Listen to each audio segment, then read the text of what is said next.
and now we are broadcasting in both in YouTube and Rumble. Let us see Rumble. Okay, look like we are on. Very good. How is the sound there? I'm watching in YouTube and Rumble. Please let me know if you have any problem. Sorry, I'm just making noise because my throat doesn't feel good. I think my food was too much salty. I have a very sensitive throat. Yeah.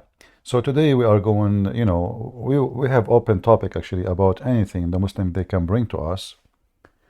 And if you notice in the previous few days, how the Muslims always they have an attack on Christianity, and their attack is very silly and very stupid. Like why God he have a private part. So they don't remember that Jesus, he came as a man, yes, but yet that one you call him a man, he is just a man, he can resurrect people from death. How come they don't remember that? Can your God, who is not a man, as you claim, can he do what Jesus can do? So Muhammadan, they focus always in silly stuff and they try to downgrade and disrespect Jesus. When a Muhammadan he says to you that they believe in Jesus, they are a bunch of liars. The Messiah name for Muhammad is just a step to fool the Christians and others, to tell them I'm not against Jesus. Look, I believe in Jesus. He's born of a virgin. Yes, I believe. But in reality, Muhammad's purpose is to defeat the word of God, to defeat the truth, to mislead as many as he can.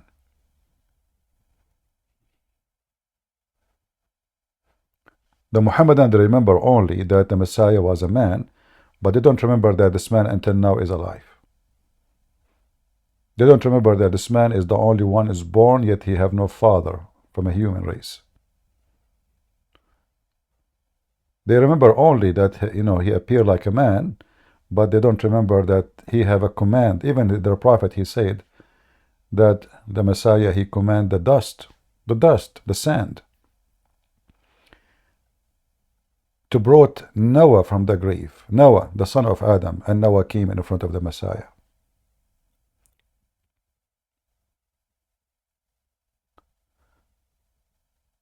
So the Muhammadan, when they speak about the Messiah, all the time their purpose is to insult him, to downgrade him, to disrespect him. According to the Muslims, the Messiah was a big failure. Yes, because he could not do anything. His book was corrupted. The followers are gone.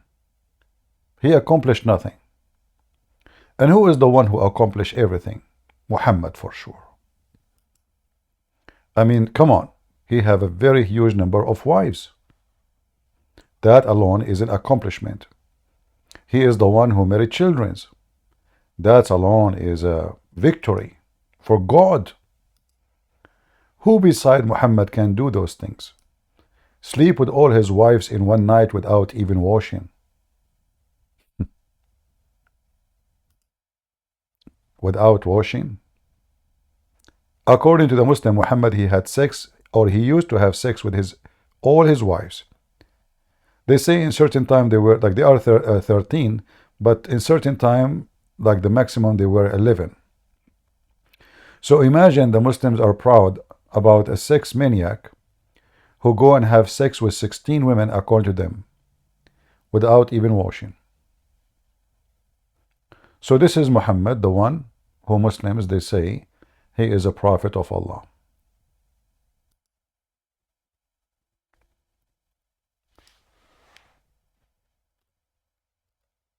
We invite Muslims, like Muhammadans, to come and join us and tell us if there is any good in this cult.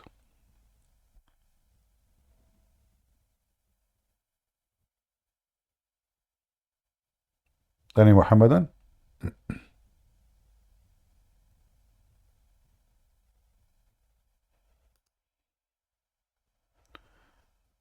In the screen here, let me share with you.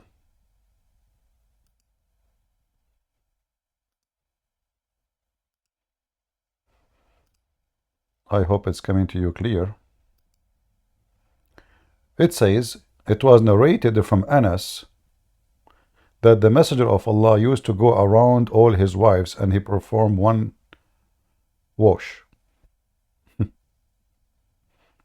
I mean, even pigs would not do that. This is the recipe for sexual disease transmission.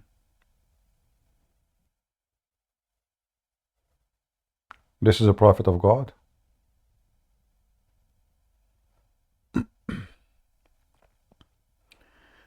Do we have any Muhammadan would like to join us? And let us share our screen with people in Rumble and in YouTube.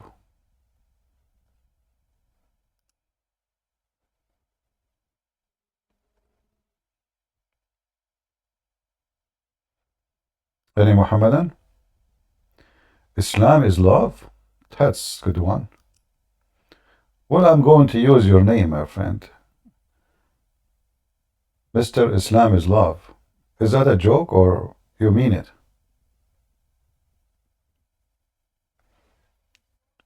Are you there?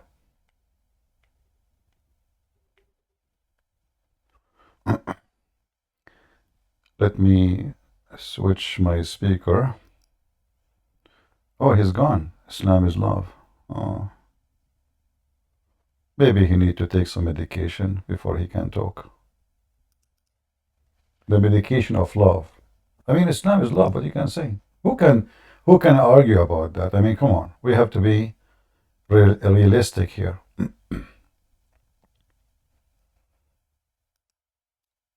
Who can say that Islam is not love? No one. Are you kidding me? Obviously, Muhammad, he loved his wives to the point he wanna do boom boom to them all in one night without even washing. He cannot resist. He loved them all. And he loved the wives of his own son too. And he loved the wives of every Muslim. I mean, he's full of love. Any Muhammadan?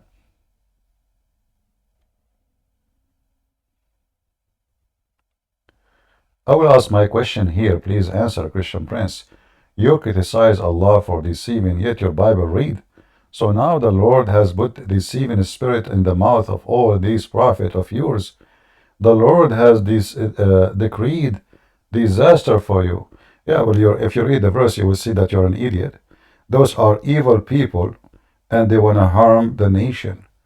So this is a deception, deceiving them in the way they will be failing. It's like you plan to kill me, you plan to destroy me. So God, he fooled them, and he says, okay, you wanna hurt my nation, you wanna hurt my people, go. I will make you think that you are right in your plan, and you will be deceived. So first of all, they deceive themselves. Secondly, God is fighting their deception. What, do you want God to give them a GPS to find the person they want to kill as an example? So you're an idiot. The deception of Islam in the Quran is about deceiving people not to know the truth. Those are false people. And they are not looking for truth. They are looking to hurt others. They are looking to damage others. In your religion, Allah, he says, the one who he deceive. To deceive from what? So he will not know that Allah is God. Well, do my Bible says that God don't want you to know him? Is that the deception you are talking about? So in the Quran, it's about Allah deceiving you, so you will not be saved. Not you will not be killing. A prophet like Moses from the brethren. Are you playing a recording? Is that the best you can do? Playing a recording? Talk to us. Go ahead, talk to us. Potato.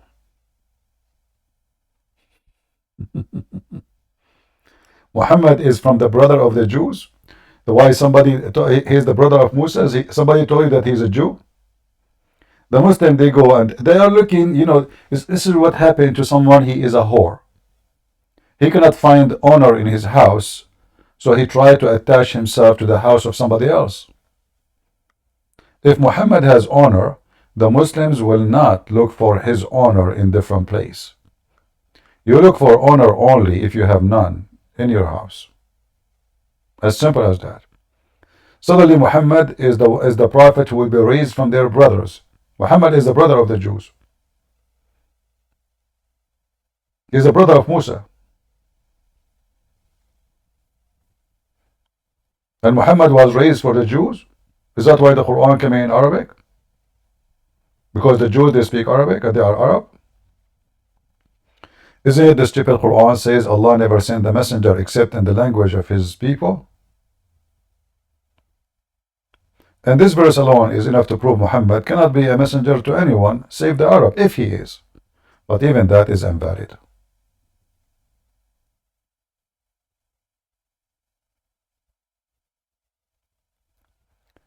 Any Muhammadan? Look what the Quran says. And this is the book made by Muhammad is against him.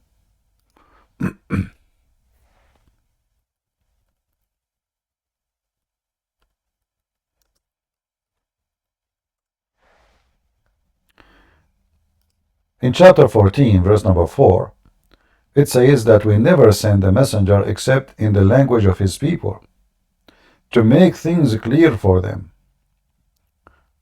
Do you see it? So if that verse given to Moses, well, that means the one who will come to them, he have to be one of them and he speak the language of them. As your Quran saying. Was Muhammad a person who speak Urdu? So how he is the messenger for those who speak Urdu? How Muhammad is a messenger for those poor Muslims in Pakistan and India? The Quran is so clear. Allah never sent, and he sent this message to Muhammad, which means Muhammad is included.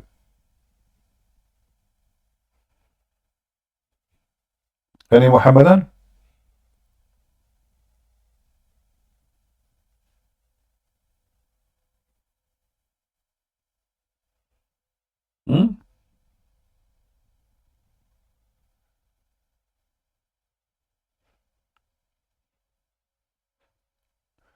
And here you notice Muhammad always, in order to make himself legitimate, he insert everywhere. He insert the name of Moses, he insert the name of Isa. We do not even know who's Isa, but anyway, they say he's Jesus. He inserted the name of Abraham, I mean all names. How come Muhammad don't believe in what they believe?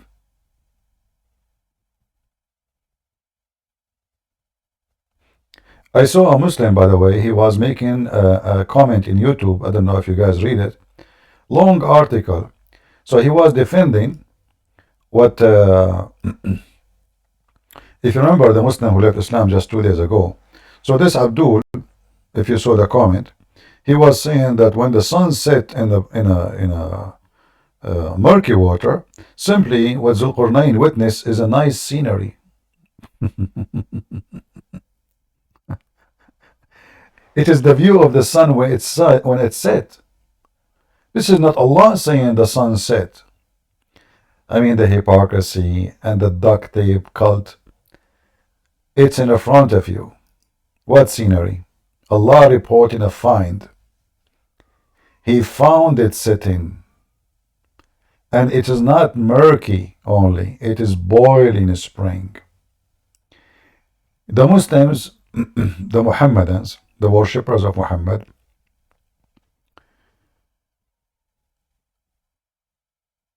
they will do anything. You're lying, CP. You're a liar. Oh, okay. Well, it's in front of you. It doesn't say what it says in the Quran. Read it. I'll debate you in 2 days, CP. In 2 days. You debate me in 2 days? Yes. Make it 3 days. Go ahead, answer. Can you read the verse? You would debate me after 2 days? The battery is, the guy, his battery is not working. I mean, I don't blame you. You see, when the Christian, they came to Muhammad, they stand in front of him 48 hours, asking him, challenging for debate. And then he came out, what he said to them? Come, come, come. Bring your wives, I bring my wives. Bring your children, I bring my children. And let us invoke curse of Allah on the one is lying.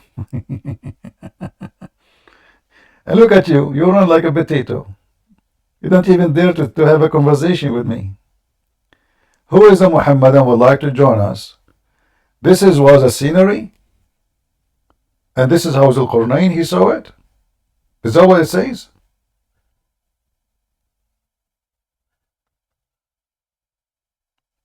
Any Muhammadan? Mayday, Mayday. And when you read the translation, by the way, every translation of every Muhammadan bring you a new Quran. It's like you are going to different religion. It's not like it's the same book. No. Every translation is different translation. Look here. Look at this one. This is the same verse. Enter when he reached the sitting place of the sun. He found it sitting in a spring of a black, muddy, between the bracket or hot water.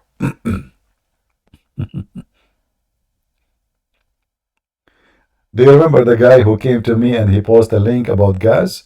Suddenly, the sun was sitting in a gas. Any Muhammadan?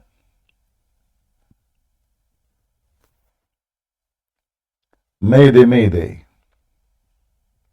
So their God is funny. His look is funny. His attribute is weird and stupid. He don't have a spirit. He forget. He sit on a chair. He have a shin. He put his foot in hell. He have 2 hands in the right side. He have 5 fingers. He have 2 eyes. And he don't eat. And he don't have penis, yet they call him he. And when they ask Allah if he have sons or not, he says, how I can have a son if I don't have a girlfriend? He did not say, how I can have a son, yet I don't have a penis. He just said, how I can have a son, but I don't have a girlfriend. But this is an answer for someone, he's just a man. This cannot be from God. That an answer can be for someone like me. You ask me, do you have kids? I say, no, I'm not married. Sorry, I have to get married. I cannot have a son by my own. How Allah he answers such an answer? Is that an answer of God? Who is a Muhammadan would like to join us? So Allah may reward him an extra virgins in the heaven, and he will be enjoying them non-stop. I forgot to drink my coffee, guys. You see, I make my coffee, I put it in my left side. This is the benefit of having left hand, Allah, see? If now my hands, both of them in the right side, and my coffee in the left side, how I'm going to grab my coffee? Allah cannot do that. I can. Allah have only 2 right hands. He don't have left hands. Now, I will drink my coffee.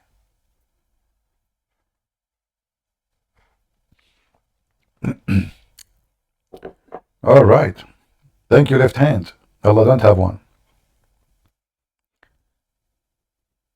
Any Muhammadan?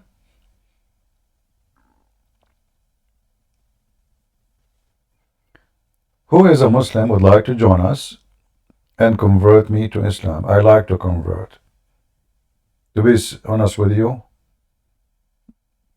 I like the versions. You know the first thing I will do if I go to the heaven of Allah? I will ask Allah for a bathtub.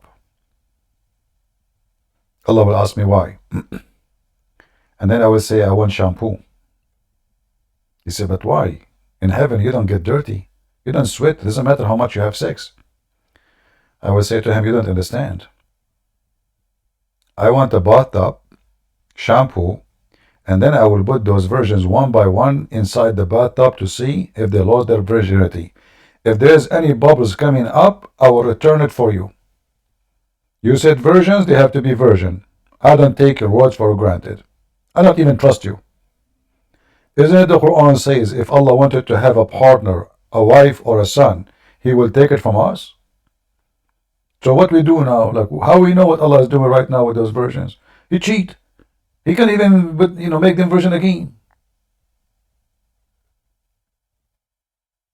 So we have to examine them. LP3, go ahead. Oh, good evening. Go ahead.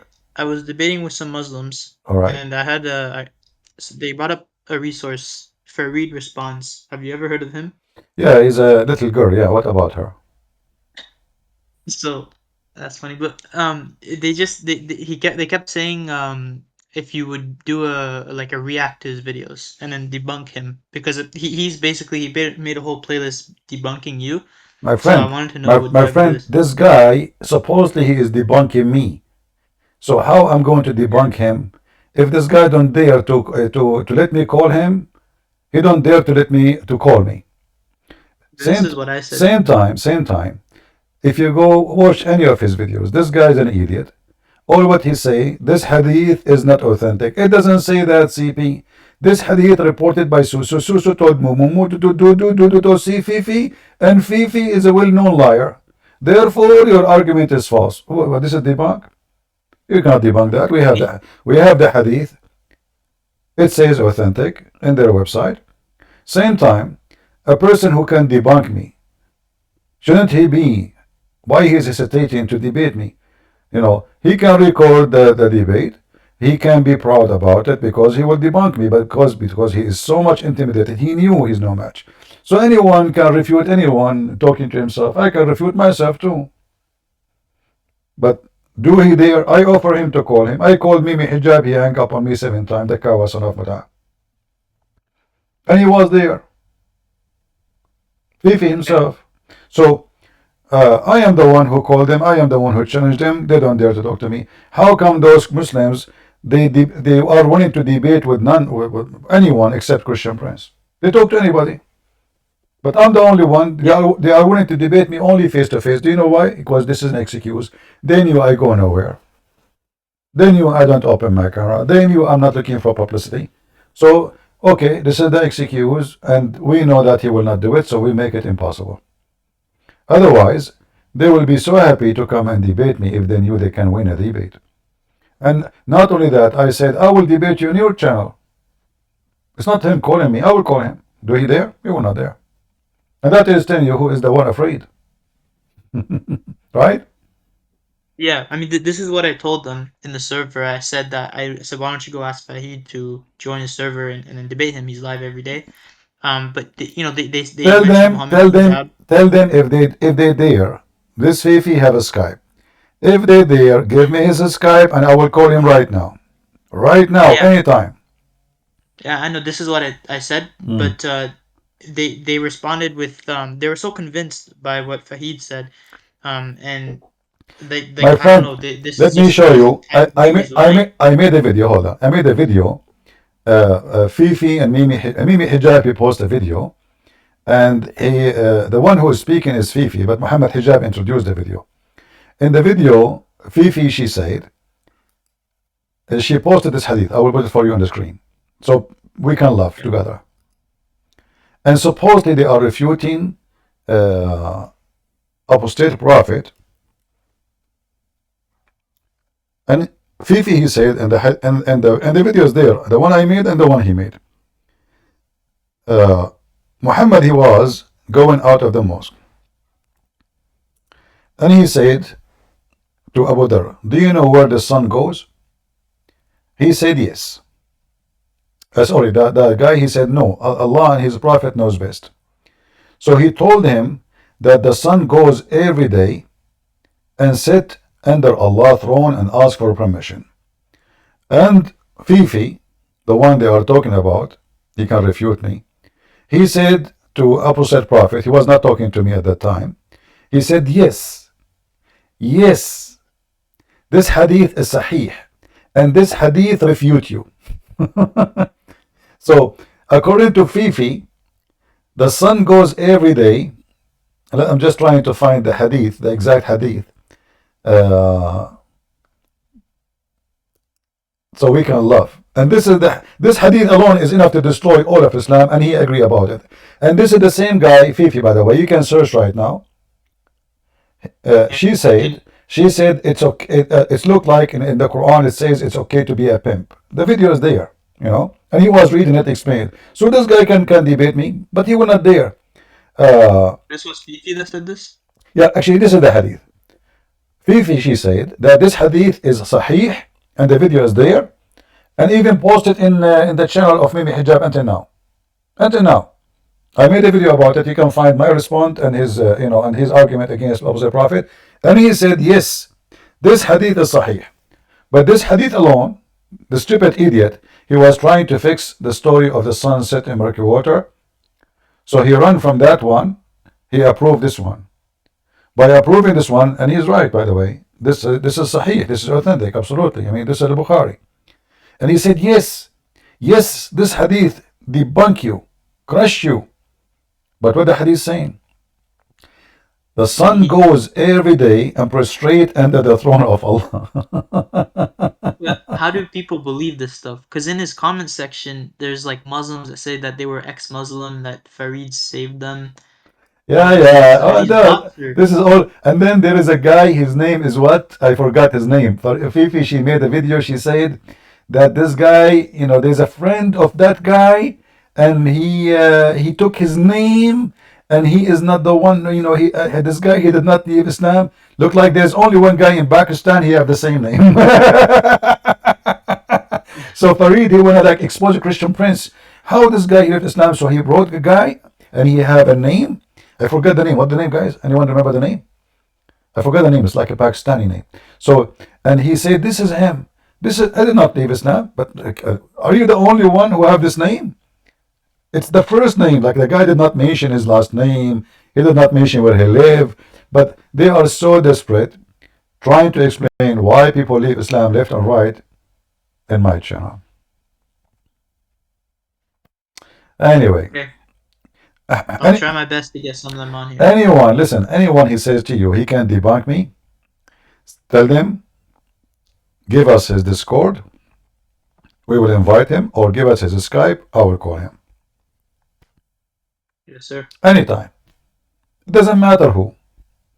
Starting from Allah, going down to Aisha. Can you hear me? What? Can you hear me? I hear you, go ahead. Go ahead. Yes, tell me what's your problem with Islam? I have no problem with Islam. It makes me fat. I'm laughing. According to doctors, if you laugh a lot, you gain weight. What is your problem? Do you have a problem with Islam yourself? Huh? What's your problem? Do you have a problem with the shin of Allah yourself? He's gone. I'm not the one who have a problem with Islam. It's you Muslims. This is why none of you want to follow Islam. Name for me one Muslim he follows Islam. Even Taliban, they are not. Even Taliban. Well, if you keep coming and leaving, we will block you. So this is the last time. We will invite you to talk. One more time you do the same game, I will block you from the server. Christian that follows Christianity. Name for me who follow Christian. I follow Christianity. I follow Islam. You don't. Do you use the 3 rocks to clean your ass? Do you worship 3 gods? I don't worship 3 gods. We don't have 3 gods. Do you? I'm not a Christian. Who is the stupid? He told you we have 3 gods. Who is the stupid that told you we clean 3 rocks? Your prophet. Your prophet in the hadith, he used 3 rocks to clean his ass. Do you want me to show you a reference? Well, Huh? Bible says you have 3 gods too.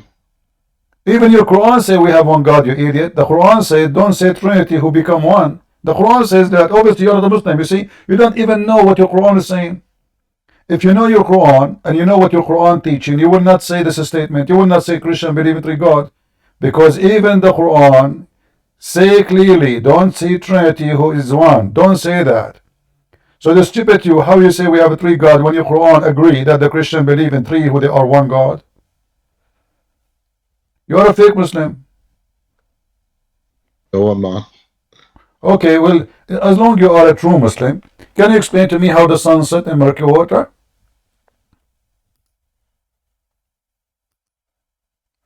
Because I like to go and visit that location. I'm trying to find it. So maybe you can help us.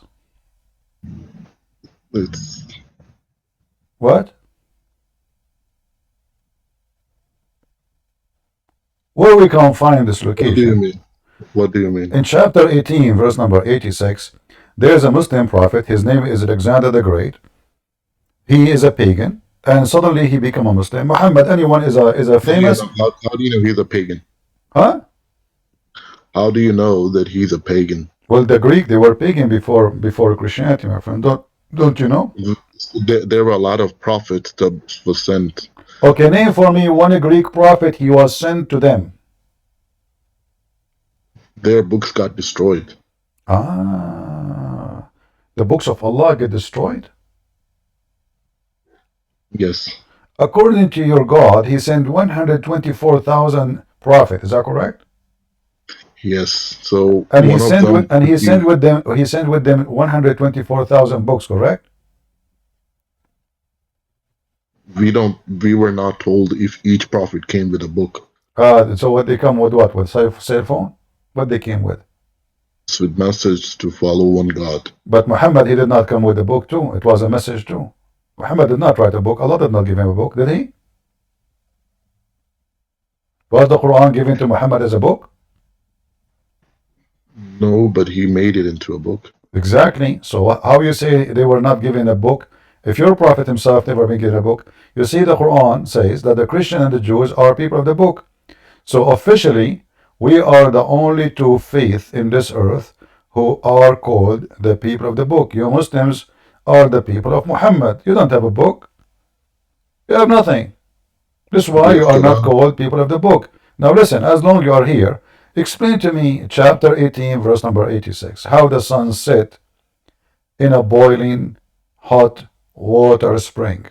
How your God, he says, such a silly thing. Go ahead. It was from the point of view of Zulkarnain. No problem. Can you show me what it says from point of view?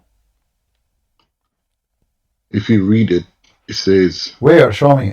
If you can show me the point of view, I will shave my beard. You have no beard. How you know I don't have a beard? I've seen your photos. Those are false photos, my friend. If Muslim they have my photos, do you think I will go on camera right now? Potatoes, they are potatoes. They put photos everybody. So now answer. Until we reached the sitting place of the sun, he found it sitting in a spring of a black, muddy, or hot water. How he found that from his point of view, as you said. Is that possible? Is that possible to see such a thing? From the point of view of the person watching, yeah. The spring of water is small. How the point of view will happen this way? So I am standing in front of a spring of water. Wait, I have the answer. Give me one moment. Okay.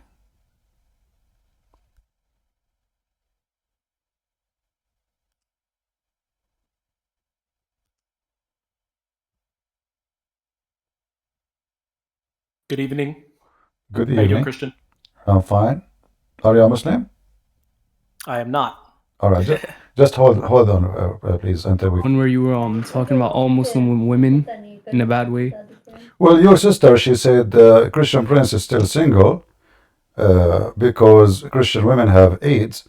So I said Muslims are #1 sex tourists in the world. Is that false? If I go right now and search in Google, what is #1 country in the world? Search for rape. Are you there? You can search it up. Huh? Do you have the source for this? Sure. A second. Here we go.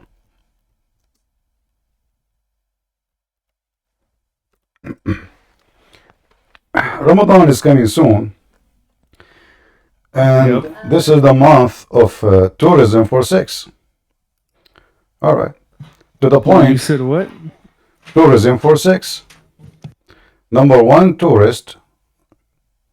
Here we go. I will post the link. You can open it. I don't want to show it because they have bad pictures. Can you tell me what it says? Can you read? Yeah, I'm looking at it. All right. Bro, you sent me Fox News. Doesn't matter. This is Google. Google search. This is literally Go- liberal. Google. No, West my media. friend. Of course, they've been doing this this is the whole not time. all. Listen. Number two. Okay. Number two. You Muslims are number one who goes from Islamic countries, Saudi Arabia, etc. And you go for a sex tourist. Number one in the world. Everybody knows. In the top of that, your sister accusing me saying that Christian women are having AIDS. So how come your sister, and not only that, your sister, she said that Jesus himself, he was having sex with his mother. The filthy Mimi hijab, he cut that video. So you are following a coward instead of he be upset from filthy women. She is a Muslim supposedly. How you defend a Muslim woman? She is saying that Jesus, he was playing with his mother boob. Do you accept that yourself? I don't really have any comment on that, but No. How come you don't have comment? How come you have comment about what I said, but you don't have a comment about what she said? Because you're a hypocrite. You Muslim, you claim that you follow Jesus and you defend Jesus, and your sister, she said, and this is why I was upset. Okay, she was probably wrong in that. Yeah, she was wrong in that. No, what do you mean she's wrong? So why Mimi Hijab, he cut the video, and he said, and then I said to her, I can play the video for you. People will die laughing. Wait, I have an audio that I want you to hear. It's the same one from the video. One from the video. I have an audio, I can play the whole video for you. You Muslim, you cut the video. Wait, do you remember this? Do you remember this part? Idiots! You can't even speak Arabic! You can't even read your own mother tongue, boy! You're nothing, boy! Why you muted him? Listen. The one who do not know Arabic is him. We are dying laughing at Mimi Hijab. He is the same. Listen. If I don't speak Arabic, how come he did not allow me to debate him? Why he hang up on me? Do you know? Is that true? Is that true? But I am an Arab, he is an Egyptian. I am the Arab and he is the Egyptian. Is it true? I mean, I guess. Also, I have a question. I have a question for you. Is it true that your prophet himself did not know Arabic? He was illiterate, yes. So why Mimi Hijab saying that the one who do not know Arabic is busted? Is he busting your prophet too? That's the thing. Are you a prophet? So if you are a prophet, you can be a scumbag and you can be ignorant? Who said he was a scumbag? Who said he was ignorant or a scumbag? You said that. You said who's illiterate? You have access to knowledge, do you not? I have You have Muhammad. access to learning. Muhammad, he have access to Allah knowledge. So are you saying to me, I have knowledge more than your prophet? He didn't. The prophet said it for him. No, I mean Allah said it for the prophet. Like Now listen. Muhammad, no choice in that. He speaks for Allah. listen. Muhammad Hijab, he said that when David Wood, he asked him, your God Allah have body part. Mimi Hijab, he said to David Wood, he don't deserve to debate me, but he was debating David Wood. He said, who said so? Do you agree that Muhammad Hijab is a Muslim when he refused to accept that Allah have hands? When his friend Fifi Farid, shut up. I refuse that belief too. Oh, you refuse to? You refuse to? Be quiet. Refuse, huh? understand? So Fifi, You listen to me when I speak. Shut You up, listen to me when I son speak. of Muta, shut up. You're talking to Christian Prince. You see, I'm the one who called Mimi Hijab, and he got so much intimidated like a dog. 6 Muslims sitting and they could not debate me. Hang up on him. A bunch of dogs. I'm your master. Your God, Allah, fear me. Fifi, and the video is there, she said, yes, Allah have hands. He was debating a Muslim Shia. He said, why we are Quran's kuffar if the Quran says, yes, Allah have hands? And this is the same Fifi, Mimi Hijab, he used him to refute me. I can play the video for you. Shall I find it for you? Now he will say Bibi is an idiot. And Muhammad, and not only that, by the way, Muhammad hijab himself, later he said, Allah have hands. I mean, who is the Muslim here? The coward Muhammad hijab himself, later he said in the speaker corner, Allah have hands. I can find you the videos.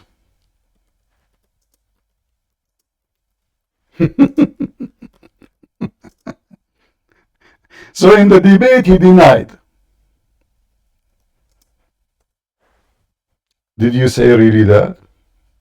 God have body part? Let us watch and laugh.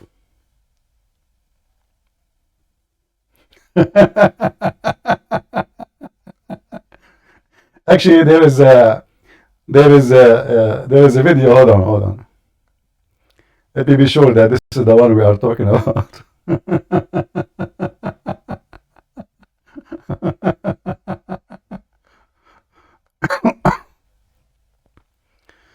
All right.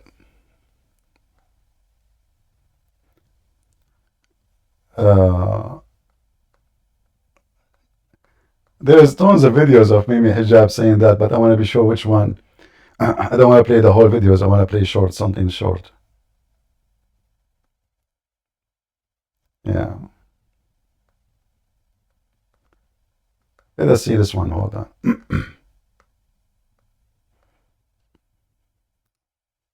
What's the first thing you do? Commercial. The first thing, we got Muhammad busted. All right. Pardon? The Atharis do not believe that the shin is like the human shin, or that's So not. you be Afri That is the view of the Atharis, yeah. then? Is that your view? Yeah. I mean, yeah. So he believed that the shin is real, but the shin is not like a human shin. But in the debate with David Wood, he says Allah don't have body parts. Did you hear it? Allah have a shin, but his shin is not like our shin. Sorry, No. I think No, it's fine. No, it's fine. No, it's just fine. We don't believe in a shin like the human shin, anything like that. Anything which has wording like. Pardon? The Atharis do not believe that the shin is like the human shin, or that's So not. you be Afri then? That is the view of the Atharis, yeah. See? Yeah. I mean, No, so in your debate with David Wood though, you mentioned how like David was quoting these verses right about God having these body parts right. You said that's stupid, right? But there is Sorry?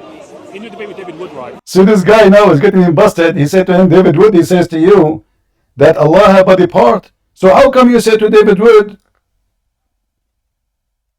How come you say to David Wood that Allah have no body part? Do you see the coward?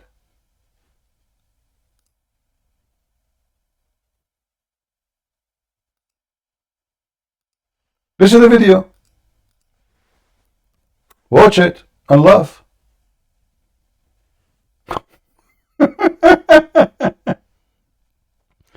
And now let me find you the video of Fifi debunking Mimi.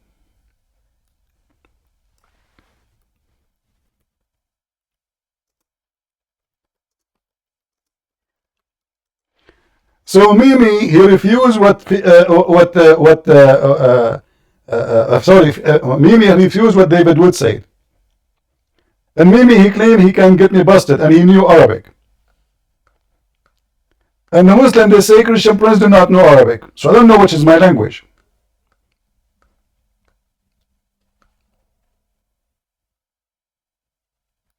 Let us see.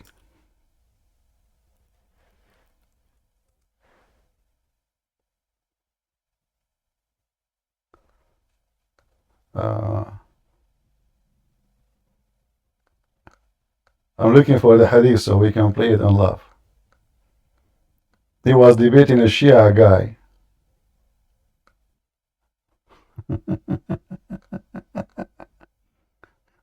Oh boy.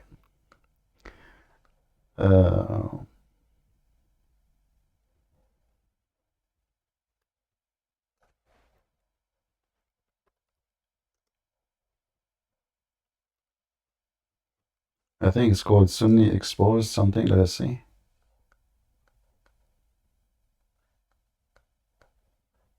I'm just trying to find.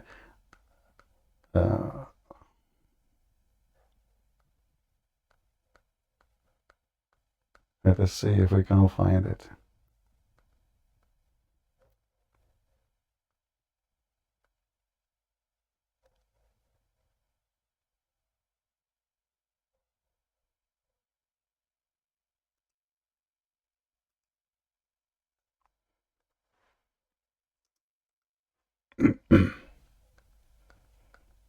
We need to find the exact name of the video.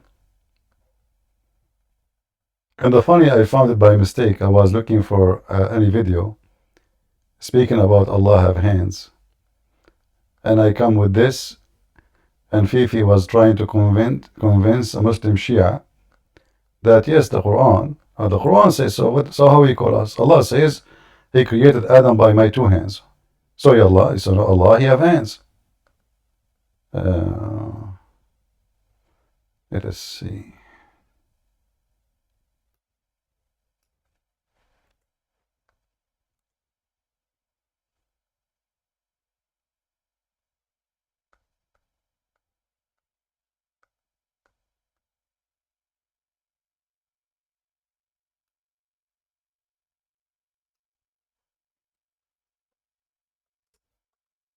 Anyone remember the name of the video?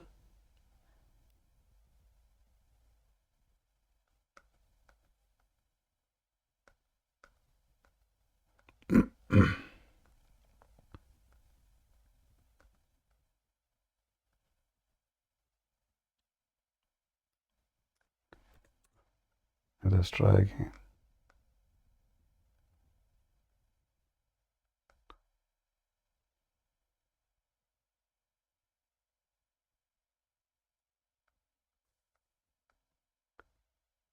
And then Leader Dawa, he agree. In the beginning, all of them, they were resisting. And then all they collapsed. They took off their panties. Let us see.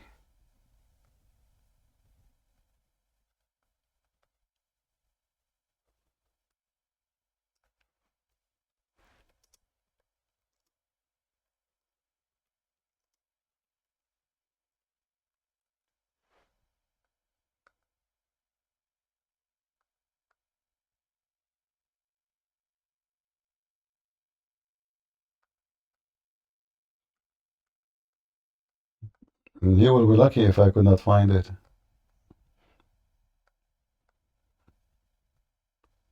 Let us see.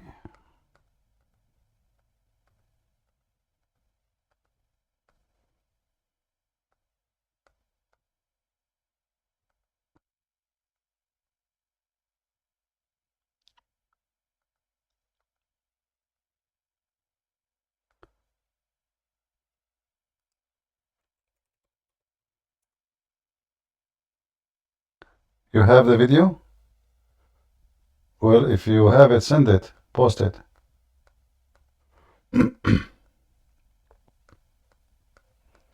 He was debating someone, he's a Shia. So both of them, they are Sunni.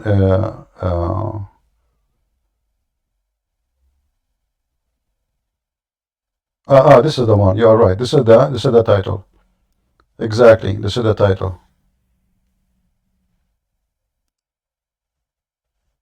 Let us see.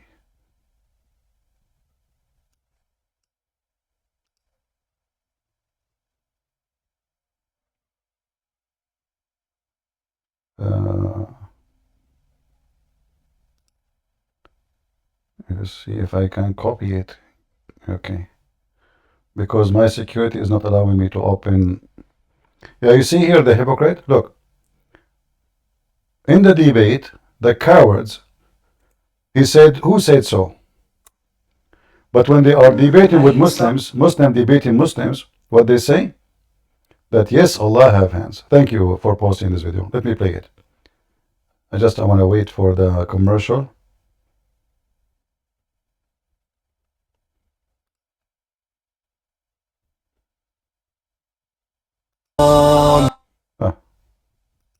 Okay, let us play. Okay. بل يداه مبسوطتان. Now, what's interesting about this we were speaking about metaphorical versus, apparent, or what was the word? Or literal. Now, the term yadahu, again, what do the Jews say? They say the hand of Allah. All right, the hand of Allah. Specifically, they say the hand of Allah is chained. Allah responds, no, both his hands are extended. Both. What does this mean? Now, here's the issue, Yashie. If you don't want to accept this, that's fine. If you don't want to accept this, that Allah has two hands, I'm not saying it's completely fine, but I'm saying you can't accuse us of shirk. You can't accuse us of shirk for following the Quran. See? For accepting what we find in the Quran. Allah subhanahu wa ta'ala will put words like these like this in the Quran, and then we accept them, and then we will be punished forever in hellfire for accepting what we find in the Quran. This is very, very strange. See? But this is the same guy he don't accept in the Quran. The same guy he don't accept that the sun set the murky water. So are you there, Muhammad? This is your Fifi, and this is your Mimi, and both of them, they agree that Allah have hands. So I will let you talk, behave yourself, don't scream, and don't call names, otherwise I will insult your prophet. So don't bring insult to your prophet, or insult your God. Isn't it the Quran says to you, don't insult them so they will not insult you back, insulting your God? Why you are not following the Quran? Shame on you. So now I prayed for you, Mimi and Fifi, both of them, they believe Allah has hands. You said you don't believe in that. So what kind of religion this religion is? Every one of you have his own religion. Go ahead, Muhammad. Assalamu alaikum. You said Assalamu alaikum and then you curse us. Why you say Assalamu alaikum and then you curse us? That you're right. My bad. I apologize for that. All right, so did you hear? Belief? So what do you think about what Farid and Mimi Hijab they said? Both of them, they agree Allah have hands. I haven't really heard of Farid or whatever. What do you mean? I was playing the video right now. No, I know, but I've never like seen him. You know what I mean? Okay, but I just and I played for you Muhammad Hijab too. Both of them they agree Allah have hands. Allah have. Okay. The thing is, there's like denominations in Islam where like they have different beliefs and different understandings, right? But you see, you said to me that Muhammad Hijab, he knew Arabic very well. And you claim, okay, you claim that I am the one who don't speak with Arabic. When I am the Arab, this guy is an Egyptian. He's an African, he's an Arab. Now, listen, how come those people who speak Arabic very well, according to you, not according to me, they understand the Quran that Allah have hands, but you don't? What is the problem? He knows how to pronounce it. I don't know if he understands it or not. His what? He knows how to pronounce the Arabic. I don't know if he understands. No, he do not know. Muhammad Hijab, he was pronouncing all verses wrong. Go watch his video. He was reciting the Quran to Patterson. Even Patterson, he was laughing. He don't know what he's talking about. Even though he practiced it, so he can recite it for him, but yet he cannot. And I have a challenge for Mimi Hijab. I have a challenge. We have a debate. In the debate, he choose any verse he want for me to recite, and I choose for him any verse I want to him recite, and then it's going to be recorded anyway, and people will die laughing at the one who knows how to recite, even though I'm not a Muslim. I'm not a Muslim. I have connections to him, so like I could like probably try and setting it up. Okay, bring him now. What was the thing you said you wanted to do? He challenged me to recite a verse. I challenged him to recite a verse, and you must be the judge. Is that fair? Yeah, that seems fair. That's pretty fair. All right. And it's going to be recorded. It's going to be recorded anyway. Yeah, I have a question about Christianity. What about the sunset in murky water, the one we show on the screen? Oh, I could explain that. Go ahead. So there's a similar verse where it's all about perspective, right? No. Where is the word perspective? Yes, where is the word perspective? The way we look at things. No. It's not up to you. I can show you right now. No, it's not up to you. It's up to, are you saying to me that explaining the Quran is up to you, not up to Allah? Is that why you Is that why you Muslim, you have many denomination, each one of you, like you said to me, maybe hijab, he believe that Allah have hands and his foot, and the Farid, he said That the is like same. extremist belief. Okay, but isn't it the same book? Yes, there's different Isn't understandings of it. it the same words? So are you saying to me that Allah could not explain himself very well to the point he made Muslims very confused? This is a test, by the way. So what kind of test is that? I mean, if all of you are you saying to me the Salafi will go to hell? Yeah. No. So what? This is not a test then. If they believe in Allah and the Rasul, Uh-huh. study the Shahada. Okay. Study the So Shahada. that means Anyone who believes in that, they go to heaven. That means your statement of this is a test is a failure, because a test is, either you succeed, you go to heaven, or you fail, you go to hell. So this is not a test, you are going to heaven anyway, right? So this is a failure. So are you saying to me now that Allah could not explain to him in a clear Arabic, to the point each one of you, he think about the same verse, the same word, the same sentence, the same letters differently? You did get me there, but I didn't mean it like for all of them. I meant it for like some of them. It doesn't matter some or not. Either the Quran is a clear book. Isn't it the Quran keeps saying that this is a Quran فَصَّلْنَاهُ تَفْصِيلًا? We made it in the clear details. How it is in the clear details, yet you Muslims cannot understand any details about it. Either this book is in clear details or it's not. And if Allah, He is the best of writers, how come Allah, He make Muslim more confused about simple things like what the sun said? Should we even be talking about it? No, this is not. Look, it says it was made to appear by Dhul Quranain. My friend, if you can show me.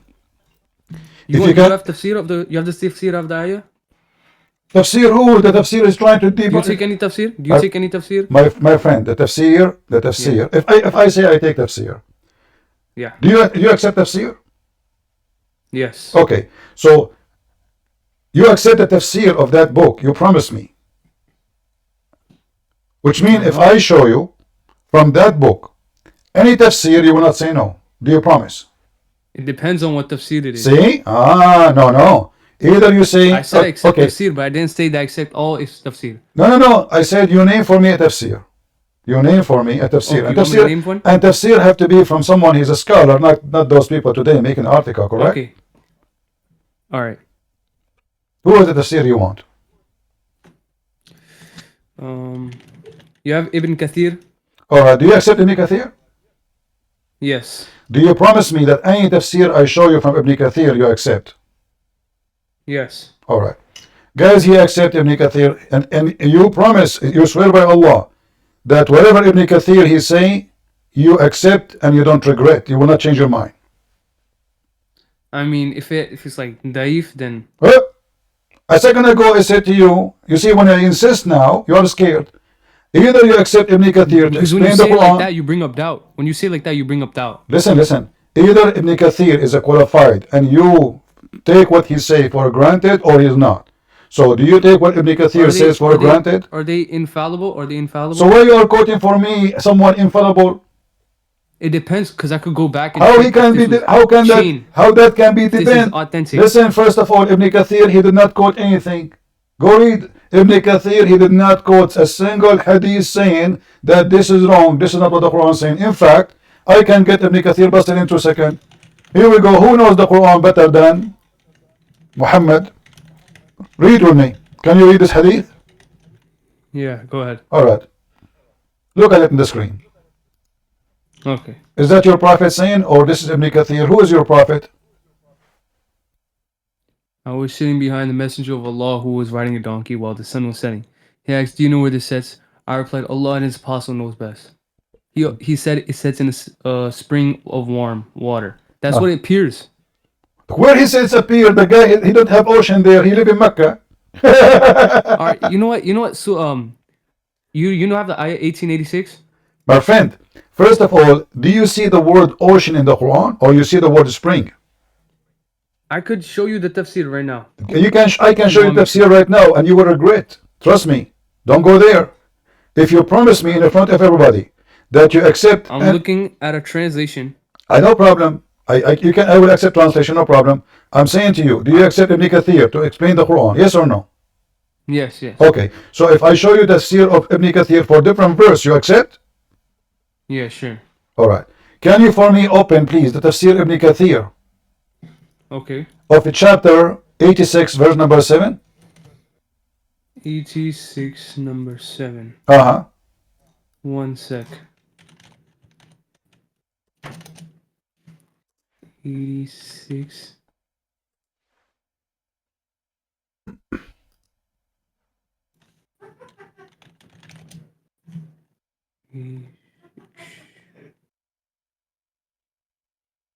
Verse 7. Mm-hmm. Okay. Stemming from between the backbone and the rib cage. Okay. All right. Yeah, what about it? Read Tafsir Ibn Kathir. Okay, hold up. Tafsir Ibn Kathir.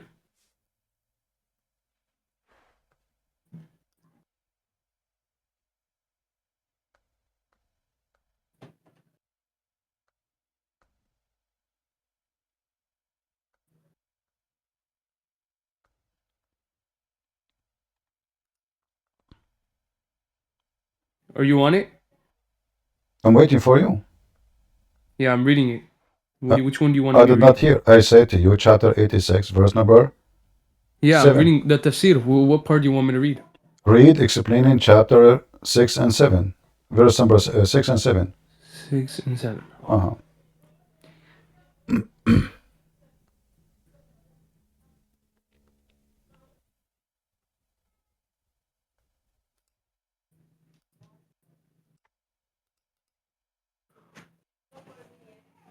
Yeah, I'm reading it. What's wrong with it?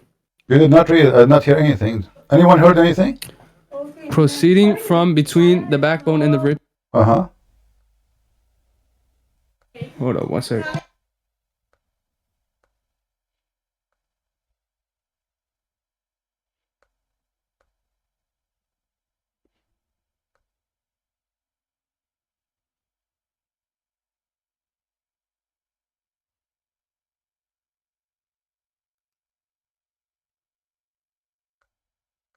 What happened?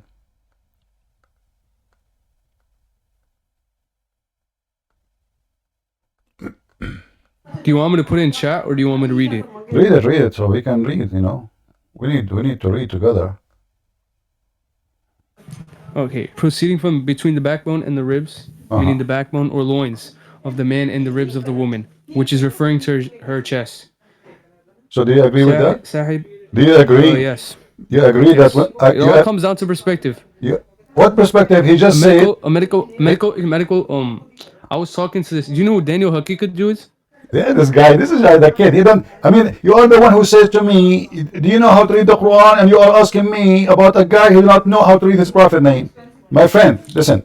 This is Ibn Kathir, the one you chose. So, do you believe that the man have a sperm coming from his backbone, and the woman she have a sperm coming from her ribs? Can I explain it? I thought Ibn Kathir explained it already. Okay, can I explain what he means so that it could simplify? So you want me to simplify or not? Because clearly you're not understanding me. Why Ibn Kathir? So Ibn Kathir could not simplify? That was, bro. The fact that you're not understanding it just shows proof. Well, here we go in front of you, showing the proof that you are not being honest with me. It says in front of me in the screen, and I'm showing everybody. It says here. Let us go down.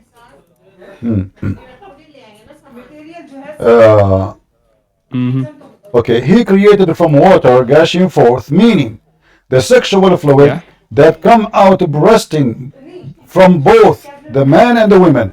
I want to ask you now, what is the sexual fluid burst from the women when we make the baby? I don't see anything wrong with it. I am asking you, what is the sexual fluid burst out of the women make the baby? Repeat that. What is the sexual fluid burst out of the women? Burst out, orgasm, that make a baby. Yeah. Yes. What is? What is the sexual fluid which burst out of the women make the baby? The one that I'm reading. The one that I'm reading. Let me read it. The backbone or loins of the man and the ribs of the woman. My friend, read exactly what I'm seeing now. What you have in your screen is the same as I have in screen. Okay. What is? I'm repeating, my friend. The sexual fluid comes out, bursting forth from both the man and the women. So what is the sexual fluid come from the women? Make a baby. It's all about perspective. What perspective? We are talking about fluid. Even this one, is it? This is about murky water now. Well, this is a murky orgasm. Okay, that was a funny joke, but listen. No, it's not a all funny about joke. perspective. Listen, what perspective? It is about a physical If you look object. at it from a specific, let me tell you something. It is If you about look at a it from physical. specific It's angle, about it'll a look as if it's physical. going- It's about a physical please, thing. bro, you're not letting me explain, bro. You want don't me to explain. He explained it. I'm asking want me you. to explain? Expl- You want me to don't say what- don't explain the explanation. That is a shame, my friend. Do you want me to answer your question then? So what is the sexual fluid come from the women? Would make the baby.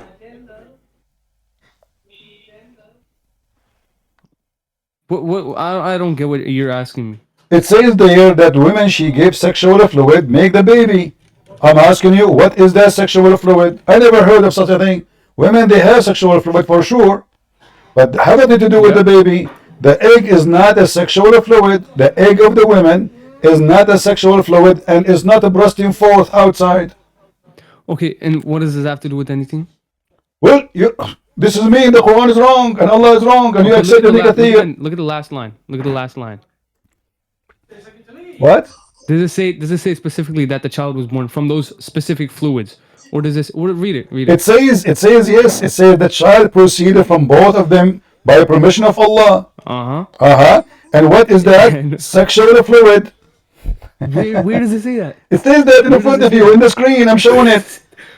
The sexual fluid, meaning, okay, he created from a water gushing forth. You see it?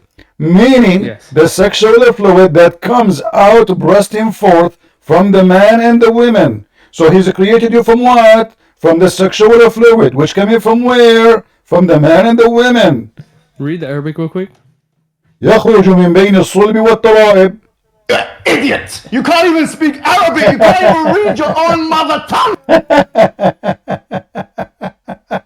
So now you try to escape? I will not let you escape. You can play this day for us from now until tomorrow. We are laughing at you, and you. Now who is the one who does not speak his mother tongue? It's you. You Read the last line. Listen. Did Mimi Hijab? He said to me, my mother tongue. Did he say that to me? What? Did Mimi Hijab, the video you played, he said to me, you do not know how to speak your mother tongue? So this is my mother tongue, you sons of Muta. He just said that you don't know. No, I know, and I read any verse for you right now. I just did. You asked me to read it fast for me. I did. So now tell me, what kind of God? He say women, they have sexual fluid come from outside of them, and that make the baby. And you are the one who said I accepted Ibn Kathir. Read the last line. Read the last line, no problem. Just read it. Tell me what is the sexual fluid. Read the last line and I'll explain. What last line is? Thus. What? Continue. Thus. What the thus? child. Okay. Yeah. Continue. Read. What thus? I want you. You're gonna contradict yourself. Thus the child proceeded from both of them by permission of Allah. So yeah. So now the woman, she have sexual fluid, and the man have sexual fluid. The women have orgasm. It's coming out. It says burst out of the man and the women. Burst Where does out. it say that? Where does it say that? It's in the front of you. It says sexual fluid that comes out bursting forth from the man and the women. Do you see the word bursting forth? Where does it say that that specific fluid creates the baby? Where does it say that? Okay, it's in the front of you. It says meaning he created it from water gushing forth. This is the Quran. It's in the front of you. Meaning he is explaining the Quran. He is created from water gushing forth.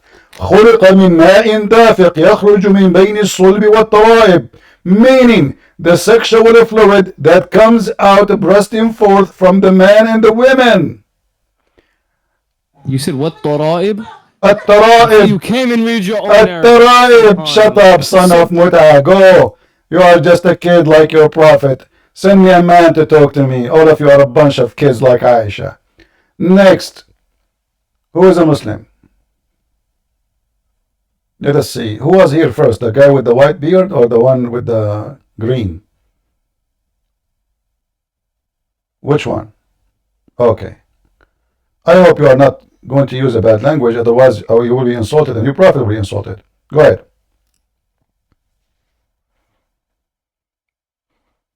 Go ahead. The sheikh with the white beard, go ahead. Okay, so what were you discussing, by the way? What? What were you discussing with Muhammad? I don't understand. What? This now, what were you discussing? We are discussing chapter 86, verse number 6 and 7. Can you speak louder, please, so we can understand what you are saying? Yes, I'll try. My mic is really bad. So what do you think about your God saying that women should have orgasm and that make the baby? So you're saying what is the fluid that comes out the woman when she gets the baby, and I don't. If you either you fix your microphone or we're gonna talk to you. I have hard time to understand what you are saying. Is it better when I speak louder or what? All right, go fix your mic, please. Next, Hisham. Go ahead, Mr. Hisham.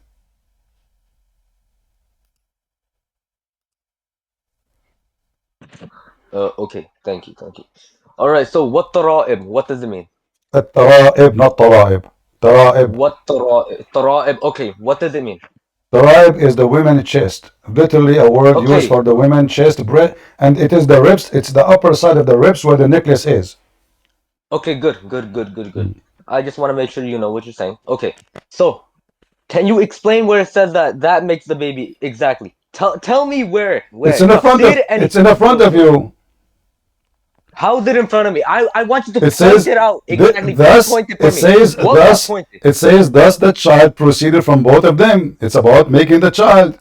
Wallahi, bro, you must not know Arabic. So, where does it say it's made from the woman? It says that, and not only that, and not only that. You can't read Arabic. Wallah, you can't read Arabic. And not only that, listen. Read it. And not only that, Wallah, bro, your prophet, clown. even Ibn Kathir, he is quoting your prophet. Look at the clown Muhammad. He says, the backbone of the man and the ribs of the woman. And then he is quoting, it is the fluid, is yellow and fine in texture. The child will not be born except from both of them, i.e. their sexual fluid.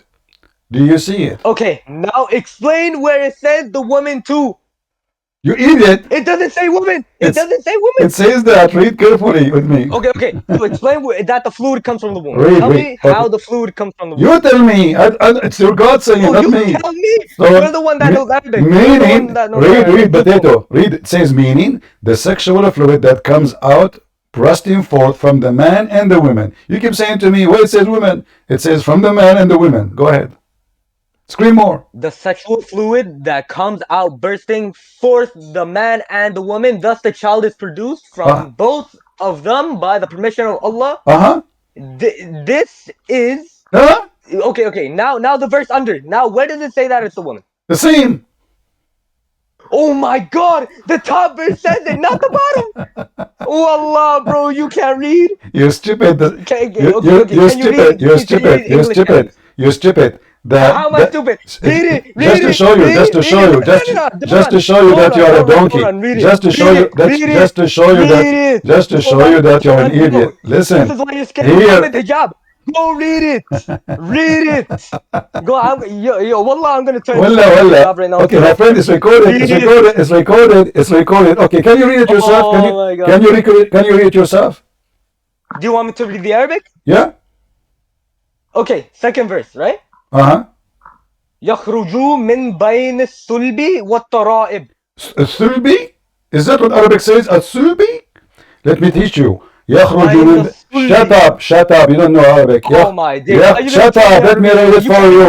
Let me read it for potato. Let me read for you. Read it, Your Majesty. Listen. Read it, Your Majesty. خلق من ماء دافق يخرج من بين الصلب والترائب إنه على رجعه لقادر يوم تبتلي السرائر فما له من قوة ولا ناصر والسماء ذات الرجع والأرض ذات الصدى إنه لقول فصل. You idiot.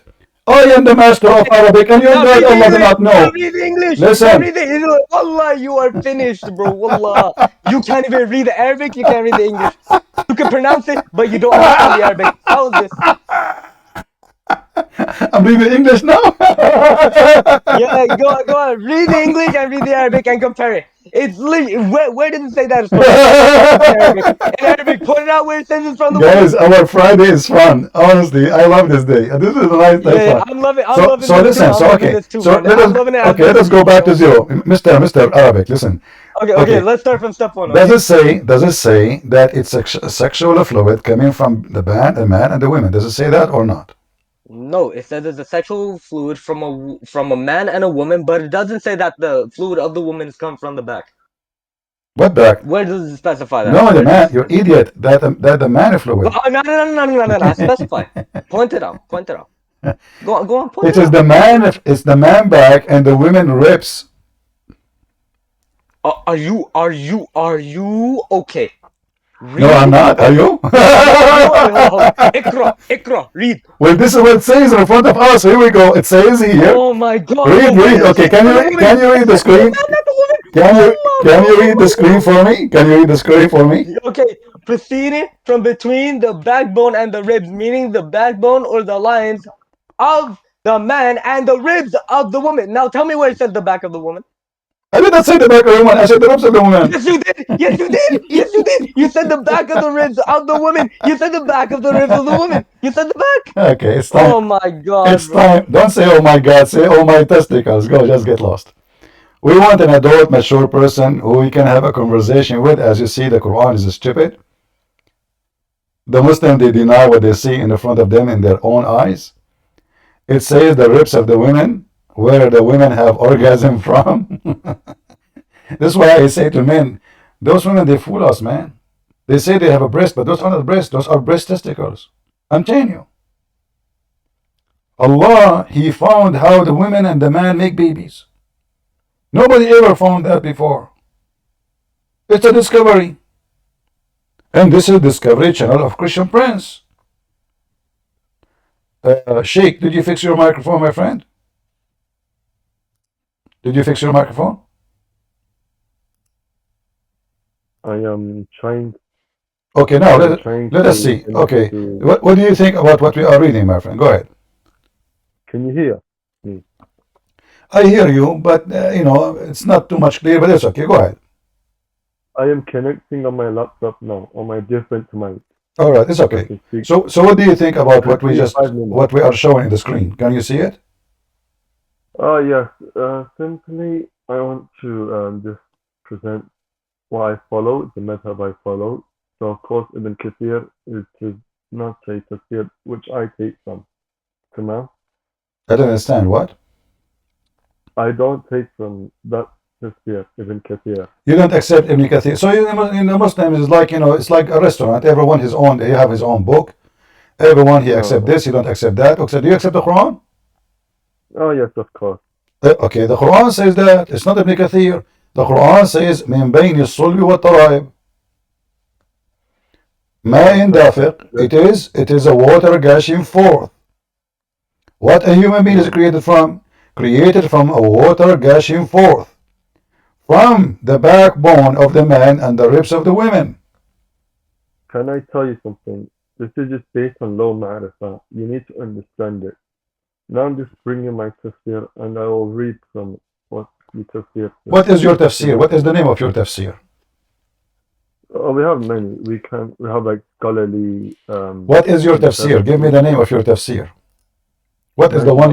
What is the one you like yourself? Majma' al-Bayan. You are a Shia? Or Tafsir Mizan. Yes. Oh, you are a Shia. Okay. Why you don't say you are a Shia? Okay. All right. So what tafsir Shia say about that? Go ahead. I will get it now. I am reading. Tell me. Yallah. Is there anyone else to discuss with? Because I am still logging onto my laptop. I have hard time to understand what you are saying. What? Sorry, never mind. So this is chapter 86. 86. What? Ayah 7. 6 and 7. 6 and 7. Okay.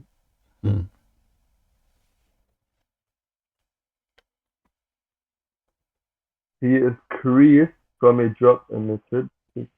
Okay. Oh, so this here is actually in. Alright, I see. This what? The tafsir is not clear? No, it is not that. It is the fact that usually the tafsir would do it individual ayah, individual verse. My friend, But this time my friend, you it's are not being honest. I had a tafsir in front of me and it says exactly the same as Ibn Kathir. I have the tafsir of the Shia exactly in front of me, and you are not being honest. It says the ribs. It says from the backbone and the ribs, and this is the ribs of the women. What is it called? Huh? What is it called? What is it called? The one that you have? Any tafsir you want. You want al-Bayan, you want al-Majlisi. Here we go. This is al-Majlisi, and I can use Google Translation in front of everybody. Here we go. I will use al-Majlisi. Listen, no. this is Shia. You are the one who mentioned it to me, and this is your Shia, and this is your Shia library, Bihar al-Anwar, Al-Allam al-Majlisi, volume number 57, page number 230. Do you know Arabic? It's in front of you. It says here, read with me carefully. It says here, can you see the screen? Can you see the screen? No, yes. Alright. So here it says, طرائب المرأة عظام صدرها حيث تكون القلادة. And now I will use Google Translation so everybody will see if I am telling the truth or not. A woman's bones are the bones in the chest or where the necklace is located. So according to your Quran, and this is the Shia interpretation, the book you choose for me, the Shia interpretation saying that the woman, she have a semen, and her semen is coming from the ribs, and that is not only all the ribs were the location of the necklace, which means the top of the ribs. And now I will translate the whole page into English. Tamam, can I speak now? Go ahead. I want to clarify that this Bahar al-Anwar, it is a secondary, it is Mursal. It is what Mursal? What Mursal? There is no hadith here. This is Quran. What Mursal? No, listen, because we only take some specific tafsir, like Tafsir Mizan. My friend, it is you who said to me, this is the tafsir you accept. No, I didn't say Bahar al-Anwar. I said Tafsir Mizan. Okay, here we go. Tafsir. Okay, I will put for you Tafsir al-Mizan. Are you ready? Here we go. This is Tafsir al-Mizan. Here we go. I have them all. I have all the laundry of Muhammad. Here we go. This is Tafsir al-Mizan. Read it. Did you fix it now? No. Did you fix it? No. This is Tafsir al-Mizan. Read with me. Tafsir al-Mizan. What Tafsir al-Mizan says? What Tafsir al-Mizan says? Huh? It was created from question 1. Okay, so what do you want me to prove? I can explain this, but you're not letting me. You got to explain. What explain? Your God is wrong because women, they don't have sperm, first of all. And the sexual fluid coming out of them is not what to create the baby. This is number 2 mistake. Number 3, who in the world will believe that women have sexual fluid coming from their ribs? You have, look, this, when you discuss this, you're going to come understand it in a scientific way. This is, I could give you a tafsir, but you're not letting me. You're just explaining your own way. I got tafsir Majma' al-Bayan. It explains it. Well, it's in front of you. It says this is ribs. It says on the ribs of the women, and this is where the semen coming from. So how that can be from God? Okay, read this. This is from my tafsir. Can I send it to you in text or something? It's long. I have a very hard time to understand what he's saying. I don't know. Can you go in text? Sorry, I am connected. My friend, am I showing you the screen, the website, the tafsir you asked me to show? This is your tafsir in front of you on the screen. What do you want now? I am connected on my laptop because I can't speak to you properly. I'm on my laptop now. Okay, I understand. But now, did I put in the screen the tafsir you asked me for? I did. Yes. Okay. Yes. So now, how your God makes such a mistake? Go ahead. What's the mistake? Explain it again. Mistake number 1, the women's sexual fluid. Yes, women, she have a sexual fluid, but have nothing to do with making the baby. Do you agree with that? No. When the woman gives birth, there's a fluid called amniotic fluid. When women give birth? When women give birth? This is about women giving birth? Before and after. Or this is Yes, about the before and baby is being made now? What about women giving birth? This is about women giving birth. This is about a man and women having sex together, and this is how their water is mixed together. Women, she have orgasm, the man have orgasm. Are you talking about the making of the baby? Yes, this is what the Quran is speaking about. How you are created. This is not about the women giving birth. Okay, so I'm trying to zoom in. Alright. I'm just saying who created from water. We all know this. The sperm, it goes into the egg. It's all a liquid first. It comes out as a liquid into the woman. It says ma in dafiq. It come out of the body, out of the body. This is not a water staying inside the body. This is an orgasm. Okay, what are you trying to prove from the amniotic fluid? That's what comes out from the woman. Search it up. Women, your prophet explained that. He said the women sexual fluid is thin and yellow, and when a woman she see it, she should wash.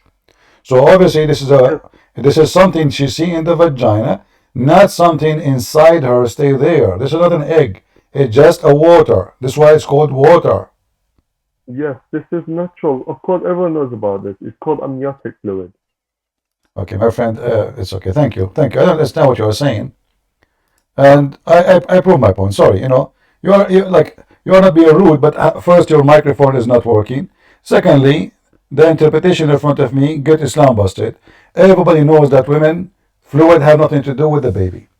What women fluid? And we're talking about the women coming out. Flood of gushing forth fluid. This is the orgasm. That's why it says gushing forth. It's not only coming out.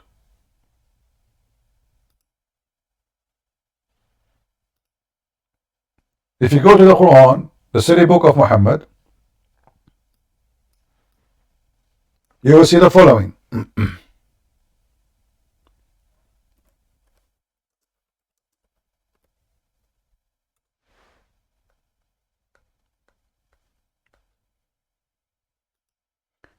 That this water is not only a water, it's gushing forth outside.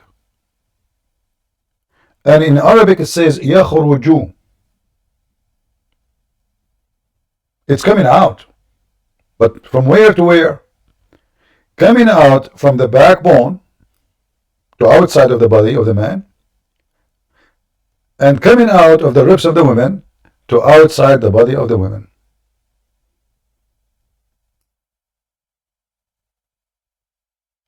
In your Shia and your Sunni both agree that the word tara'ib represent specific ribs of the women, not all the ribs. The location of the necklace. The location of what? Of the necklace. So this is the top bones of the ribs, not the whole ribs, not all the chest. It is the ribs itself. It is the location of the necklace. And I show you that from your own Islamic website. Let me put it for again in the screen. And we will use Google translation again, because Muslims are illiterate in their own Islamic religion books. We go down here, you will see here it says, Al-Razi said, a woman's ribs are the bones of her chest, where the necklace is. Do you see it? This is what tara'ib mean. It's not just a word mean ribs. It is specifically the location of the necklace, which is the top of the ribs. How that can be from God? Islam is love. He changed his picture. A second ago he was African. Now he is a he's a Middle Eastern. Okay, Islam is love. Did you fix your microphone? Go, Islam is love. Hello? Yeah. Can you hear me? Yeah, I hear you. Go ahead. What do you want to say to us? Yeah, I got the proof. Hold on. All right. Prove what? I gave you a chance to look for the reference, right? Sun, okay.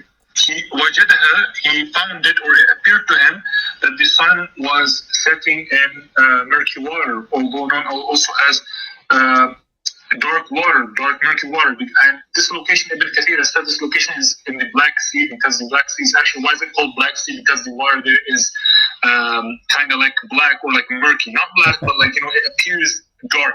The water appears dark. So فلما بلغ مغرب الشمس, it says in the Quran that when Dhul-Qarnayn reached the setting of the sun. Hello, everybody.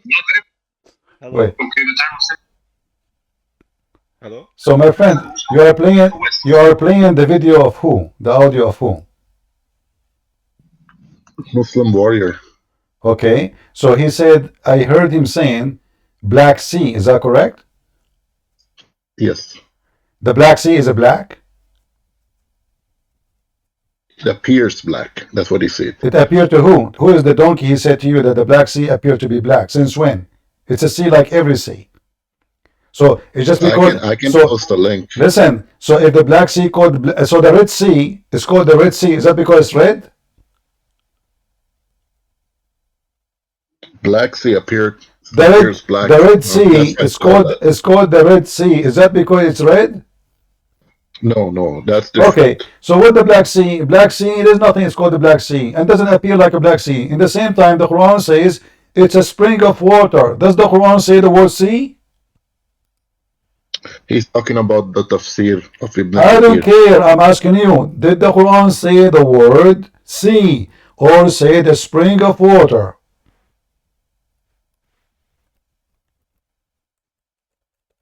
Waiting for the answer.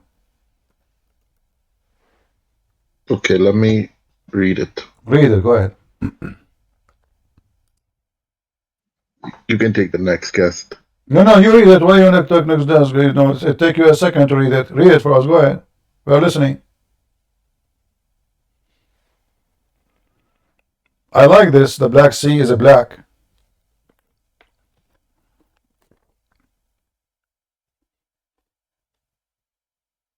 The Indian Sea is Indian.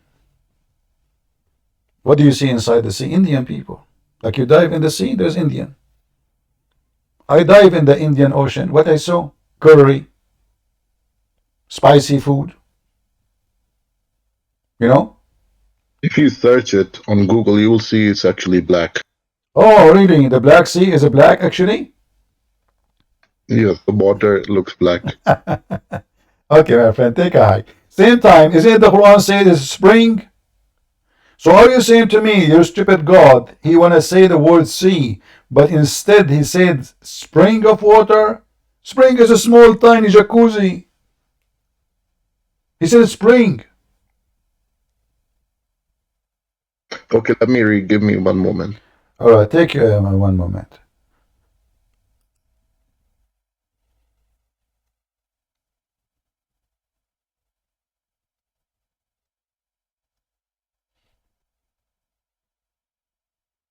Okay.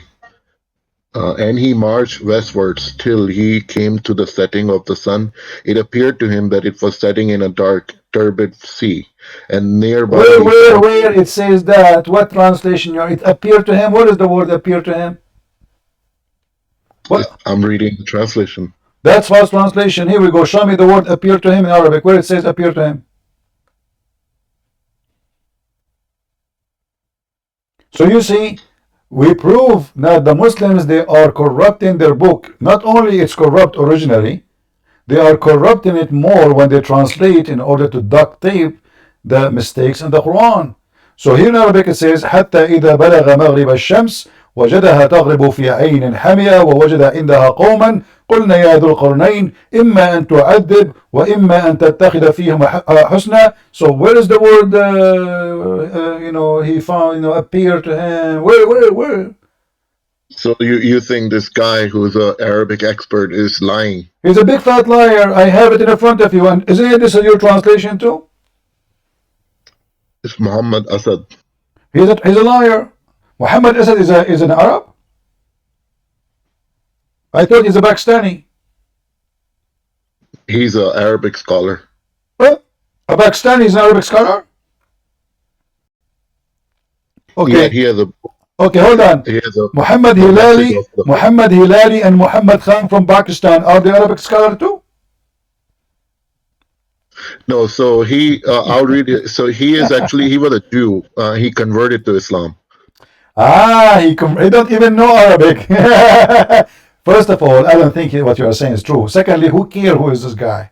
The Arabic font is in front of us. You can copy this and you can post word by word in Google. Word by word. Don't post sentence because Google might take any of the translation automatically and use it. So copy word by word and see where you can find the word appearance. You will never find it or appear to him. It's a lie. Because the Google translation is the modern Arabic, the Quranic one is the Fusha. Okay, my friend, take a hike. I'm not here to waste my time. I don't lie. It's in front of you. And I'm using Muslim translation too. All those are Muslim translation. Not a single one of them, he said what you said. Do you see them? All of them are Muslim translation. Where it says it appeared to him. How come all the Muslims, they are eating the word appear? Why they take it off? I can keep changing translation one after one. Muhammad Biktal, Yusuf Ali, where is the word appear? So don't be stupid. So all of you Muslims agree to take the word appear to him. And this is Muhammad Asad, the one you said he is the one, you are reading his translation. Let me show it to you. So we can laugh at him. And march westward, where it says westward. Where? It says he marched until he reached the sitting place of the sun. When he came to the sitting of the sun, that's false. He did not say that. It appeared to him, that's false. He did not say that. It was sitting in the dark. It doesn't say that. Nowhere it says the word dark. It's not even close. And then he says, Turbid sea, where is the word sea? So the whole translation is a corrupt translation. Every single word in this translation is a fraud. You change the translation, and I will use only Muslims, you will find that the Quran changed 100 degrees. Why Muslims they do that? Because Islam is a religion of fake people. Yusuf Ali, when he reached the sitting of the sun, he found it sitting in the spring of murky water.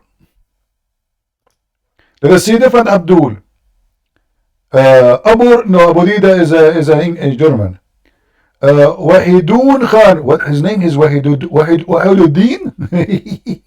What kind of a name? This is supposed to be an Arabic name? No problem, let us go with it. Until we reached the sitting of the sun, he found it sitting in a spring of murky water. Okay? Next. Shakir, Muhammad Shakir. All of them are Muhammad. Every Muslim is Muhammad. Until when he reached the sitting place of the sun, he found it going into the Black Sea.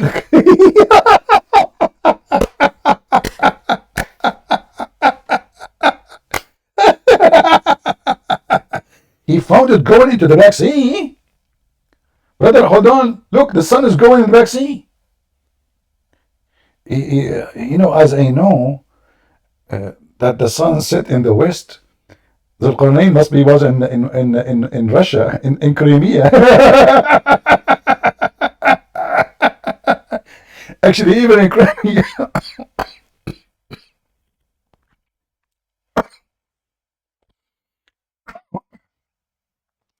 Let me mute my microphone because I need to cough heavily.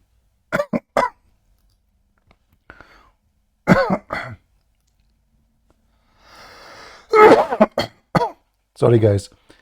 Did I? I apologize.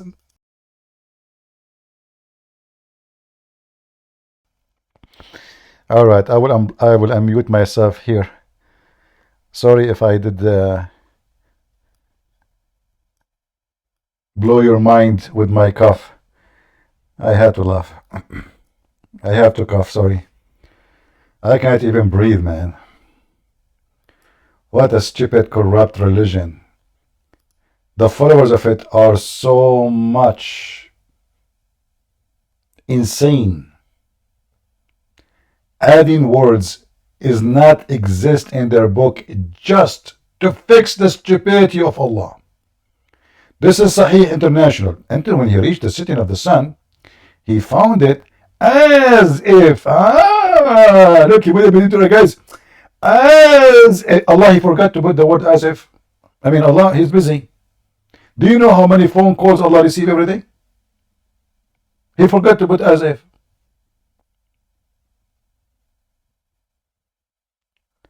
Let us be honest here. Allah, he forgot to say as if. The Muslim, they put it there. Right? Bilu, are you a Muslim, my friend? Are you a Muslim? Go ahead, Bilu. Bilu. Hello? Hello, hello. Are you a Muslim? Yes. All right. What do you think about our topic? I think it's pretty interesting. And I just want to state some facts. Okay. Can you go to Surah Al-Baqarah? Surah, the cow chapter? Yeah. But we don't have any Hindus here. Why you want to go there? No, not the cow chapter, the goat chapter. Yeah, the cow, the Hindus, they like this chapter. Are you trying to No. convert the Hindus to Islam or what? No, go to Surah yeah, this one. Okay. What verse? The fourth one. Okay. What about it? Can you read it? Yeah. والذين يؤمنون بما أنزل إليك وما أنزل من قبلك وبالآخرة وهم يوقنون. And Now read it in English. I do not know English. You read it. Go ahead. But I'm asking you to read it. I don't know how to read. You read it. Go ahead. But you can speak English. Okay. Are you going to now to play games? You read it. I read it. Go ahead. Make it. You are the one who chose the verse. Read it for us. Go ahead. No, but I told you to read it. I don't take command from you, my friend. You call me to read for me a verse. Read it. Okay, I'm gonna read it. All right. Finally. Okay, wait a second.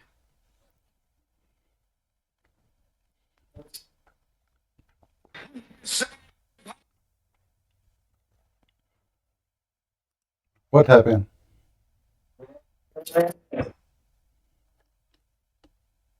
Hello? I support LGBTQ, Black Lives Matter, beyond. What? Black Lives Matter? Islam is anti-black, you idiot. Don't you know? Muhammad, he says only white people do go to heaven. The Muslim, they quote a hadith says there is no difference between red and black. Fabricated. The Quran says يَوْمَ تَسْوَدُّ وَجُوهُ وَتَبْيَضُّ وَجُوهُ. The day faces will be made white and faces will be made black. And those who their faces became black, they will go to hell. Do you see it? The racist Muhammad, the racist Allah. This is why all the virgins in the heaven are white. All the boys in the Quran who they will serve the Muslims are white. And all the inhabitants of the heaven of Islam are extremely white. Not a single black in the heaven of Allah. Not only that, Muhammad, he said in the hadith, when Allah created Adam, he hit him in the right shoulder. And from the right shoulder, seed of the white people came out, and they were white like pearls. And he hit him in the left shoulder. And from his left shoulder, seed, who they are black like charcoal, came out. And he said to the one they are from the right shoulder, you go to heaven, I don't care. And he said, which means the white ones. And he said to the black ones, who they are like charcoal, you go to hell and I don't care. Wala ubali.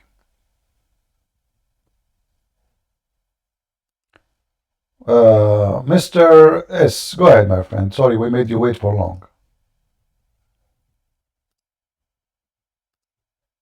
Go ahead. Oh no, it's fine. I'm just listening. That's it. I forgot I even came on stage. My bad. All right. I was just listening. If you don't mind to leave, then okay. You are back, my friend. Are you going to give me an answer, or you are give me a speech, Mr. Shia? Yes. Can you Okay. hear me better now? I hear you. Go ahead. Okay, so let's go back to Surah Tariq. Go where? I will just wait. Surah Tariq, the previous argument or point you tried to make. All right. Okay, At-Tariq. Go ahead. So I want to clarify the original point of this surah is to talk about the resurrection and the Holy Quran and its value. Well, this is not what we are talking about. We are talking about now about the baby, how it's made. Yes, I know. I'm talking about the original, like the surah itself. Ah. So you understand the context later on. There's no context because there's no context. But there's no context. There's no context. Of course, there's context. No, there is, because you see here is speaking about the sky and a star. What does have to do with how you are created? First, My nigga. your opinion. Get him out of here. This faith has come back. Anyone he have a picture like those, or obviously laying in the bed, never let him come here, please. Never let anyone come here. He have inappropriate picture. Go ahead. Okay, so this will be long, but I'll state all my sources. Okay, that perfect with you. It's just What the star have to do with the judgment day, and what the star have to do with your creation? If you just go anywhere, the interpreters of Quran have You agreed. see, you keep saying the interpreter. We go there, they got you busted. I'm asking you. You said there's a connection. What is the person's star have to do with the sexual fluid? Okay, this is irrelevant. It's Quran. You can't say, oh, All right. I sorry. No, I lost my patience with you. What irrelevant? It's you who said read the verses before it because I want you to see the contact. Guys, isn't it him who says to me, read the beginning so we can understand? Isn't it him who said that?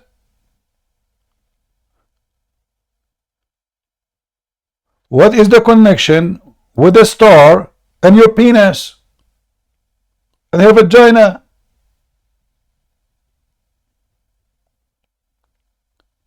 What kind of Quran this Quran is? So now I'm going, I mean the guy who keep posting tuner. Guys, why you don't block him? What is tuner for? Anyone who will post any website have nothing to do with our topic, you will be blocked.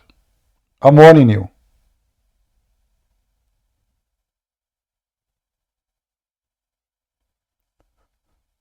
Here you see the stupidity of the Quran author. One verse we are talking about the star. This is how we started. If you read in Arabic, actually you will laugh. وَالسَّمَاءُ وَالطَّارِقُ. What is that? By the sky. Allah swear by the sky. What the heck is that?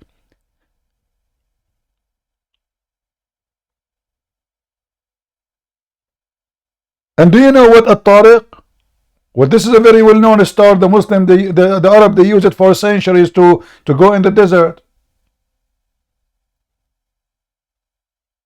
It is the person star. Okay, thank you for telling us. Now, what does have to do with the verse after it? Nothing.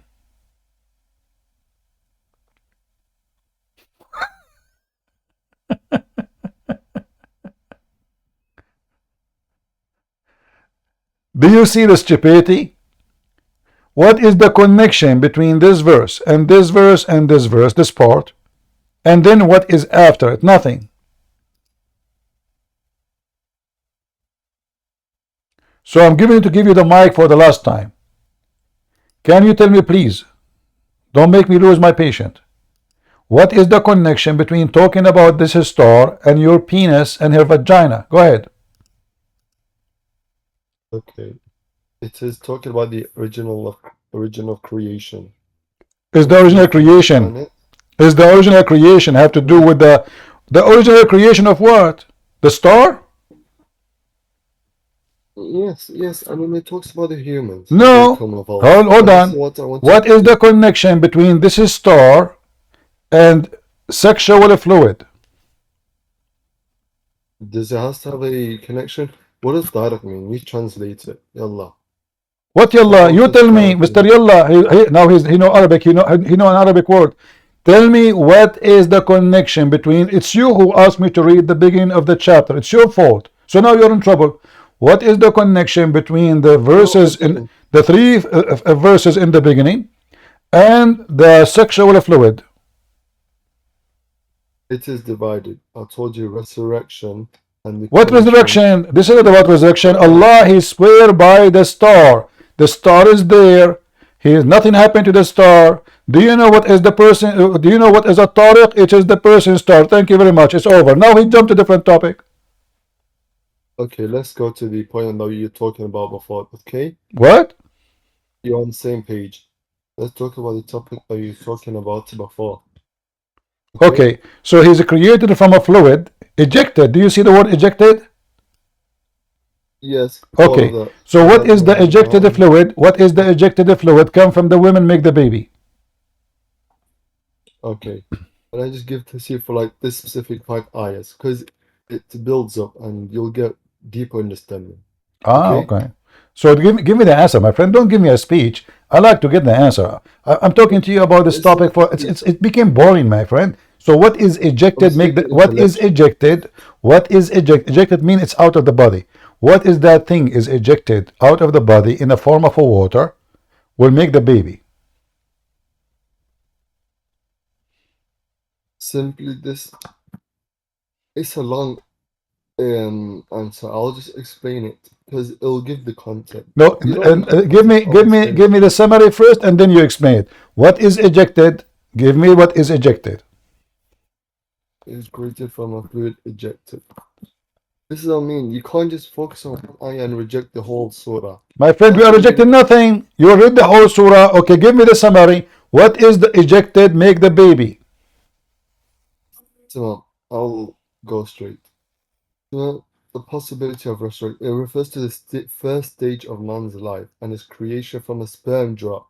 And then it draws a conclusion that the creator is able to create it from such a lowly life germ and give life again. So the women she have a do you agree that the women she have a sperm, it's ejected from her?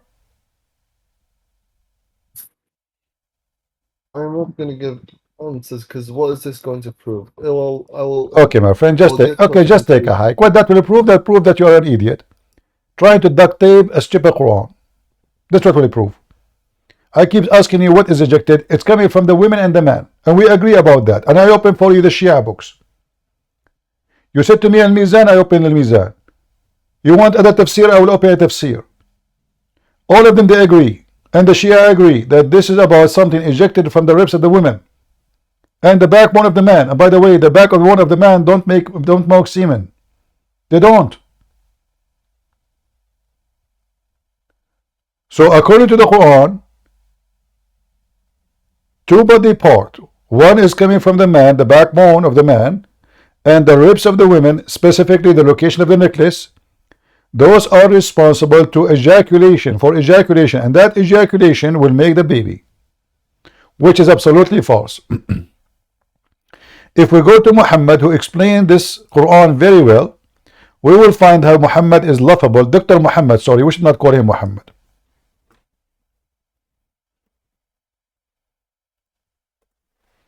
So Dr. Muhammad, he said that when Allah, He created the baby, how the baby is created, Muhammad, he teaches us. According to Muhammad, the baby is collected in a form of a sperm for 40 days. How many? You see, all those hadith are authentic. All of them. Al-Bukhari, Sahih, Muslim, you name it. When a drop of semen remain in the womb, if you read in Arabic, by the way,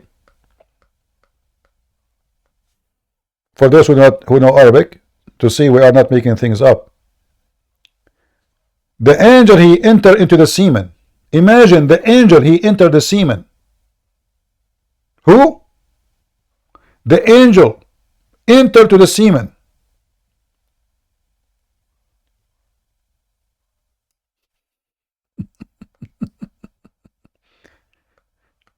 And the semen stay there as a semen, a drop of semen, not only one drop. You know, drop, it's millions, billions. Depend in the person, the male. You know, some male, their one drop of semen maybe will have, I don't know, a couple of million, 1 million. I'm not a doctor. So a drop of semen will stay in the mother womb for 40 days or 45. Dr. Muhammad, other hadith. Here it is in the mother belly. Where? In the belly. Literally in the belly. I don't know why it's not zooming. Where we go? The Messenger of Allah, the truth and the receiver of the truth, informed us, saying, the creation of you humans is gathered in the form of semen in the belly, not in the womb. Read the Arabic. في بطن أمه.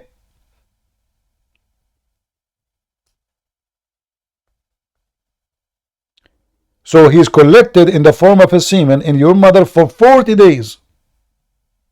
So the woman, she keep having sex for 40 days, and each time she collects semen. Like, give me more, give me more, give me more. I like it before, you know. And the Abdul, he keep giving her more semen because now they want to make a baby. One time, boom, boom, it's not, the wasn't work. 40 days, brother. She's collecting. Then it become a clinging thing.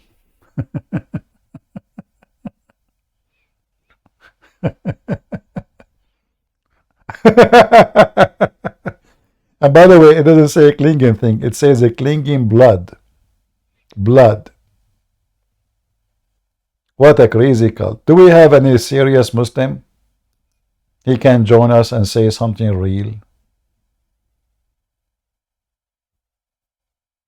Any Muhammadan?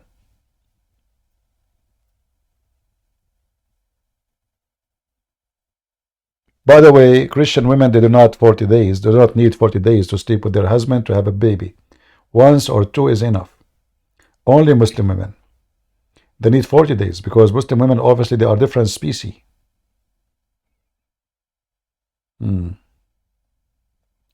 It says leech-like substance. Okay, you know what, Mr. Islam is love. If you can show me the word like substance, I will shave my beard. Can you? Can you join us and show us where it says like substance? I like substance. Oh boy, like, it's like, guys, they keep adding like, as if, appear, he thought, you know. What the heck? In the Quran it says like, or it is a alaqa.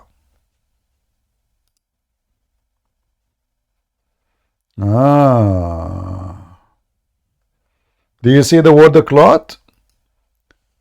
It's a congealed dead blood. Do you see it? Look at the false translation. They keep fixing and correcting. Each one of them, he give you different fabrication for the same book. Look at this. Then we made the nutfa into a clot, between two brackets, a piece of thick dead blood. Then we made the dead blood a little lump of flesh. Amazing miracle.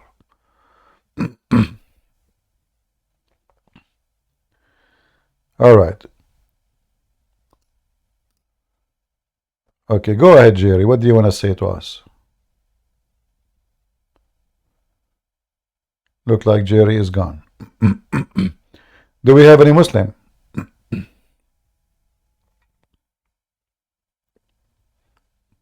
Any Muhammadan? Mayday, Mayday. How are you doing, guys, in Ramble on YouTube? Are we doing good? Are we having good time? People of Rambeline, how are you doing? Are we doing good in Rambeline? Or we are sleeping there? Are we sleeping in Rambeline? Not sleeping yet? That's very good. Say Ameen. What about the people in YouTube? Are you doing good? Okay. Today you learn how you make babies. Now, tomorrow you have no problem. Listen carefully. You have sex with your wife for 40 days. Because your wife, she is cheating on you and she is collecting your semen without telling you. She keep collecting. You put semen, she collected. You say her to, where's my semen? Honey, I didn't see anything. You're right. Not only they eat our food and our hamburger, and they take our credit card, and they spend it for shopping, they are collecting your semen without your permission. 40 days collecting semen. Imagine how many kilos we'll have after 40 days. She might put them in eBay, you never know. She's collecting them. But according to science, semen can live only for 5 days maximum. How Muslim women they can collect semen for 40 days? Do you think she have a freezer inside? Now I know why some women they keep drinking ice cream, eating ice cream and drinking icy drink, because they are collecting semen. They want to keep it cool and frozen.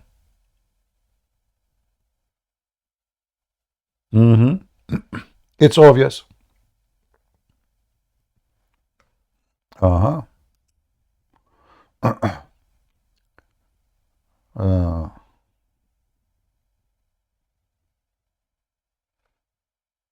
Do we have any Muhammadan have little dignity to and be honest to explain to us why the Quran is messed up? Anyone? Yeah, otherwise explain to me why women they keep asking for ice cream.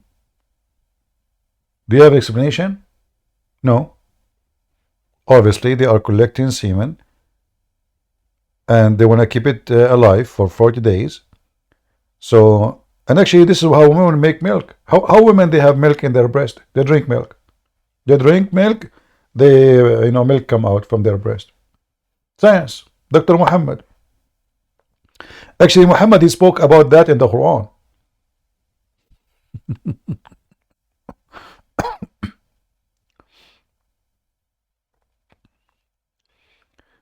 But I like the Black Sea thing.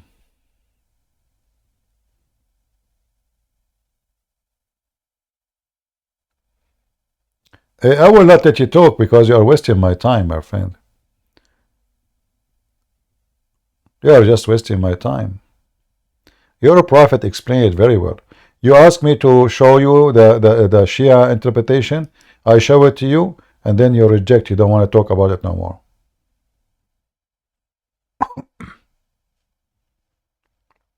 Do you accept the Shia interpretation for this chapter? Do you accept it?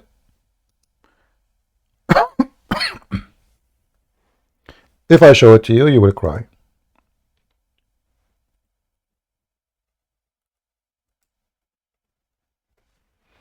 I mean, you are a Shia. You believe in all kinds of fiction stories, and you are telling me about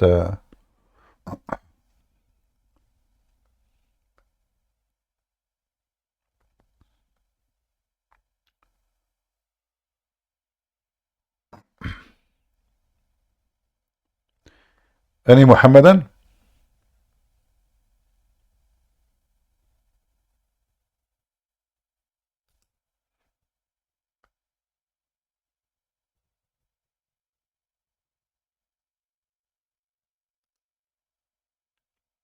Islam is love. Are you going to talk like a man or you will talk like a kid? I will give you one more chance. Let us see. After that, I will block you if you do play games again. Go ahead. What do you want to say to us? I'm not the one who's playing games. I'm showing you Arabic experts, but you don't accept them. This M. Farouk Malik. Who? His translation. Who? M. Farouk Malik. Who is this guy? Who is this guy? The one who do not know how to say his name. No, he has a book on Amazon. Hold on. I have books on Amazon too. What does this have to do with He's it? an expert. He's an expert. Yeah. He's an expert and you're an idiot. Bring him to me. Go ahead. So we can laugh at him. He's an expert. He have a book in Amazon.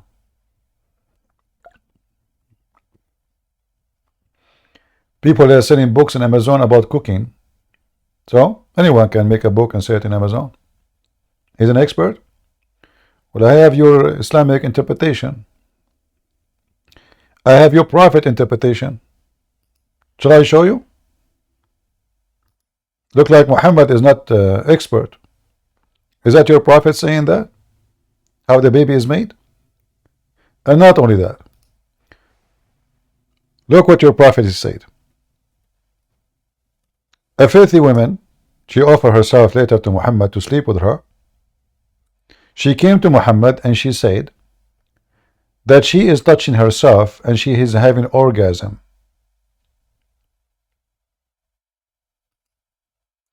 Read what your Dr. Muhammad he said. Is Dr. Muhammad an expert or is not?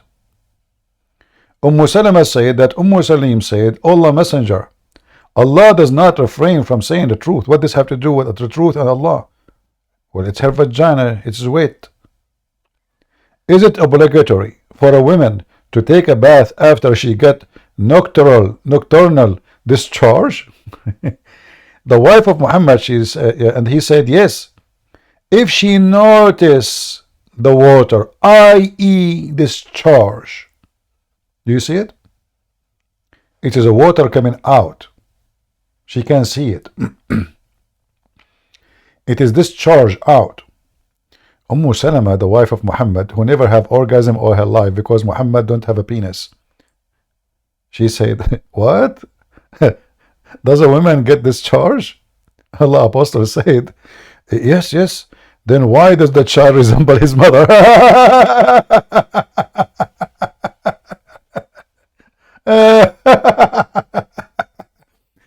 How in the world Dr. Muhammad he knew this? Seriously.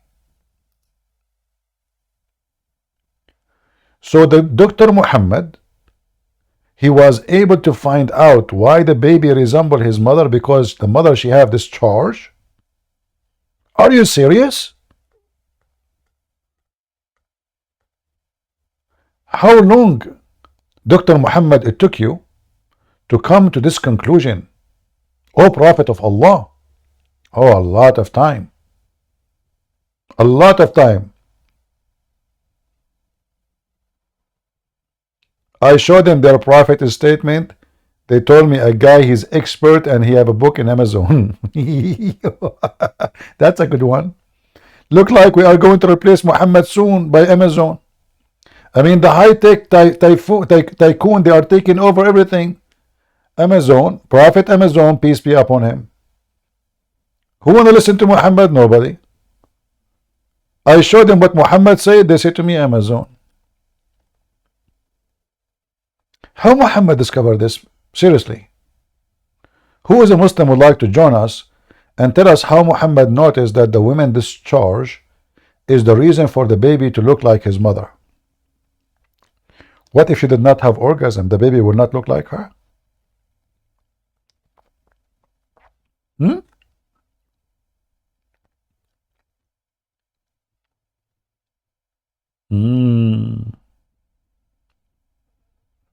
Oh boy.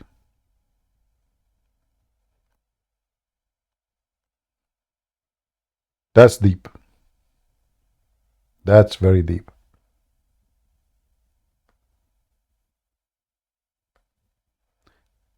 Any Muhammadan?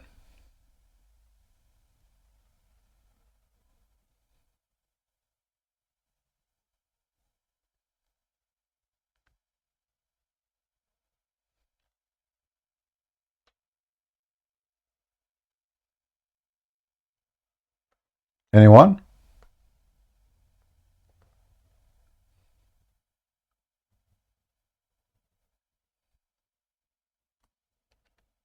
Mayday, Mayday. Do we have admin in the chat? I see people posting non-stop.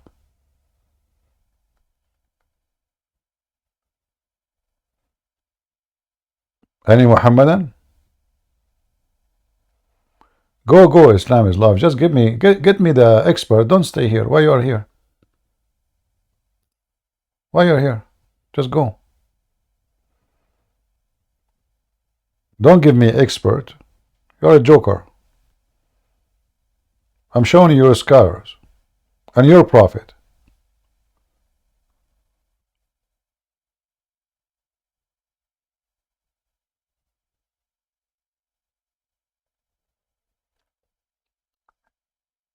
Do we have any Muhammadan he dare to come and tell us what kind of a prophet he says such a silly statement? Is it true that the women ejaculation is responsible for the baby look?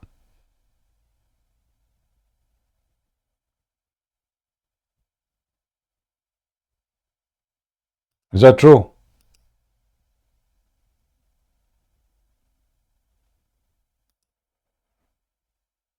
Mayday, Mayday. Anyone?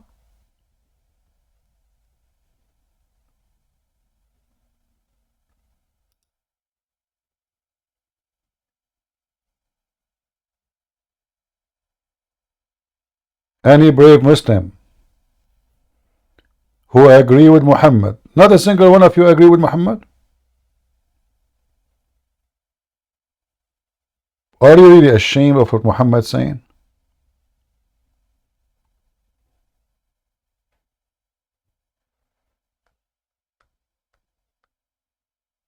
I want one Muslim who agree with Muhammad's statement.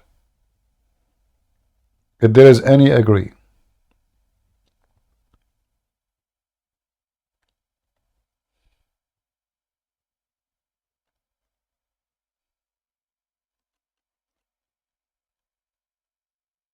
Nobody?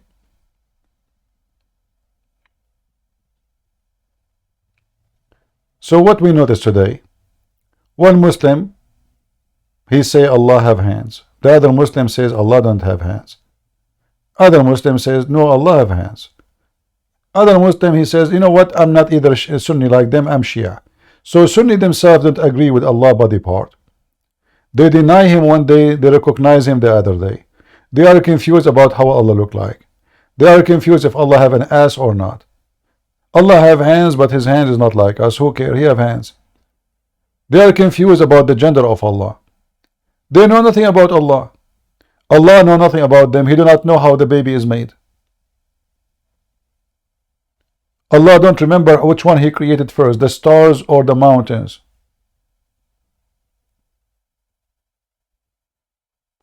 One verse he says the stars first, one verse he says the mountains first.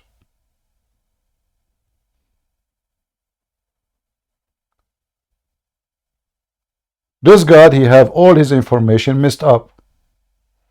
He do not know how the baby is made.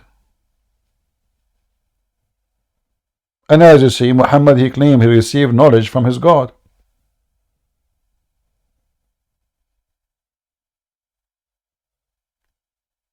Any Muhammadan?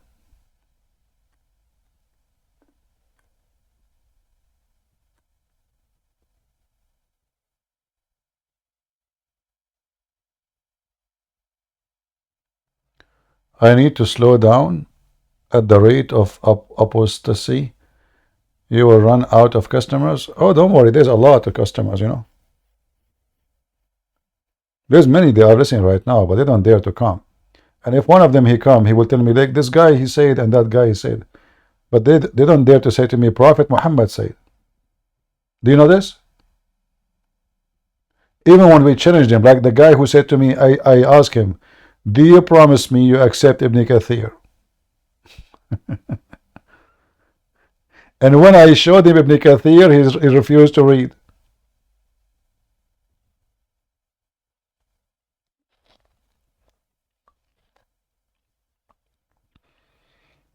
Anyone?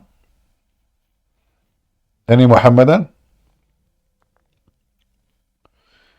Well, in TikTok, if I go there, they will block me in 2 minutes. I posted 3 videos only. I did not even go live or anything. And you right away, TikTok delete my videos.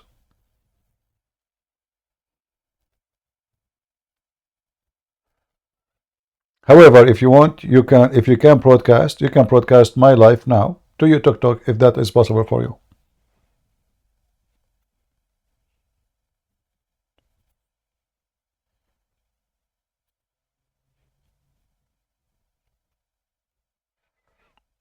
Anyone?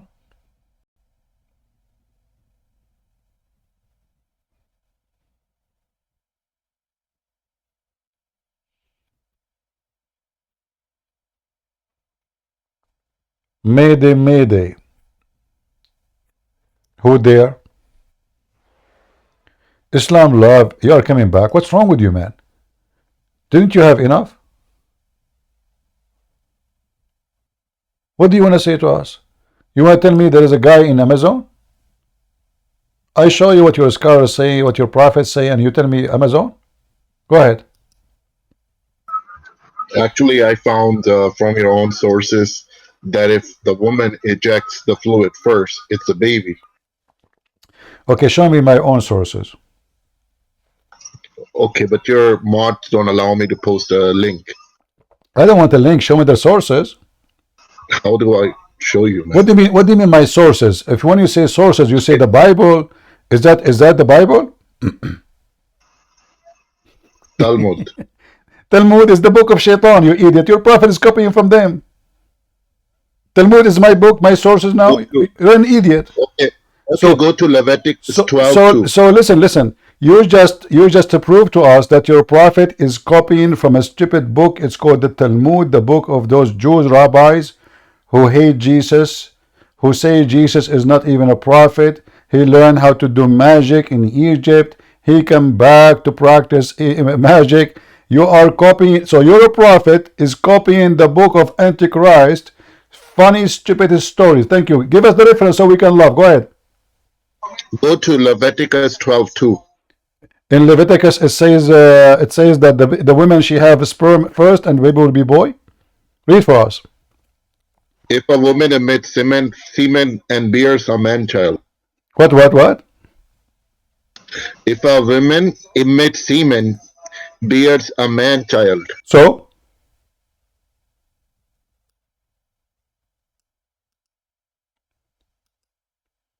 And according to one of the translation in your Bible. Well, let us read together so we can love together.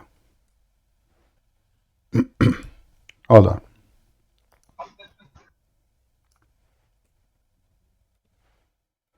What do you understand from this verse?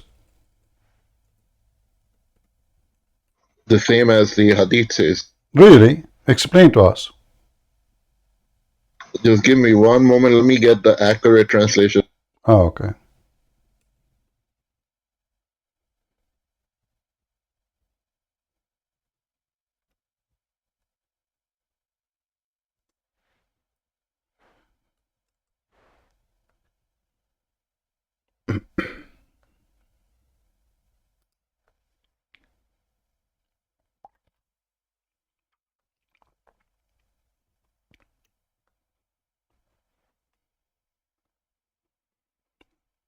Where do you go?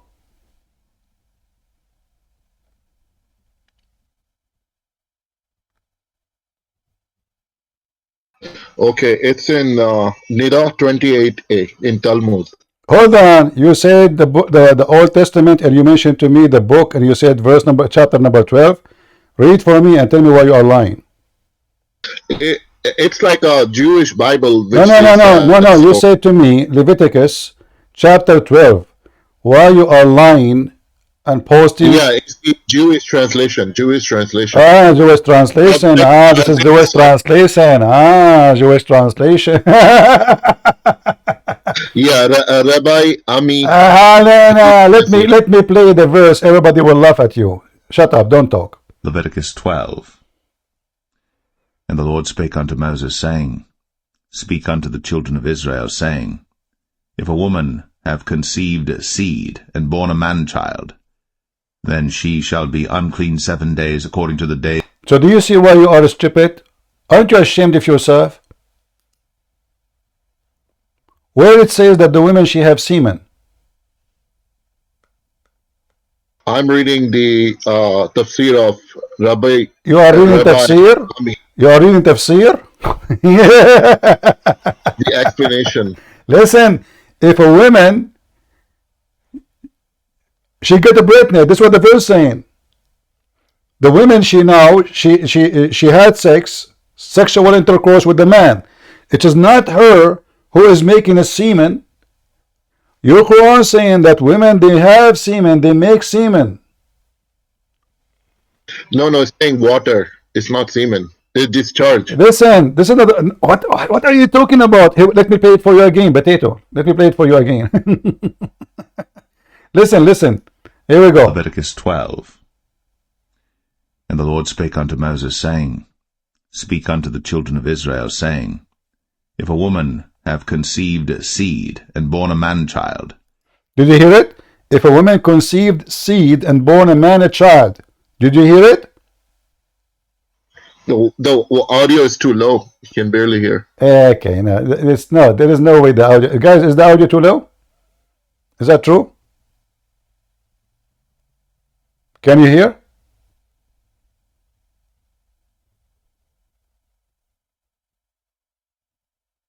Oh, it's a little low? Okay, no problem. Hold on. Okay. Open the link and read it from your and play it from your side. Go ahead. Play it for me from your side. Okay, give me one more.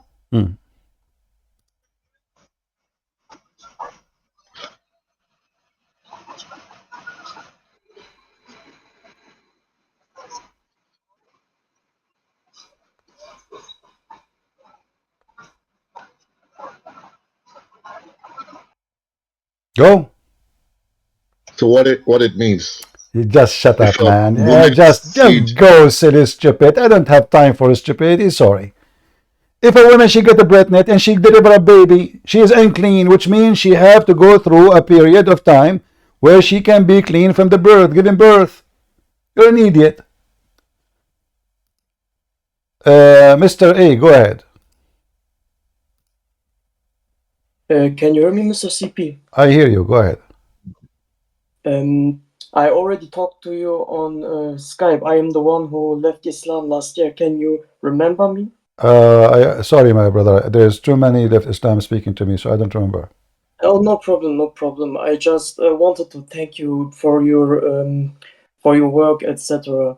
I don't want to stay long.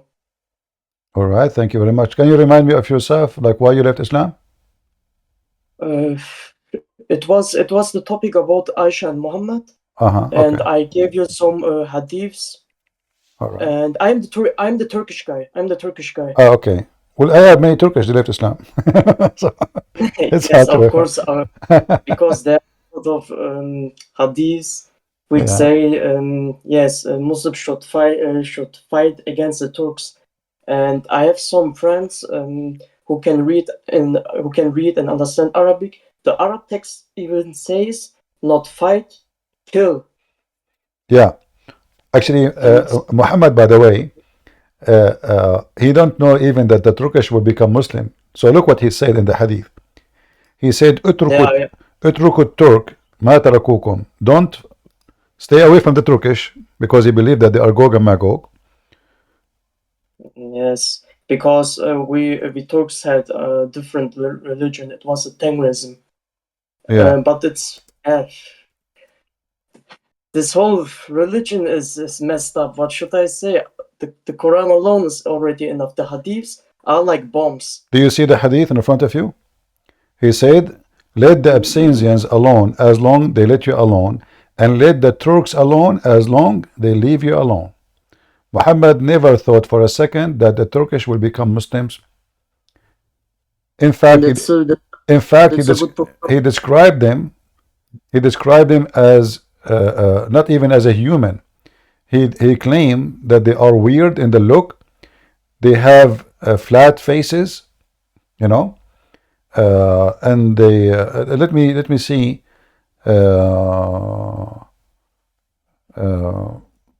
Let us see here the hadith. I think it says Kalmajan. Is it from Al-Bukhari or Muslim? I think we will find it in Al-Bukhari. Okay. Let's see. Here we go. The hadith says, the hour will not establish till you fight with people wearing shoes made of hair. And the hour will not be established till you fight with people whose faces look like a shield coated with leather. Abu Huraira, they will be small-eyed, flat noses, and their faces will look like shield coated with leather. Do you see it? Yeah, I see it. He is talking about the Turkish. I cannot understand how he knew it, because he was Middle Eastern and Turkish people at the time was in Asia. Slavery. There's always slaves come from here, from there. The same as there is Roman slaves are sold in Arabia. People, they travel in the for trade between countries, pirate, they attack them, they capture them, they sell them. No, that's it. That's really the same as Salman al-Farisi. Salman al-Farisi, he was a slave of Muhammad, correct? Yes, all as right. far as I know. But he is the Salman the Persian. So what Persia have to do with Muhammad? Far, They captured the guy, they sold him in the slavery market. All of those speaking about the Turkish, the Asians specifically, making fun of their look. Remember, the Turkish at that time, they were just a pure Asian. They are not like now mixed with the European after they invade the land of the Greek, right? The land of the Greek, it was during the Ottoman Empire in the 13th century. Yeah, this is why now they are totally mixed. If you go now to Turkey, you will see blondies and etc. But those are not really the Turkish. The problem is, I also did a DNA test on me, and it says that I have 60% Turkish descendants in Turkey, okay, but also 26% Greek roots. See? And 10%, how should I say it, Kazakh. Let's say just Kazakh roots. I am also mixed. Yeah. See here. Yeah. See here, it says clearly who are they, and he is making fun of them. Look at this. Allah Messenger said, the hour will not establish until you fight with the Turks. People with the small eyes, red faces, and flat noses. Their faces will look like a shield coated with leather. The hour will not be established till you fight with people whose shoes are made of hair. And this is supposedly the sign of the hour.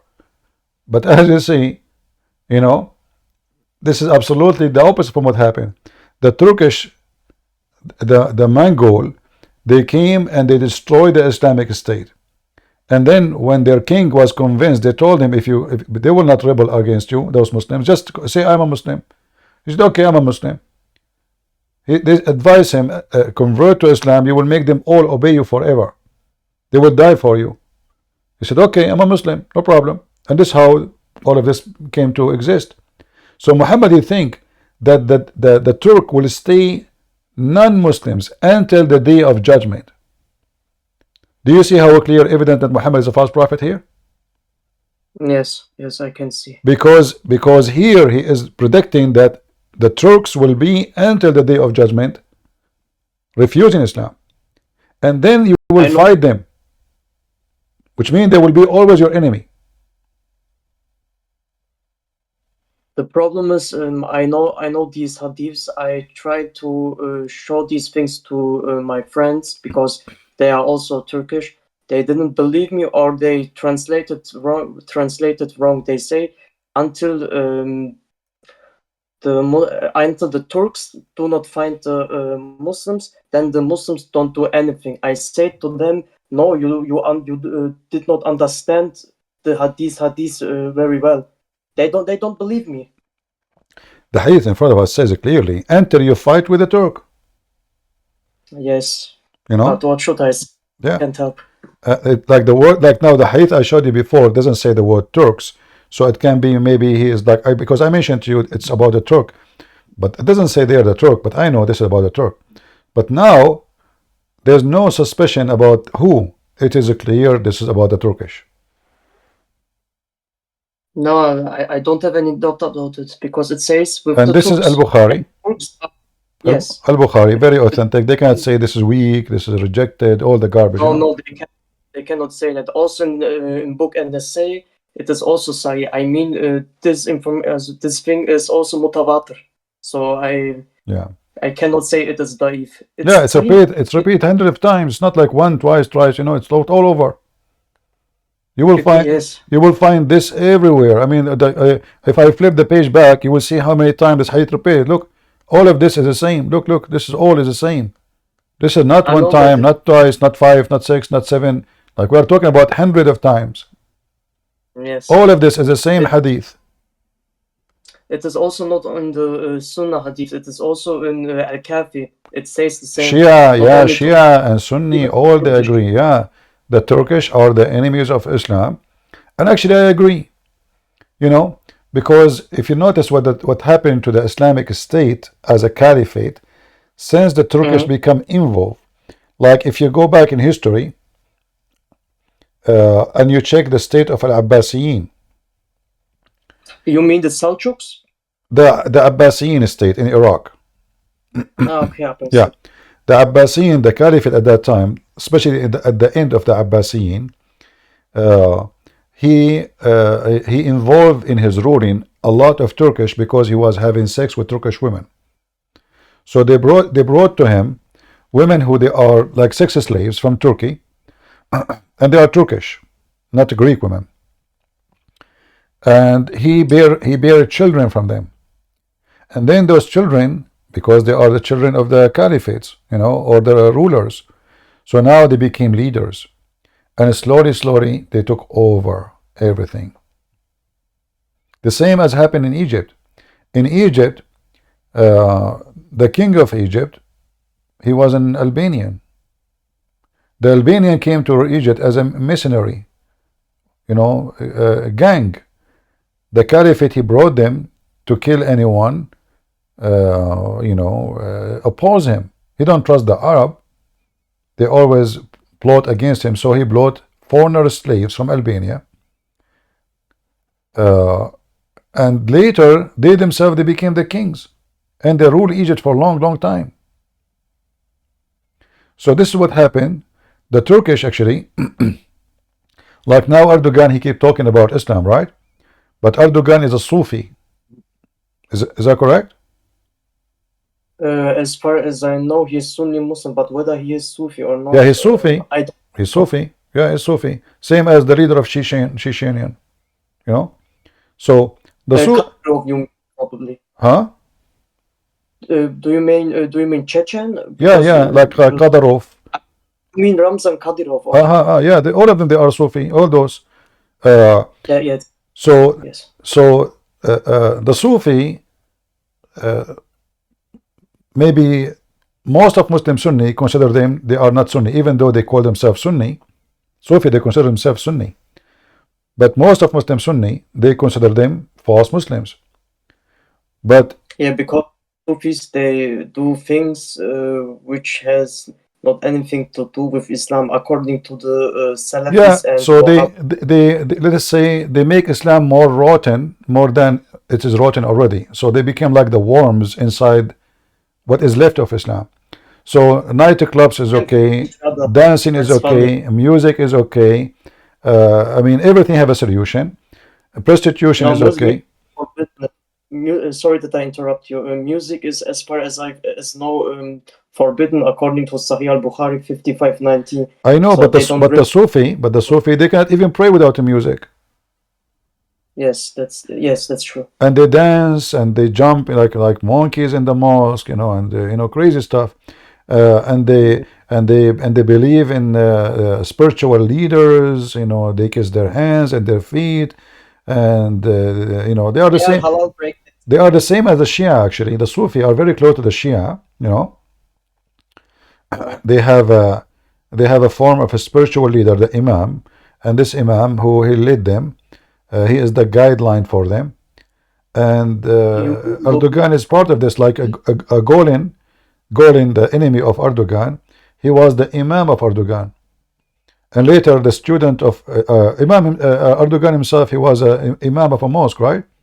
So he was a student of Golin, and then after he became a president, he wanted to get rid of his master, and he tried to kill him, and that's why Golin right now he is in America hiding from him. The problem is that this topic is a little bit complicated, and don't get me wrong, I don't want to say anything about it because I'm a little bit scared, so that I know. Okay, sorry. You can leave right now. It's okay. I understand. Okay. No, it's okay. No, it's okay. I don't want you to be in trouble. It's all right, my friend. It's okay. Here we go. I will mute. I will mute you. It's okay. It's okay. I understand. No, I understand.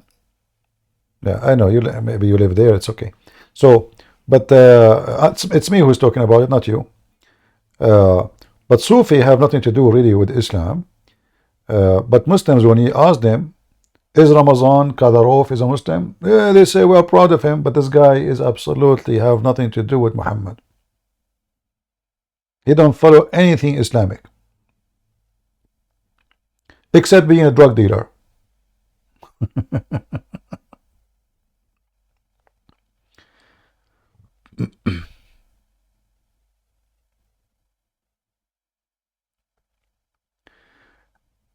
Islam Love is saying, I will send a Catholic website describing the history of the Bible, and they themselves agree the Bible was corrupted. That's a good one, my friend.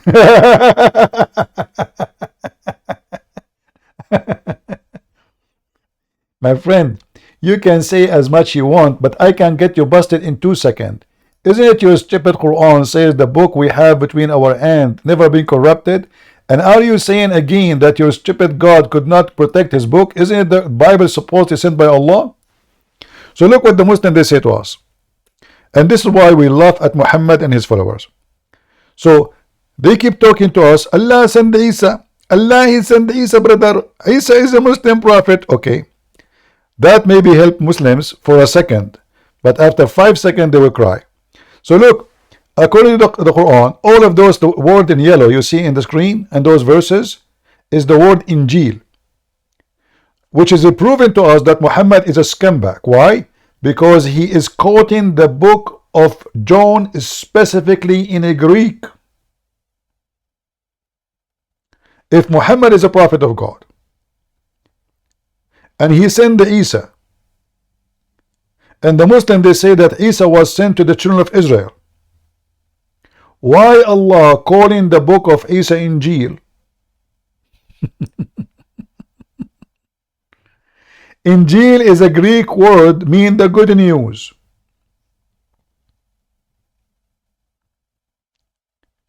Why Allah is quoting a language to use it to call his book which he sent to Isa? I will tell you why. Because Muhammad do not know better. He heard the Christians saying Injil. So he say Injil.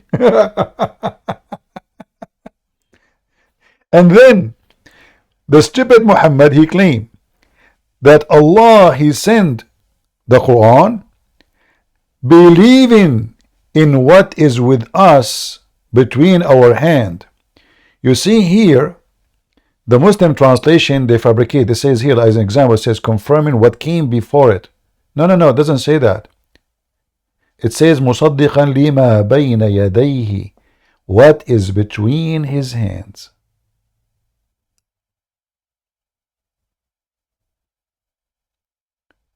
So when a stupid Muhammadan he claimed that the Bible is corrupted, that's number one. That means Allah cannot be God, because supposedly this is the book of Allah. Was Allah able to protect his book? The answer no, according to Muslims.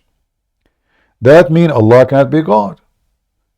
If Allah is Almighty, who can change the word of Allah? The Quran says, لا مبدل لكلمات الله. Nobody can change the words of Allah. Who? Nobody can change the words of Allah. Are you serious? Yes, brother. Allah said that? Yes, brother.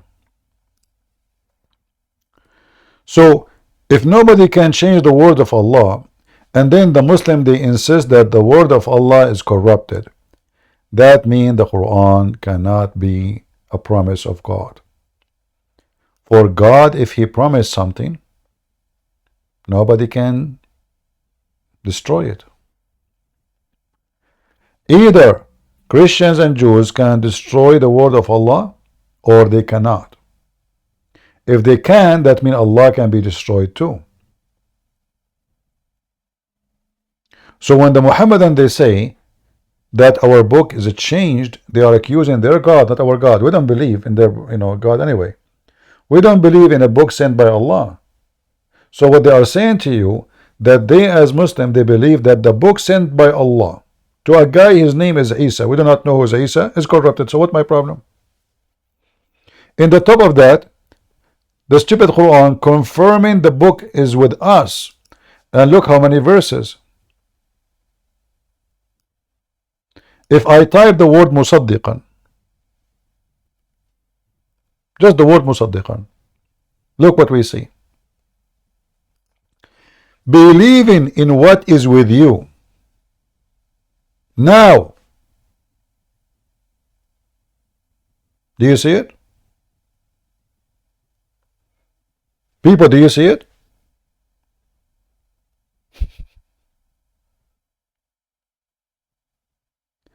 And the Muslim themselves, they add what book he's talking about. The Torah and the Gospel. Do you see it? So the Muhammadan, they come to you, they say, oh, your Bible is corrupt, but the Quran says the opposite. So who you trust? Same time, you idiot. Christianity spread around the earth before there's anything called connection like internet, etc. So Ethiopian, Indian, Greek, Syrian, Iraqi, Assyrian, Chaldean, Persian, it's around the world. North Africa, Egypt. These Bible, they spread everywhere, and there's no connection between them. And then if we compare between the book given to the Indian with the first disciple came to them, and a book given to the people of Antioch with the first disciple came to them, and a book given to the Greek with the first disciple come to them. We are showing you the corners of the earth. We will see all are the same. In the top of that, as you see, this is the Quran. The Quran witness that the stupid Quran confirmed the book is with us. And look, guys, from Catholic.com, Herman is correct. Just get out of here, you idiot.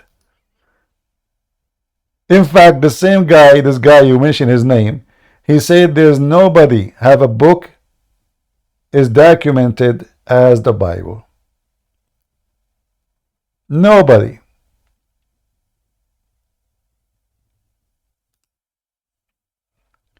Mayday, mayday.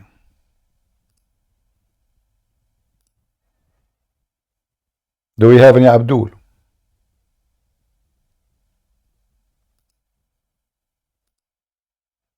Any Muhammadan? Do you see the Quran confirming the Torah and the Injil, and those stupid Abdul, they keep saying to us, your book is corrupted? What's wrong with those people? They do not know how to. 600 years after Jesus.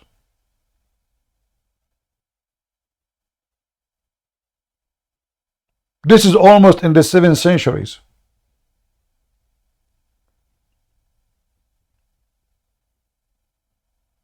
And this is the mouth of the devil itself, Muhammad. Confirm that our book never changed.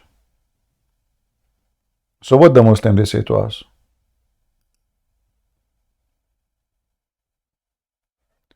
Abdul saying to me that you know that Jesus was an Arab and not a European. Another donkey. So are you saying to me you stupid Quran say that Isa was sent and he was an Israeli, not Arab? Was wrong? Guys, Isa was an Arab. Let me block you, man. I don't have time for stupidity. Just get out of here. I'm losing my patience. Jesus was an Arab. I don't have time for kids. Get out of here.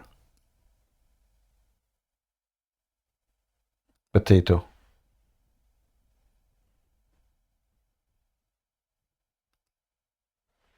They go even against their book. They make fun of their book just to make an argument.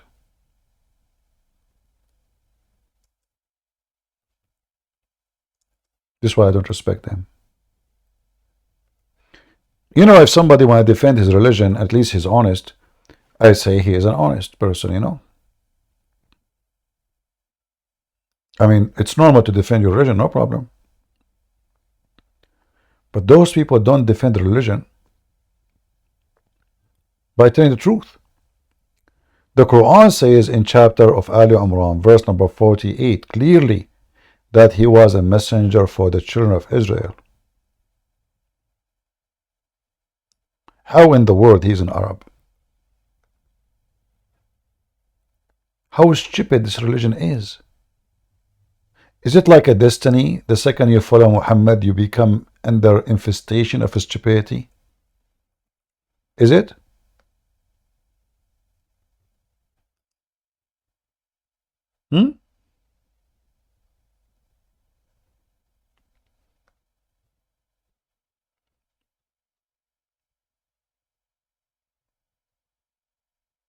By the way, Trump is an Arab too.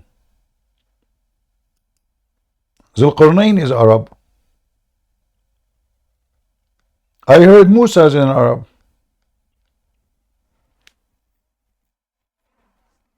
Zakir Naik is an Arab. Christian Prince. First of all, I am an Arab and I can confirm that. How you can confirm it? My mother, she went to Saudi Arabia to do Hajj. Okay. And then she lost the direction with her husband, which is my father. Okay. So she was away for 5 days.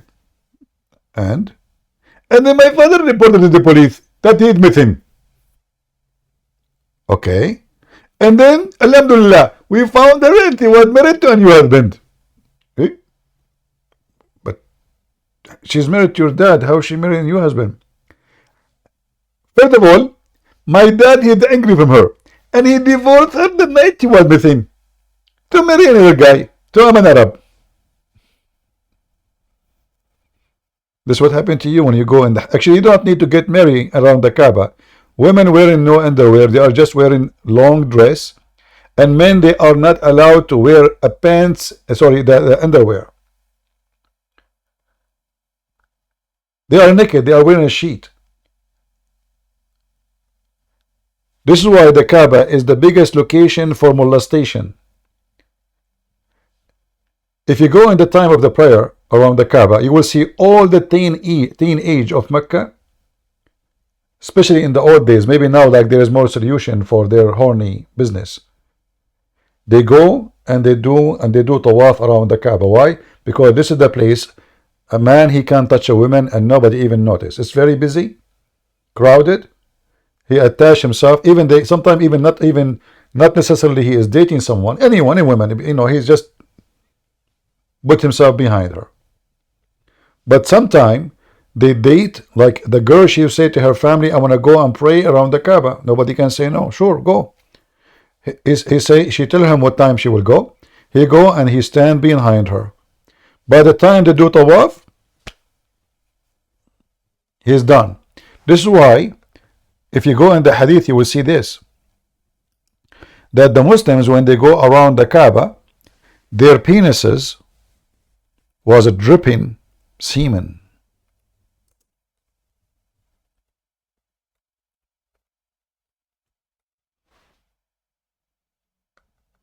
Do you see it? Read with me carefully.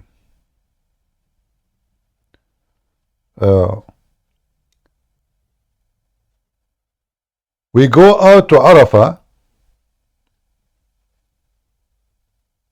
with our male organs dripping with semen. Do you see it? Am I making things up?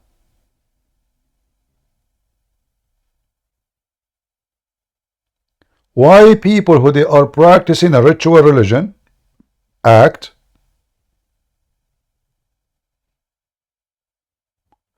their penises dripping semen during the practice?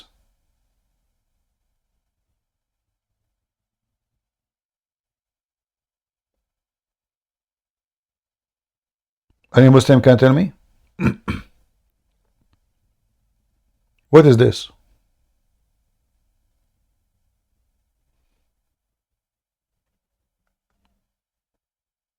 Any Muhammadan would like to join us?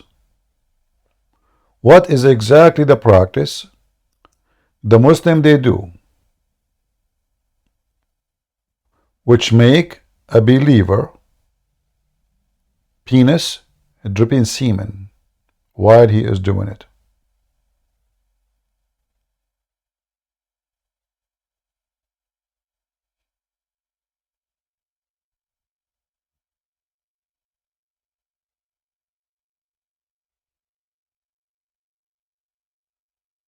Nobody? All right.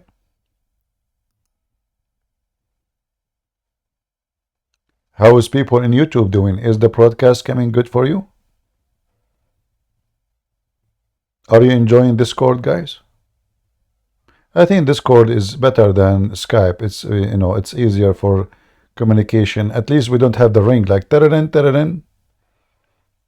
Right? First time I came to Discord, actually our sister here, Lisa, she invited me. She asked me to come here. And then I went in a chat room and everybody was talking. I said to myself, what I can do here? I mean, it's like a bathroom. I don't know who's talking. The voice is coming from everywhere. And I say, who's talking now? Me. Okay, who are you? Who? So I came here 2021, I think, first time. I stayed here for 5 or 10 minutes. And I said, never again. I mean, this is messed up. They did not explain to me that you can organize it, you can make a stage. No. I enter a chat room and everybody talking to me, Christian Prince, how are you doing, Christian Prince? I don't know. I felt like Muhammad, and suddenly all the Jibrils of the world are coming around me. I get scared. The room is dark, and I am young, and they are old. I said to myself, I better leave before what happened to Muhammad can happen to me. What happened to Muhammad? He got squeezed. I said, I better leave. This is squeezing room. Otherwise, I will be in the squeeze revelation of Allah. Honestly, this is what happened. I came to the chat room. Everybody's talking. Who's talking? Okay, and they told me here is good. I said, what I can do here? Are you serious? How we can talk to people? I mean, everybody's talking at the same time. But this time, I don't know what actually made me come to Discord. I'm not. What is the reason I made me this time come? Yeah, I think I saw somebody receiving calls. So I said, let me how I can do that. I think I saw a video or something about Discord. So I went in Discord, and actually I found messages sent to me from 2021. One of them, she sent to me, "You still single?" I said, "Oh." The other one said to me, "Are you really Christian Prince?" The other one, I don't know, like from 2021, like 4 years ago.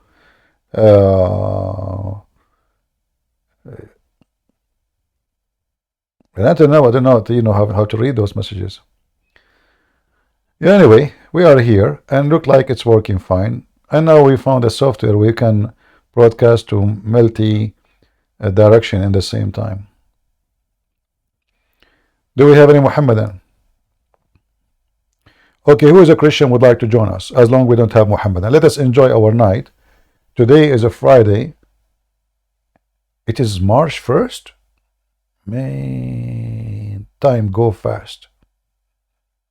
You know what? If you are a Muslim, you will not feel the time. Do you know why? Because March, if you are a Muslim, will come in December. And December will come in August. Do you know why? Because Muhammad, he screwed the Islamic calendar. So if you search right now when Muhammad was born, you will see that Muhammad born in January, February, March, April, May. You know, this is a song actually. It's a poetry. It's Shakespeare, I think. January, February, March, April, May. You know. So Muhammad, he changed the dictionary, the calendar, and now Muhammad is born in every month in the year. It's you. Go ahead. Oh, hello, CP. Yeah, I was thinking every time Abdul shows up to speak to you, you know what they bring with them? Duct tape. And they dance around. They dance around, and they're very slow, by the way. Like you ask them a question and they're like, Yeah, they it's dance like, around. I lose my patience. You I have know. a lot of patience. God bless you with really a lot of patience. Because I'm here sitting at my desk and I'm losing my patience. I'm like, come on, Abdul, speak. Speak. Yeah. It's like they're 5 years old. They never matured. They stayed at that stage. I agree So with thank you. you for all you do, CP. I agree with Really you. appreciate Muslim, they dance Yeah. around. And actually, Yeah. if people are on YouTube, they can see how Muslim they dance around. I can prove it. Non-stop. Yeah. The second they call me, they start dancing. You know, they have all and the disco. You know, Islamic way. All right, And they sister. bring their duct tape for sure. Well, thank you for all you do. Thanks for taking the call. I just wanted to make a quick comment. Thank you. You're welcome, sister. God bless you. All right. God bless you. I thought you are coming with a sandwich or falafel or something. I mean, ladies, come on, don't come with empty. Don't come with empty-handed. I mean, and I'm alone. I don't have anybody to cook for me. راح أجيب بقلاوة But وياي oh, okay, that's it. Now I forgive thee. Homemade too. Homemade with honey, no sugar. All No right. sugar added. Okay. Yeah. All right. No All problem. right, CP. Oh, Bye-bye. thank you for bringing the bees to my house. See, she would use honey, so the bees will attack me, and then it did. I know the. The real deal. Oh, I'll okay. use the real deal for the real deal, CP. All right. All right. God CP. bless you, sister. Thank you very God much. bless you. Thank you. Bye-bye. 1389. Go ahead. Good evening, Christian. I have a question. I asked a Muslim what is for him the most beautiful verse in the Quran. And he said to me, it's Ayat of Kursi. It's, I think, the longest verse. And it's beautiful because it protects the Muslim. What do you think about that? Well, as long as this chapter protect the Muslim, how come Muhammad died by poison?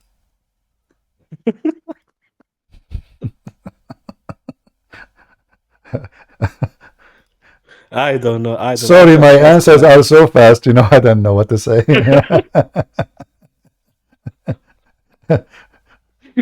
Oh my God. This is why they fear me, you know. I mean, protect the Muslims. Isn't Muhammad, he was under black magic? Isn't it Muhammad was under, you know, he killed by poison? Isn't it Muhammad, he lost his 4 teeth? Isn't it Muhammad was beaten in a Ta'if? Isn't it Muhammad, his wife attacked him, and Muhammad need protection of Allah? So why he need all of this if you have the chapter of the chair? And by the way, why it's called the chair? I don't know. I don't know. No, I know. I mean, this the word kursi itself is not even an Arabic word. So what kind of God he borrow a word have nothing to do with Arabic and he put it in his book? The word kursi mean a chair, but it's not an Arabic word. Same time, Allah have a chair or he have a throne? Any Muslim can tell us? Allah have a throne or a chair? Any Muhammadan? So look, Solomon, he have a chair, Allah have a chair. Chapter 38, verse number 34, you will see that Solomon was sitting in his chair, and then you go chapter 2, verse number 225. Allah have a chair. They're both buying same IKEA, I think. That's why maybe, I don't know. Why Allah have a chair? Is that different from the throne? Yeah. So now we know that Allah have two furnitures. One is the throne and the other one is the chair. No table. But he have a tablet and a pen. Right, the tablet between the eyes of the angel, right? Yeah, between the eyes of Angel Israfil, and the distance between his eyebrows is even bigger than the distance between my eyebrows myself. 500 years. So mashallah, mashallah. yeah, so Allah he put the tablet between the two eyebrows of Israfil. Do you know why? Why? So he cannot read it. I mean, look at this smart Allah. Well, he can go on. Okay, he's an angel. He can go to other angels. Says, can you read for me what is between my eyes? I mean, there's a lot of angels there. So if he cannot read it, what about the rest? I mean, this is the most. What about making like a fingerprint password, etc. Somebody can read it. Like a screen will not open unless. So he put it between his two eyes, between his eyebrows, so he cannot read it. And the tablet is so massive and huge, like distance 500 years. Yet the frame is made from flour and decorated with rubies. Like those iPhone, you see girls, you go like travel in the airport, you see girls, they have a case for their phone. I mean, I don't know, weird. They have like a golden color or all kind of weird stuff. So Allah, he is doing the same. His tablet is decorated. Hey, by the way, there's any Muslim would like to join us and tell us description of the tablet of Allah?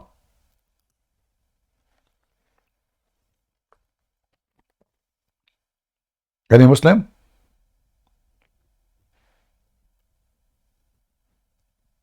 Nobody?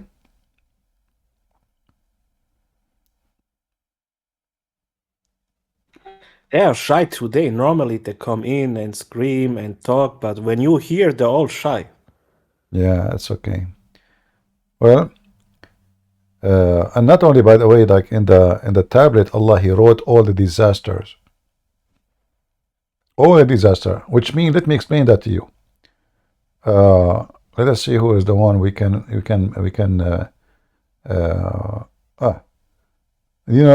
Lisa, the admin here, her name is written there. I told you all the disasters. Lebanese Christian, his name is there too. Who else? SUJ, her name is written there. A Christian prince name is not written there. I'm not a disaster. No. Absolutely not, especially for Allah. So all your names are written there. All the disasters. It says clearly. I'm telling you, all the disasters is written there. I mean, this guy is. He have a chapter, a special chapter. Okay, today, Lisa, she is born in Indonesia, and she is a disaster. Her nickname is a volcano. Oh boy. Because we also have a question about the body of Muhammad when he died, because I think they said the prophet's body will never be taken from the earth or something. No. So he will always be here, But no, he's not taken. Muhammad. Not taken. The earth will not swallow it, and he will not decay. However, Muhammad, he says that when he do poo-poo, the earth is swallow his poo-poo, which is true. Let me see. Let me show you. Aisha, each time she go after him to the bathroom, she look for it. Where is his shit? I mean, the shit of the prophet. Where is the shit of the prophet? My husband. So she became suspicious that Zakir Naik is stealing the shit of the prophet and using it as a fertilizer for his tomato. So she told her husband, Aka Muhammad, hey Habibi, I go after you. I don't see your shit. I don't smell your fart. What's going on? So the Prophet, he explained to her because she's ignorant. He said, don't you know that Allah, he made the earth swallow whatever come from our asses as a prophet? That's where come from. Holy shit, from Muhammad. Actually, there's videos. I can play it, but maybe if we're not on YouTube, you know, those YouTube, they will flag us for copyright. Yes. So let me see if I can find the hadith in the English website. Let me see this one. Let's try this one.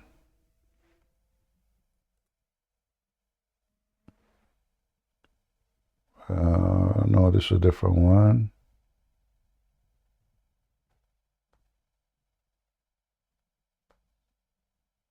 Yeah, I have the hadith in Arabic, but I'm trying to find the one. Yeah, but this is the one you are talking about, that that the earth cannot eat the body of the human, sorry, of the prophet. Let me see if there is other hadith. Here we go. I think this one we should find in English. Let's try this one. So this hadith here, let us see. And you know, you need to ask yourself as a Muslim, if you are a Muslim, the one is listening here,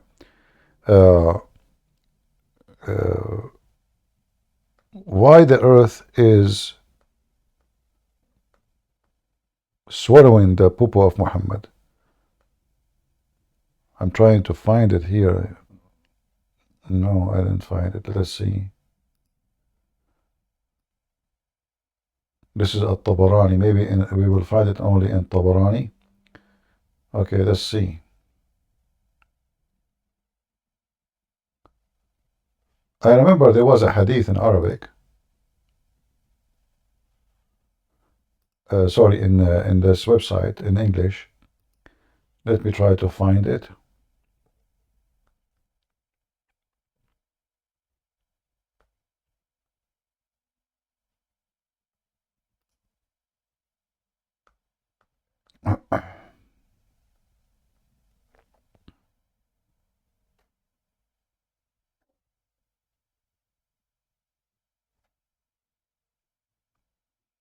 All right, this one is.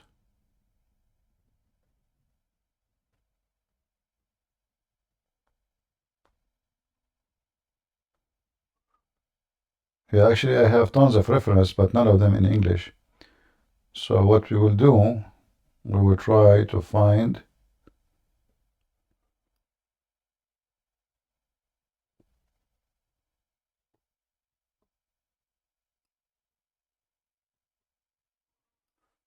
Let's see this one. Yeah, this is the issue. Like, you know, actually now it's a lot easier to show proofs. When I start exposing Islam, there was zero website in English about Islam. So anything I want to do, I have to translate myself, show Arabic, just Arabic on the screen. Like we don't have at that time Google Translation. You click at the page, you saw it. No, none of that.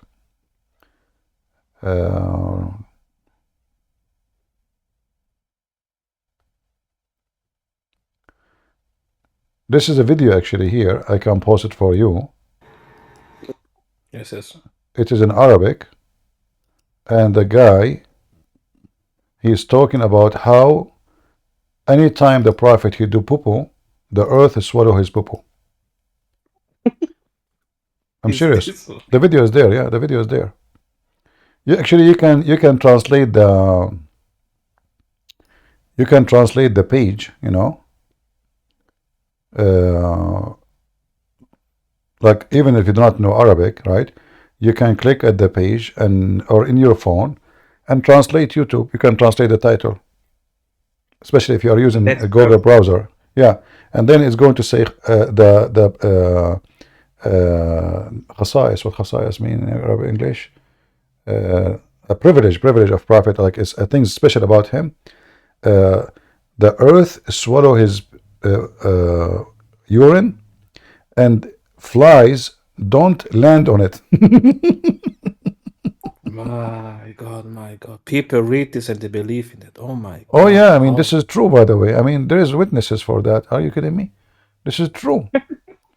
Actually, me myself, the earth swallow my urine too. I look back, I see nothing. I must be a prophet too. Yeah, guys, did you open the link?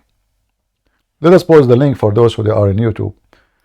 You can click at the translation. You can translate the page, and you will see it says clearly that special things about Prophet Muhammad. Let us post it for those who are in Rumble.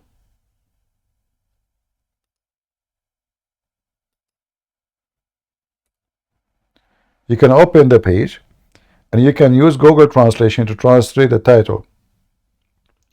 So the privilege or the description of something special about Prophet Muhammad: earth always swallow his pee, and flies never land on it. But hold on, if the earth is swallowing it already, what the fly will lie on what? But CP, how he then die making pee-pee? Yeah, actually, this is what it says. You see, this other story will prove Muhammad to be false, because according to the Hadith, before Muhammad he died, he asked Aisha to bring the dish. He pee on it, and he died. So how the earth is swallow? Why you need even a dish? There's other hadith saying that the woman she drank his pee. Correct? Yes. So how the earth is swallow his poo, and nowhere can be found, and then we found that there's a hadith, a woman, she is a servant slave, she drank his piss, and the other hadith speaking about Muhammad when he was dying, the last thing he did instead of saying Shahada, he asked Aisha to bring him the dish, so he pissed, and then he died immediately. I know, Christian Prince, I listened to you for 4 years, and every time a Muslim talk, I have already the answers. He says, I know it's B, it's wrong. It's so funny. Thank you really for that. Thank you that you every day here and teach us. Really. You're welcome, my friend. Lebanese Christian, what do you want to say, my brother? Go ahead. I wanted to ask you a question about a contradiction in the Quran. Guys, this guy, he is paid by the Mossad. They told him there's a contradiction in the Quran. Can you believe it? I can show you my bank account. There's not much, my friend. No. I mean, okay. Let me expose you now. Let me expose you. Are you sure there's a contradiction in the Quran? Subhanallah, no. It's a miracle. There's See? no. So why you are lying, brother? You are lying. Okay, go to. I will make a channel to response for you. I will call it Lebanese response. Actually, remind me. How many times do you have to say Bismillah to be forgiven of your sins? Is it 33, 100? 100. Bismillah wa bihamdihi. You have to say not only Bismillah. Bismillah wa bihamdihi. If you say Bismillah alone, sorry, it doesn't work. It's like iftah ya sumsum. You have to say the same sentence to the cave door will open. Open, O Simsum. Yeah. So what the contradiction? It was just the story about Malikat al-Maut. The angel that was sent by God to tell Moses it's time to die. Right. We were debating Abdul, me and the brothers and sisters, like yesterday, and he said, actually, Allah sent the angel knowing that Moses would slap him already. What do you think of that? Okay, well, if Allah he knew why the angel was sent, that's stupid. Secondly, where it says that, number 3, why then Allah he agree with Moses? Why he don't say, okay, Moses, because you can, first of all, you cannot change your destiny according to Muhammad. Nobody can increase one day of his life. So how Allah he command? Isn't it Muslim they say if Allah said B is going to be?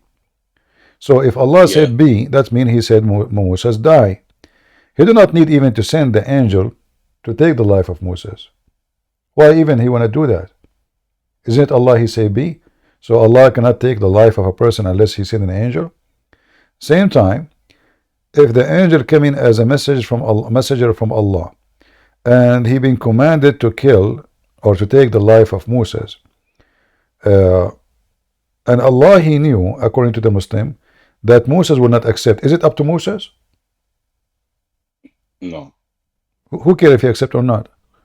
All of us, if you ask, if you want to die now, I say, look, no, let me finish with the dish at least, you know.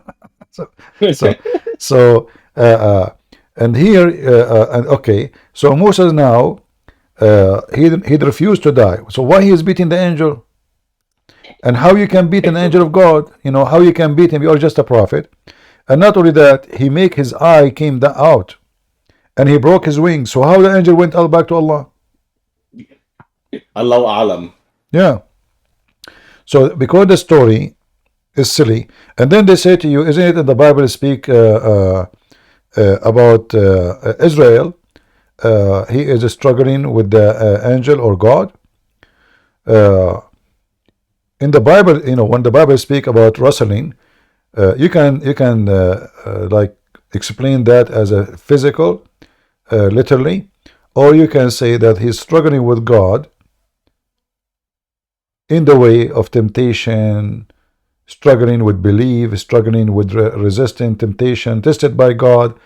All of those. Wrestling is not about physically, but even if it is, how the Muslim they make fun of that, then they have this. Here you see the hypocrisy.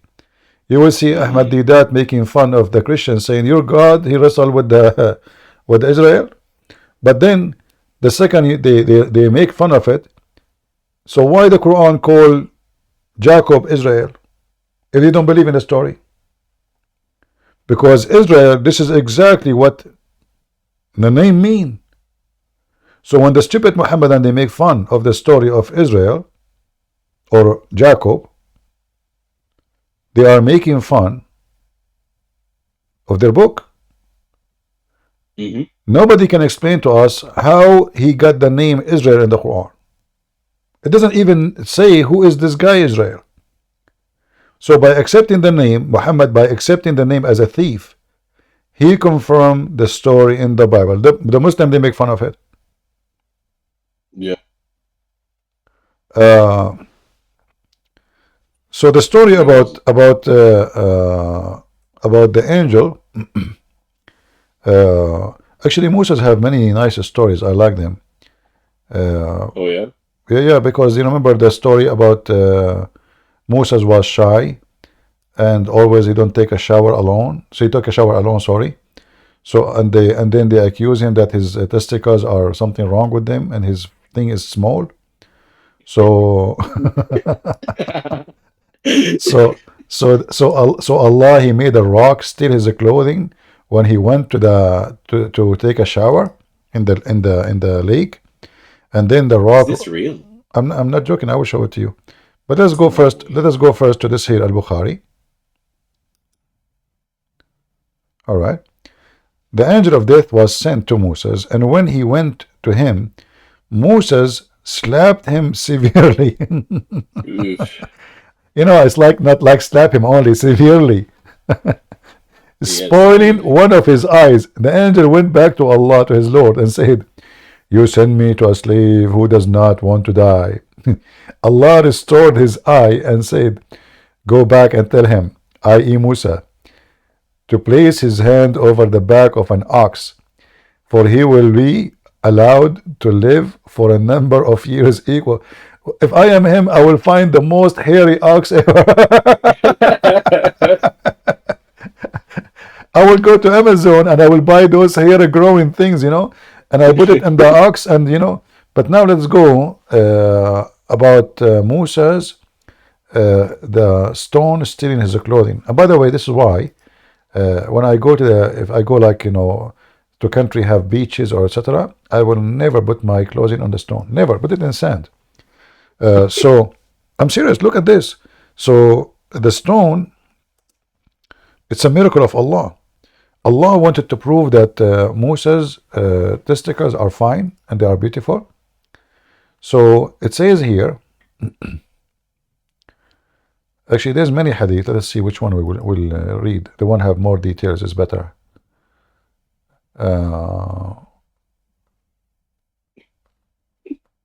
You see, all of those are authentic. They cannot say this is, this is very much repeated. Okay, this one is more detailed. Let us take this one. This is Al-Bukhari. It says here, Allah Messenger said, the Prophet Musa was a shy person, and he used to cover his body completely because of his extensive shyness. One of the children of Israel heard him by saying, he covered his body in this way only because he have some defect in his skin, either leprosy or scrotal hernia. I'm saying it correctly? I think I'm saying it wrong. You agree with me? It's okay. It's okay. All right. Or he Story. has some other defect. Allah wished to clear Moses of what they said about him. Man, the gossip spread between the people of Israel. The Prophet Moses has penis. Something wrong with it. Really? What do you have? You have a scrotal hernia. What the heck? He's a prophet of God and his testicles have what? Actually, I heard that one of his balls is not even there. What the heck? Who told you that? I heard that one of his wives, she hit him between his legs and she broke one. Not two. To be honest, I cannot say it's two. I heard only once. However, I heard that he is a prophet. This is why he have 3 balls. So he lost one. So now he have 2. Okay. So now Allah wanted to clear the reputation of Moses. So what he did, look at this. So Allah wished to clear Moses of what they said. So one day, while Moses was in seclusion, he took off his clothes and he put them on a stone and he started taking a bath. When he had finished the bath, he moved toward his clothes as to take them, but the stone took his clothes and fled. Moses picked up his stick. He cannot move away without his stick. I mean, are you kidding me? This is Harry Potter. So now the guy is naked and he is worried about the stick. Like this is cell phone at that time. So he picked up his stick and ran after the stone, saying, "Oh stone, give me my garment." And here, Muslims, I want to ask you, shouldn't be Moses like astonished by the stone is running? Shouldn't he say like, what the heck, am I getting dizzy or what? Instead of he's chasing the stone. Like imagine I see a stone moving, I will be stunned. I will like, what? But look, There's no way this is serious. But at that time, we have to be honest, stones used to run all the time. That's why Moses was not surprised. They run, they steal clothing, they are arrested. They are illegal immigrant. They come to America from the borders. You can't find them. You can find a lot of them in Arizona or Texas. So, but the stone took his clothing and fled, and Moses picked up his stick and ran after the stone, saying, "O stone, give me my garment," till he reached the group of Beni Israel, and who saw him naked. Then they found him the best of Allah has created. So everybody, the women, everybody like, wow, look what Moses have. Allahu Akbar. This is the best. This is the best penis and testicles we ever saw. And this is the book of, and this is the prophet of God. And so Allah wanted to prove that his penis and his testicles are fine. There's no defect there, by making him what? Run naked, humiliating the guy. And not only that, the story is not over. Anything over? No, Moses have to punish the stone. So look, Allah cleared him of what they had accused him. The stone stopped there, and Moses took and put his garment and start hitting the stone with a stick. And look, Muhammad's story is not even finished yet. And Muhammad now he swear by Allah, the stone still has some traces of the hitting. 3 or 4 or 5. Look, Muhammad is not sure, to be honest with you. I mean, I have to be honest. Allahu Alam. I'm not sure how many mark left, but I say to you 3, maybe 4, maybe 5, maybe 6, maybe 7, maybe. But look, this Musa's man, his stone he is hitting the stone, and it leave marks. Look like Musa did not understand that this is the stone of Allah. Why you are punishing the stone, you idiot? Isn't it Allah who made you? But you don't know. He doesn't know what's going on. Musa is just a fool, man. Like, what the heck? Why the stone? Actually, if I am him, I should cut her hand. The stone is a thief. Is this a serious story? Like, CP, is this like actually serious, or it's a cartoon? Oh yeah, no, it's in front of you. This is Al-Bukhari. This is the reference. They cannot say, yeah. And then they come and they speak about logic, and they claim, I mean, look who is talking about logic. Oh my God. Yeah. This is not normal. How can they follow a stupid cult like this? Seriously. They do. Human being can be so stupid, and Islam is the proof. I'm going to leave you because I don't want to take your time, but I just want to let you know that today we had a wonderful Abdul that taught us that apparently camel urine cures cancer. So I just wanted to leave you with a little bit of knowledge. I have to be honest with you. CP. I've been infected by cancer more than 70 times. Each time I drink camel urine, and then I went to the hospital. They told me now I don't have cancer no more, and all your problem is solved. But now the camel urine caused the following problem: you have a kidney failure, heart problem, blood poison. I mean, this is urine. I mean, they will kill your liver, will kill your, will poison your blood. What are you doing? God bless you, CP. All right, take care, my brother. God bless. Actually, always I find even real medicine, I found it astonishing how those companies, when they sell us medicine, how they fool us. You hear those medicine commercial in YouTube, they tell you how good this medicine, like let's say you have a pain in your knee, you have headache, whatever, I mean, and then the disclaimer, this medicine can cause heart attack, brain damage, blah, blah, blah, can cause death. Blah, blah, blah, blah, blah. So all of this can be caused by this so-called medicine to stop my knee pain. So now I solve my knee pain, and I will lose my vision. If you lose your vision, if you feel that you're losing vision, getting dizzy, heart problem, you might have heart attack, you might have a heart brain attack. I mean, all kind of filthy, crazy problems can happen to you.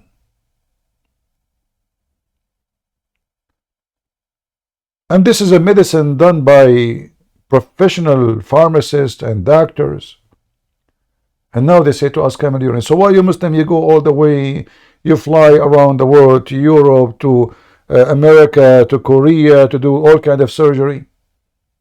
As long the camel urine. Why you need why you need the UNRWA? Why you need the hospital and the surgery room? Just give him the camel urine. Alan, go ahead, my friend. Yes, hello, Christian Prince. Hello. Can you hear? You can hear me? Okay, good. I do. Well, people are saying they were following you for 1 year, 2 years, 5 years. I've been following you probably for the longest one, like 15 years, when you were in PayPal. All right. But anyway, PalTalk, you mean? Initially, PalTalk, you mean? PalTalk, yeah. Initially, I was translating your videos. I'm ethnic Armenian, growing up in the Soviet Union. All right. Yeah, now I'm in the United States. Anyway, I translated your videos. Then I decided to use your arguments and make my own streams. So now I have hundreds of followers and thousands of viewers. Almost like I don't do it every day, but we do it weekly. All right. And believe it or not, whenever we use your arguments, Not a single Muslim can say anything. Basically, they do not know what to say. Some of them actually write to me and thank me. Some of them write very angry messages because they really have no idea that Islamic Hadith say such things. And Yeah. as a matter of fact, I wanted to ask you to show. I never seen you showing this Hadith before, so if you don't mind. Can I send you the link, or I can just give you the number? You can tell me There's three. you can post a link if you want. It's up to you. Yeah, there's three of them, but they're very similar and they're very funny actually. All But right. before we even go there, there is a ayat in Quran which says that if you visit messenger of God, do not stay in his house. Mhm. Leave as soon as possible. Remember that hadith? Yeah, this is Quran. That Yeah. yeah. So do not stay in his house, it says, right? Yeah. But if you read the hadith, it says that guests came to Aisha's house. He stayed there and he slept there. Yeah, not only they And they then slept and when Muhammad he came back, he found the man. Muhammad, no. Muhammad wasn't there. No. Muhammad wasn't there, but Muhammad later he found out. She told him that this is my brother from breastfeeding, correct? No. Oh, this is not hadith. Okay, this is a different one. Even Okay. funnier. Oh, okay. This is even funnier. Okay, this is one of them. Okay. Okay, this is one link. Can you see it? All right. It's a Tirmizi 116. It says that Aisha had a guest to whom she lent a yellow wrap for him to sleep in. He had a wet dream. Yeah. We mentioned this hadith many times before. Yeah, you did? Yeah. Oh yeah. This anyway, is the guy he masturbate and he masturbate in the house of Aisha. Yeah. But again, the Quran says do not stay in the house of the messenger. But this is not about staying. This guy is even masturbating there. You see, it doesn't say, actually, it says there, فَاحْتَلَمَ. So now, the guy is sleeping in the house of Aisha. Why in the world he is doing this? You know? Exactly. And why he is even there? And again, they have no idea what to say because Quran says one thing and you read the Hadith, it says completely the opposite. I mean, who dared to visit the wife of the Prophet when the Prophet is not home? Moreover, they're staying and to sleep there. And the wet dream, what is the wet? And read what happens next. Yeah. They began to undress, so they're standing there naked. See, it says he submerged his clothes in the water. So he is naked there, washing his clothes.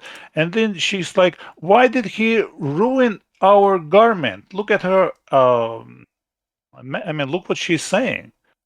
She's shocked that he undressed and began to wash his clothes. Yeah. And then she's like, why did she do it? He had to, all I did was scraping it off, meaning the dry semen. So she's giving him advice what to do. Imagine. It's not. She wasn't surprised that he stayed there. She is was expert. surprised that he. And this is telling you main thing that the house of Muhammad was not really respected. Men they come and masturbate inside the house. What is this? I mean, I'll give you another. Oh no, let me give you this one. This one is the one you are mentioning is nothing. Look at this one. What is the hadith? Hold on. I don't remember you reading this actually. Oh no, this is an old hadith. You know, we mentioned it many times. I think it's in my book actually too. But there's more than one, and they're all all of them are the same. All of them they are the same. So, and they all visit Aisha, and same thing happened. They sleep overnight, and then they wash their semen, and it's like nothing. I mean, so same thing happened to every single one of them. There is the hadith where let us see. Yeah, man, this is too funny. I mean, you visit. I mean, I ask Muslims, would you visit your friend when he's not home? It's like, yeah, why not? What's wrong with that? And masturbate, and masturbate too. Yeah. Would you stay there when he's not home? Would you let your wife have a guest when you're not home and have him I cannot sleep find in your house? And they talk about dignity and honesty and you know. I have the hadith in Arabic. I will use Google translation. Here it says that Muhammad, he came and he found a man alone in the house of Aisha. Alone, there's nobody. Let me spread the page a little bit so you guys, there's this. So I will use Google translation. Yeah. So you guys can read. So he came home and he found this man in his house, alone with her. So he got so angry. Muhammad got so angry. And you see here it says, I saw anger in his face. And he was and not, this is when she said he is my milk brother? Yeah, and not only he is there, he is sitting next to her. Yeah. They are alone in the house. The man sitting next to her alone. There's nobody in the house. She said, "Oh, Messenger of Allah, he is my brother through breastfeeding." Sure he is. And he's never seen him before. And exactly. How he is a brother from breastfeeding, but Muhammad never saw him. He never even saw him in town. He never saw him anywhere. Never saw him even close to her. He never met him. That's why he's angry. Who is this guy? A stranger. Suddenly he is a brother and he is a breastfeeding. And so now any man, he go to his house, he found his wife sitting next to a man alone in the house. She will say to him, "This is my brother, from breastfeeding." Unbelievable. I mean, unbelievable. I mean, when you read this hadith, you think, what were actually, we came to the idea that most of the authors of the hadith are Persians, weren't they? Like Bukhari.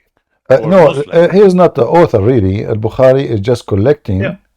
Okay, he is Persian, right? Yeah, but he is not From the one. Persia. He is not the author. He is just collecting, supposedly. In fact, Don't you think that Persians were like making jokes of the Arabs at that time? Al-Bukhari. This is too funny. Al-Bukhari book never exists, by the way. There's no book. It's called Al-Bukhari. Exactly. So whoever wrote it, don't you think that they were making? No. Fun Al-Bukhari did not. Al-Bukhari did not write books.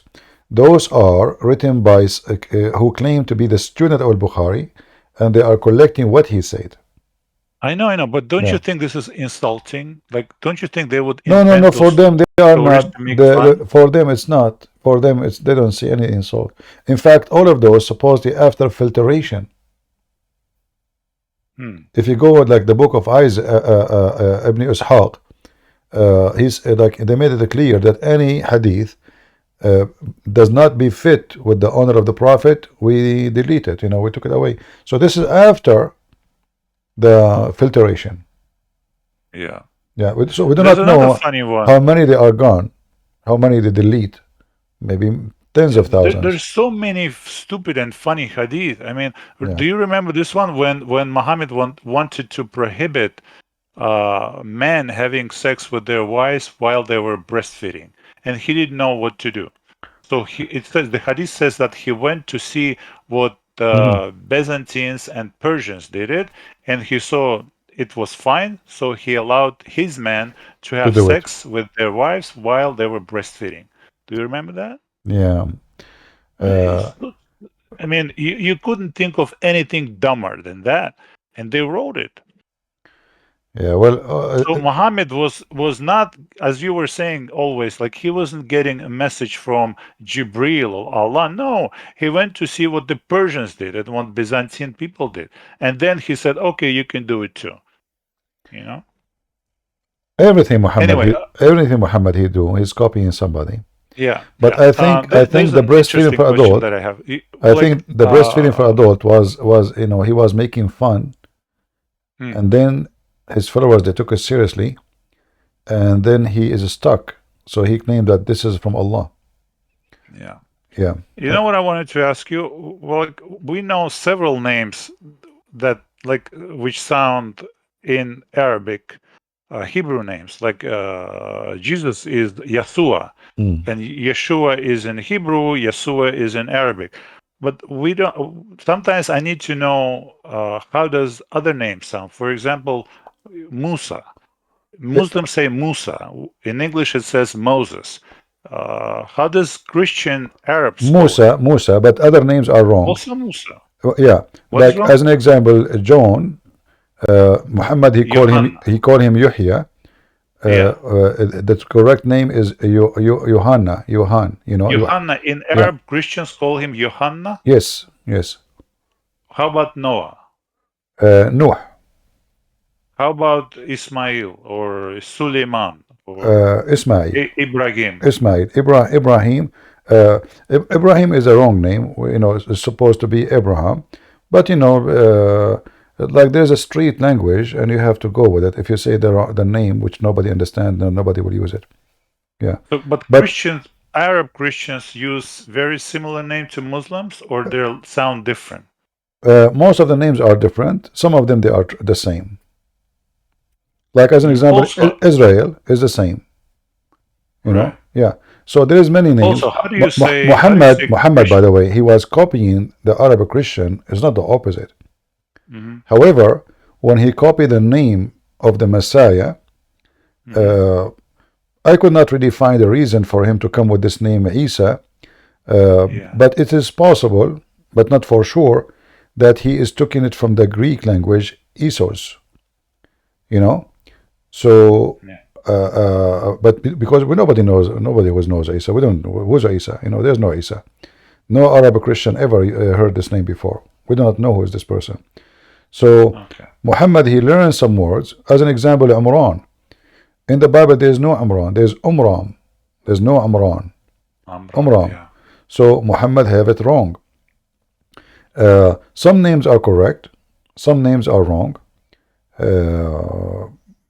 However, any name Muhammad he took, he is copying somebody, regardless if it's wrong or right. Okay, one more question. How do you say Christian in Arabic? Masihi. Is it Masihi. Masihi or Masihiyun? No, a Christian is individual. I say Masihi. Masihi. And Christians, plural? Al-Masihiyyin or Al-Masihiyun. Masihiyyin is many. Masihiyin or Masihiyun? But it's best to say Al-Masihiyyin. Al-Masihiyyin. It's, you know, so there are many, too many. The Christians. Yes, yes. Masihi is one Christian. Masihiyyin is many. Because whenever we speak about Nasara, I always have to say we don't use that Christian. word. No Christian use the word Nasara. It's an insult for us. Actually, we don't use it. It is insult. That's what I wanted to say. It is insult, right? And the word Masihi coming from the word Masih, which means the Messiah. Okay. Yeah. And one more thing, if you let me. When you say, it's funny actually the way you say it, but I just want to know, is this the way the Arab sounds, Arab grammar? When you say Muhammad, he said, Aisha, she said, people, they said, you always use this pronoun after name, then you say Muhammad, he said, Aisha, she said. Is that the way you speak in Arabic? You translating like every word? You see, in Arabic, if you look at the screen, as an example, if you look at the screen in front of us, in Arabic, we put the word Sayyid before the name. But not after, you know? You understand my question, right? When you speak in English, you say, Aisha, she said. Why are you saying she said? When we understand it's a she. You don't have to say Aisha, she said. Well, in Arabic, in Arabic, the word qala, which means said, it's a male or female. So there is different word. It's not the same as English. So you have to say Aisha, if you want to translate accurately, because in Arabic, if you want to say she, you want to say she said, or you said said, you cannot just say said like English. You have to say to a female. She said qalat. So there is a ta at the end, qalat. That will make it for sure a female is talking. If it's a male, you say qala. There's no t. The t you add it at the end it's called ta'ut ta'nith, which means the ta of female. So if you go as an example in the Quran and I type the word qalat, you will see here is speaking about the ant. Why? Because ants in the Quran, in the Arabic language, is all insect. Yeah, namla. all insect, let us go to the verse right away. All insect in Arabic usually are females as word, not necessarily as gender, Yeah. So the second you say, like I say, nahla, namla. Namla by itself is a female. We don't have a male for the insect. We don't have a name as a male. So when you want to say the ant, she said, you have to say. This is what and she said. You always, in Arabic, this is how you say Right. and she said? Right. You have to say it this way. Interesting. Yeah. Okay. Yeah. This is why in Arabic is different. Said, it's about gender. Like you can make definition. Is it a male or a female by the word said itself? Yeah. So here you see it says قالت نملة. قالت, the word قال is a word means he said. If you say it alone, قال, it's mean a male. Yeah. But the T at the end, you see my screen, right? Yes. The last letter is called the T of females, ta or ta'nith. So the second you add it to anything, that will make it a female word. Yeah. I mean, I understand. We have the similar grammar in Russian. Yeah. Yeah. So by the way, whatever you said about Russian is everything is correct. Sometimes I'm surprised how well you know the situation there. Yeah, just a few words. I know you had some Russian commentators like pro-Putin idiots. Putin is a killer, dictator. Yeah, right? I don't know why would anyone. And he sold out the Armenian. Absolutely, You know, absolutely. He sold the Armenia, and those- not a single country in Europe Those actually helped foolish government of Armenia, they trusted this filthy man. Absolutely. Yeah. He can stop the war in 2 seconds if he make a threat. Nobody He will didn't dare. do anything. He didn't move his finger to do anything. Yeah. So because he is just having a friendship with Erdogan, he allowed the Turkish to slaughter them. He allowed them to take Nagorno-Karabakh. Absolutely. Yeah. And he is watching. And he is controlling Armenia right now. Armenia, they have no freedom. They became captured. No. They are all under Russian control. Yeah. They're surrounded by Muslims. Yeah. Turkey is in the south, Azerbaijan and Iran in the east and They have no choice. southeast. They have no sea. They have no port. They have nothing. Yeah. And they don't. And he don't even allow them to use the weapon which he sold them. Imagine, they have S-300. He warned them not to use it. Yeah. So how they can defend themselves? If you know today was he killed recently a Russian opposition leader. Yeah. Alexei Navalny. You may have heard of him. Yeah. He was the only promise, to Russian that for better future, but they killed him. Well, I think each time anyone oppose him, he ended dead. This is not the first one. Like even the guy who was his gang leader, like Wagner. Yes, Prigozhin. Yeah, he killed him. Yeah. Anyway, everybody knows him. It's not a secret, But I think, you see, it doesn't matter how long a dictator can stay. There is a time where he will collapse. It's just a matter of time. He will go. But Armenian, I pray for the Armenian to be smarter and to find their own way. And not to depend on others. They have to manufacture their own weapon. I know Armenian, they are very smart. I know Armenian. Like in the Middle East, if you want to go to a mechanic guy, go to the Armenian. They listen to the car engine. He don't even need to open he tell you what the problem. So I know. My father's Armenian. I know. Yeah. I know. So Armenian are very smart people. Actually, most of the Russian weapon is made by Armenian. No joking. The Sukhoi itself. Do you know the plane MiG? Yeah. You know who made it? Mikoyan. Yeah.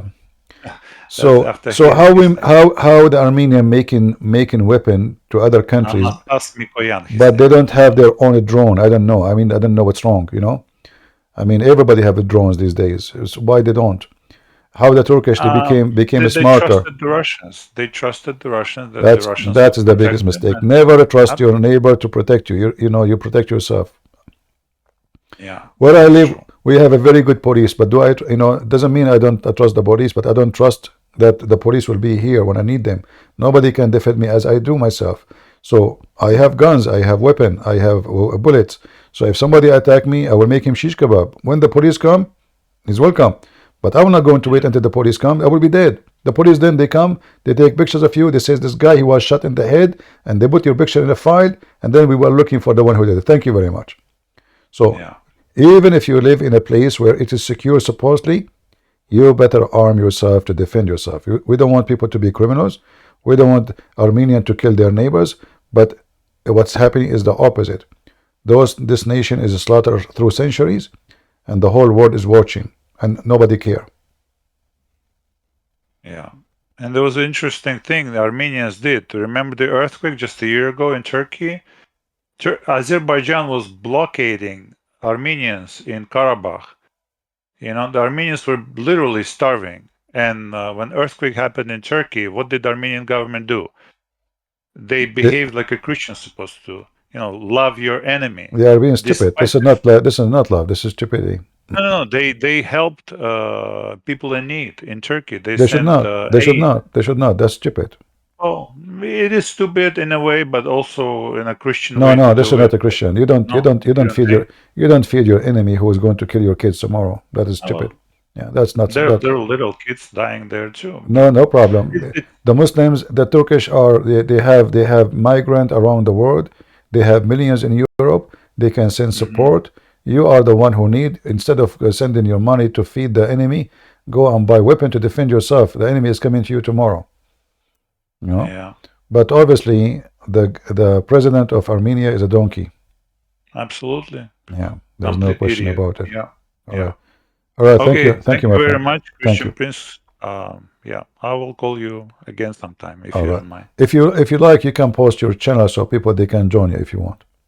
Yes, please. I don't mind. Well, we rarely do it in English, but we had a priest from Nigeria once, but most of them are in Russian. All right. If anyone would like to join this brother in his channel, he have a channel. He's sometimes Yes, do in please. English, and if you are an Armenian, you do it mostly in Armenia, right?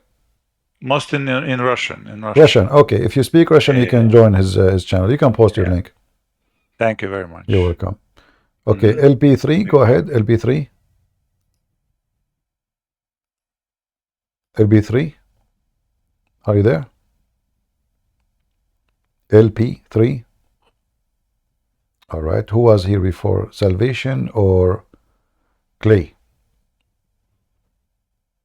Which one? Are you there, Clay? No. Can you hear me? Okay, go ahead. Sorry, I just got here. I was so still to talk. Okay, hold on, Clay. LP, he came back. Go ahead, LP. Sorry, my mic I was suppressed. All right. I was in a DM with a Muslim. I don't know if they are still watching, but it was Wheelie. They were in the chat, and we were talking about 3350. You're familiar, right? 3350. Oh, what about it? Right. Okay, so I lost you. they use the word nikah, if I'm not mistaken. Does it use the word nikah? Uh-huh.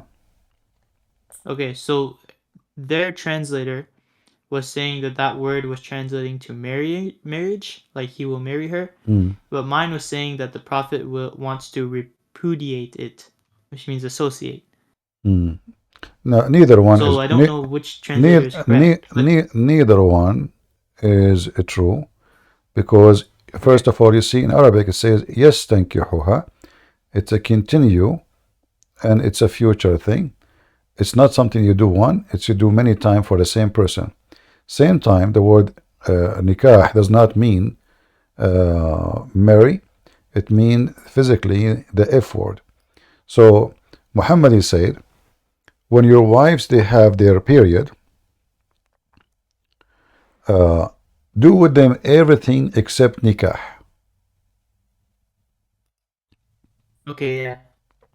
So if nikah mean marriage, I know that's found in a different verse, a little earlier than So that. obviously the word nikah, and this is what dictionary says, the word nikah in Arabic dictionary mean something going inside something else.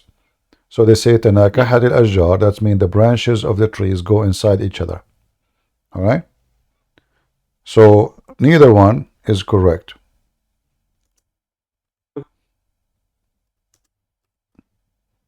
It is the F word. All right. Thank you. And is there a way I could find resources to like the Yeah, dictionary? I will show you the Because hadith. Give me a second. I'm certain this won't be the first Muslim that will respond to me that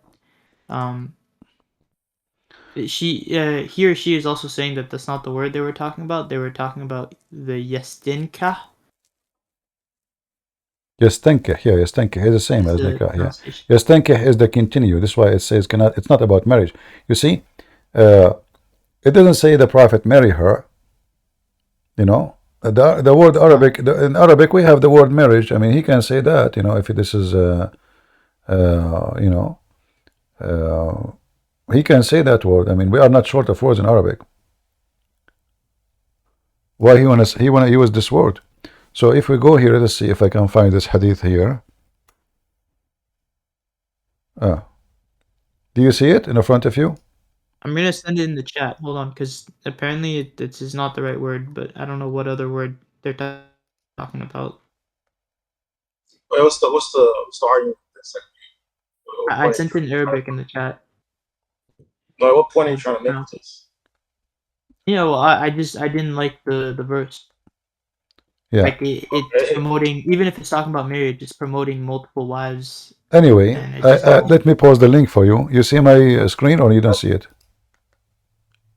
Yes, I see it. So what is the word intercourse there? It is nikah. The Muslim translation for intercourse, simply it is nikah.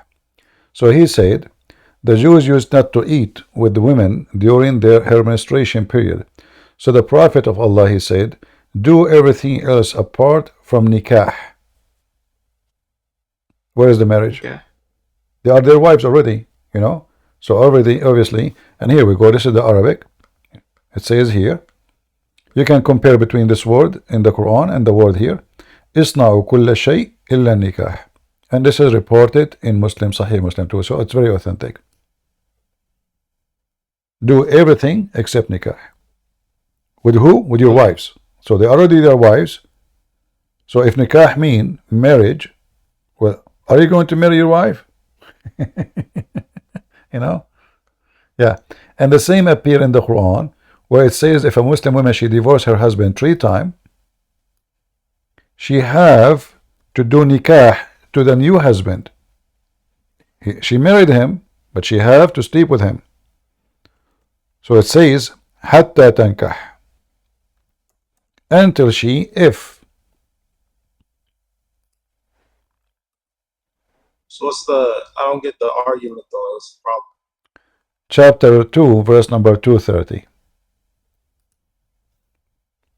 All right. Here, and until she, if, and you can find the hadith about a woman. She married a man, and she don't want to sleep with him. So her husband did beat her. So Muhammad said, if you think that you can go back to your previous husband, you cannot do that until he do nikah to you. Until you taste his juice and he tastes your juice. And this is the hadith, and this is al-Bukhari. Until, and the Muslim translate that as intercourse. But the fact, the word there, the last one, it says, taste his juice, which means orgasm, and he tastes your juice, which means orgasm. So she is married now, but she did not do nikah. So if you think you can go back to your previous husband without doing nikah with the new husband, you are mistaken. He have to taste your juice. It's unlawful for you. Enter rifa. Do nikah to you. He tastes your juice, and you taste his juice. The word nikah is a very filthy word. It's a savage. It is simply the F word. It's a physical act, physical word. So what's the argument, guys? Like, what's the actual? Wait. What about Al-Baqarah 220, like the Surah 221 verse? It talks about marriage there. Does it use any words in 3350, like the word tankeh? Speak slowly. I don't understand. What? What? Surah 2, verse 221. It talks about marrying different people.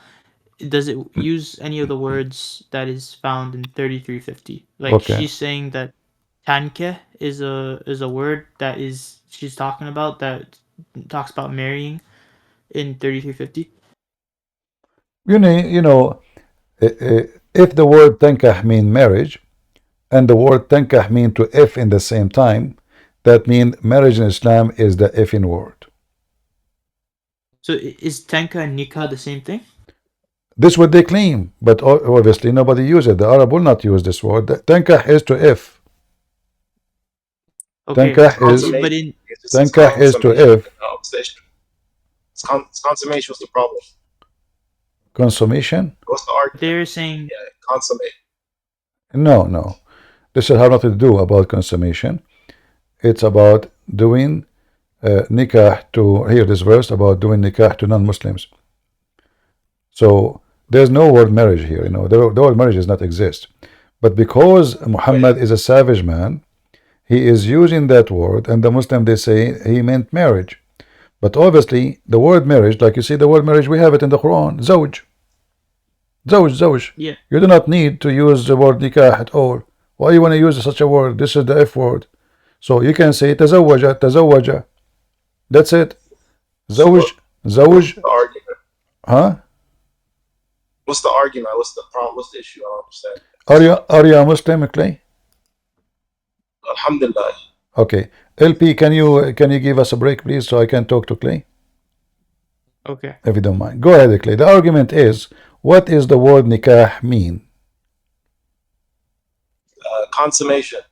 So, consummation, so it's not marriage? So, and we use it like if somebody gets married, the nikah is when they get consummated. You know what I'm saying? So the marriage is not nikah, correct? So marriage is three things. It's the walima, the nikah. Marriage is what? Marriage is what? Marriage is three things. Is what? First one? Yeah. So three things to be married. You have to have the walima, the dowry, and the nikah. What is the first one? The walima. What walima? Like you announce it to people. You have food, what does this have to do? Walima mean food. What does this have to do? What are you talking about? Food? So now you can't get married unless you have a food? No, you have to invite people, so it can be like a public thing. Where do you get this from? This is in the Sharia. Where are you going to show me? Okay, what do you want me to show you? I'm show you. Like you need, my friend. There's nothing is called walima. You need witnesses, not walima. Yeah. The witnesses. Walima is mean massive food. No, it could be just dates. Like it doesn't have to be like that. No, this is what walima mean. You need witnesses. Now I want to ask you, who was the witness of Muhammad when he married Zainab? So the Prophet ﷺ, one of his rights is he doesn't have to pay dowry, and the woman doesn't need a witness. See, so marriage in Islam, and you agreed that you have to have witnesses, but Muhammad, he can sleep with women without witnesses, so he's fornicating. It's not sleep with women. These are his wives. He's married. How his wife? You said the marriage will not be valid unless we have witnesses, correct? Yeah, it's one of his privileges, though. So now Muhammad have a privilege, guys. He can sleep with other women. so if a Muslim, if other Muslim, he do have the same as Muhammad, he will be stoned. Is that correct? Yeah, but Muhammad ﷺ, his marriage was like capped. So after his last wife, he wasn't able to marry anymore. So what do you mean last wife? After his last wife, the man had died. What last wife? What are you talking about? Any woman? He was capped. He was capped at 11 wives. So listen. Why Muhammad have a privilege that he did not need witnesses? Isn't it witnesses to prove that there is no fornication in the process? Isn't this is the point? Yeah, okay. So Muhammad is a fornicator. So Muhammad is not a Muslim. Muhammad is above Islam. Every Muslim, he can have only 4 wives maximum in the same time. Otherwise, if he have number 5, he will be killed. Muhammad, he can have unlimited. Every Muslim have to have witnesses. It's not limited. It's not unlimited. He have unlimited. There is no any women she offer herself to the Prophet. Any women, no number, no number. No, it was capped. So after his 11 wives, my friend, don't tell me there is no. Okay, can you show me a verse in the Quran that says there is limited numbers for you? 1 second, I got.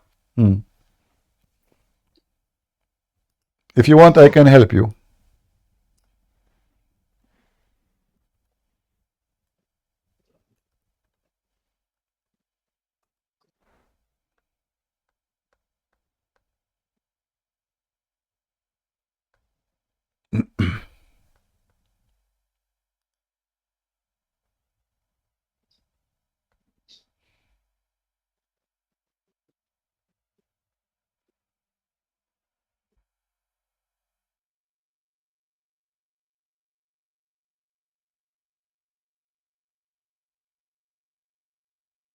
I can help you. You want to help my help?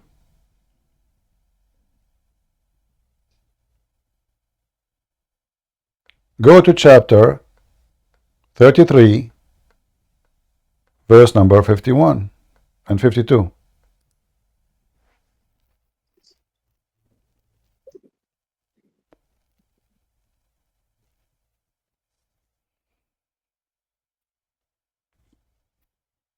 Hello? Is he still there? What happened to this guy? You will notice here, I don't know what happened to him. You will notice here, it says you can if as many as your captive women. So what do you mean no more women? Unlimited. In the same time, the translation is false. Nothing is lawful for you after. But when this verse came, when Muhammad is already in the process, he cannot even have women. Are you there, Clay? Yeah, I'm on my phone, so I can't like go back and forth. But, all right. So as you see here, it says that the prophet here in verse number 52, you are looking, I can find it for you in 2 seconds. It's not lawful for you more women, but doesn't say, by the way, to marry. This is false translation. In the top of that, this does not include all the slave women you own, the one you capture from their husbands. You can rape them. so yeah, so marriage and there's war no captive marriage. is There's no marriage. Where is the word marriage? Can you show me the marriage? it just says two different things. Okay, but your prophet, do your prophet marry? When a woman she offer herself, is she is married to Muhammad or she offer herself sexually? So offering is as she wants to get married, but like marriage has Where to is the happen. word married? Can you show me the word married in the verse? What's your argument? What point you making? My friend, why you keep saying what's your argument? What's your argument? I'm asking you a specific word. I don't know. Don't waste my time. I'm asking you, where is the word married? Can you show me where it says that this woman she offers herself, she is your wife? Where it says? What verse are you reading right now? Well, you are the Muslim. You do not know what verse I'm talking about. I don't know what verse you're reading right now. It's in the front of you on the screen. Any believing woman, she offer herself to the prophet. Offer herself. Is that a marriage or sex? It's sex. It says yastankihuha, and it's you who said it's consummate.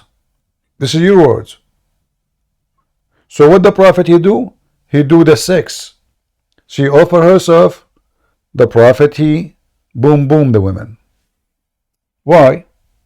Why the prophet have a privilege? Why the prophet have a privilege that any women they can offer themselves? He have already many women. Oh, okay. So that's your claim. Now prove from the seer that ever happened. What? That's your claim, right? Your claim is that he could just have relations with any woman, Muslim woman. Show me where that happened to Sirah. This is your claim. Give me a break. Prove Show me where this happened in the Sirah. Many women they offer themselves. And are you saying to me, just don't waste my time. Just go. Guys, show me. I'm showing you the Quran. So now the Quran is wrong.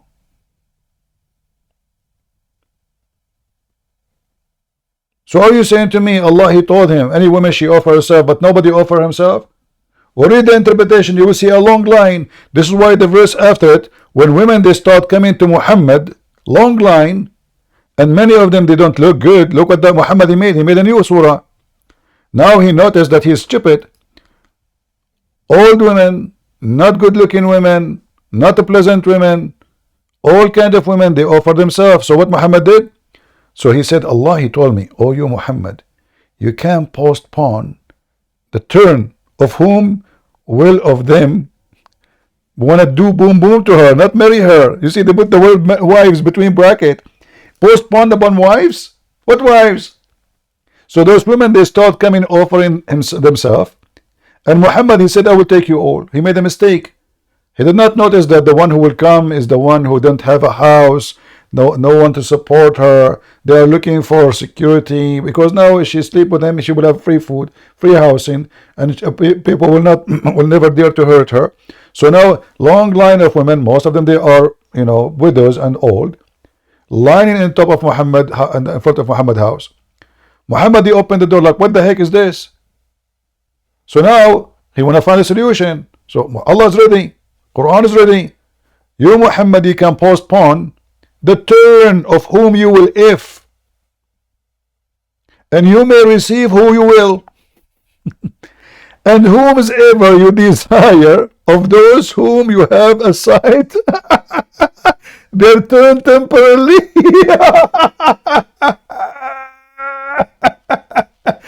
I like to have a spare tire in my car. Her turn temporarily,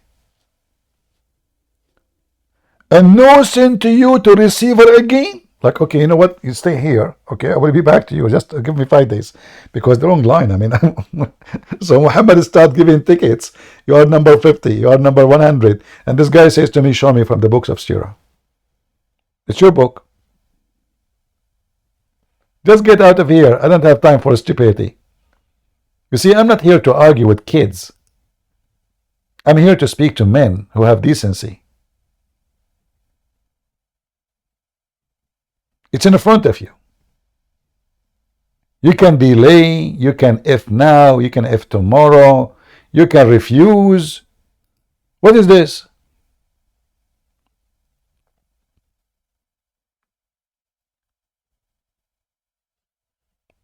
Don't come here. Who is the one who invited you? I don't have time for kids. I told you.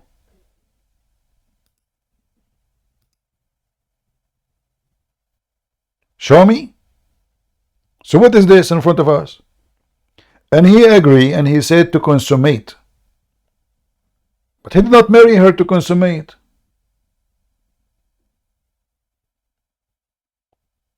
And why everybody need a witness in marriage, otherwise fornication, except Muhammad? Because he have a license of fornication. A person who follow God, he follow God. There's a law for everybody. Do Moses have a special law for him? Like, did Musa give the 10 commandments to the Jews and he said, I don't have commandment for me? Is that the scenario? Salvation, go ahead.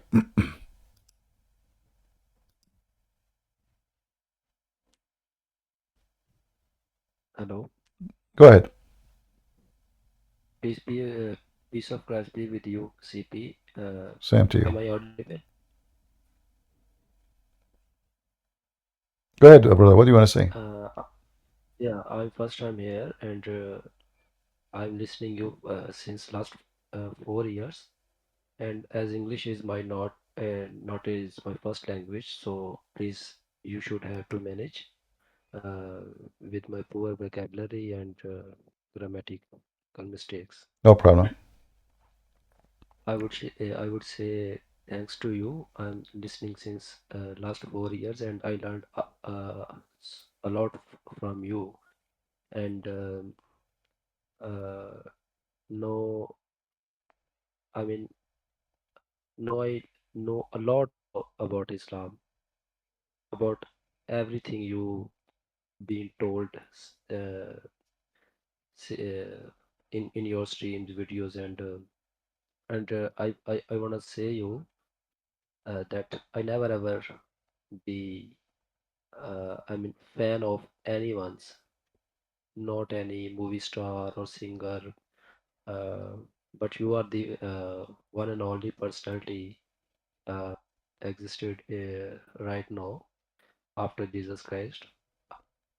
My I friend, want you to meet and talk salvation, to you. salvation. I don't like people to call me and praise me and tell me you are good and I'm fan. You know, I appreciate what you are saying, but no man is good in this earth, only the Lord. Remember that. So if I can do some service to you and you are happy with it, there is no need to praise me. Do you want to say anything besides Yes, what you I said? know. Yes, I know Go that. ahead. I know that.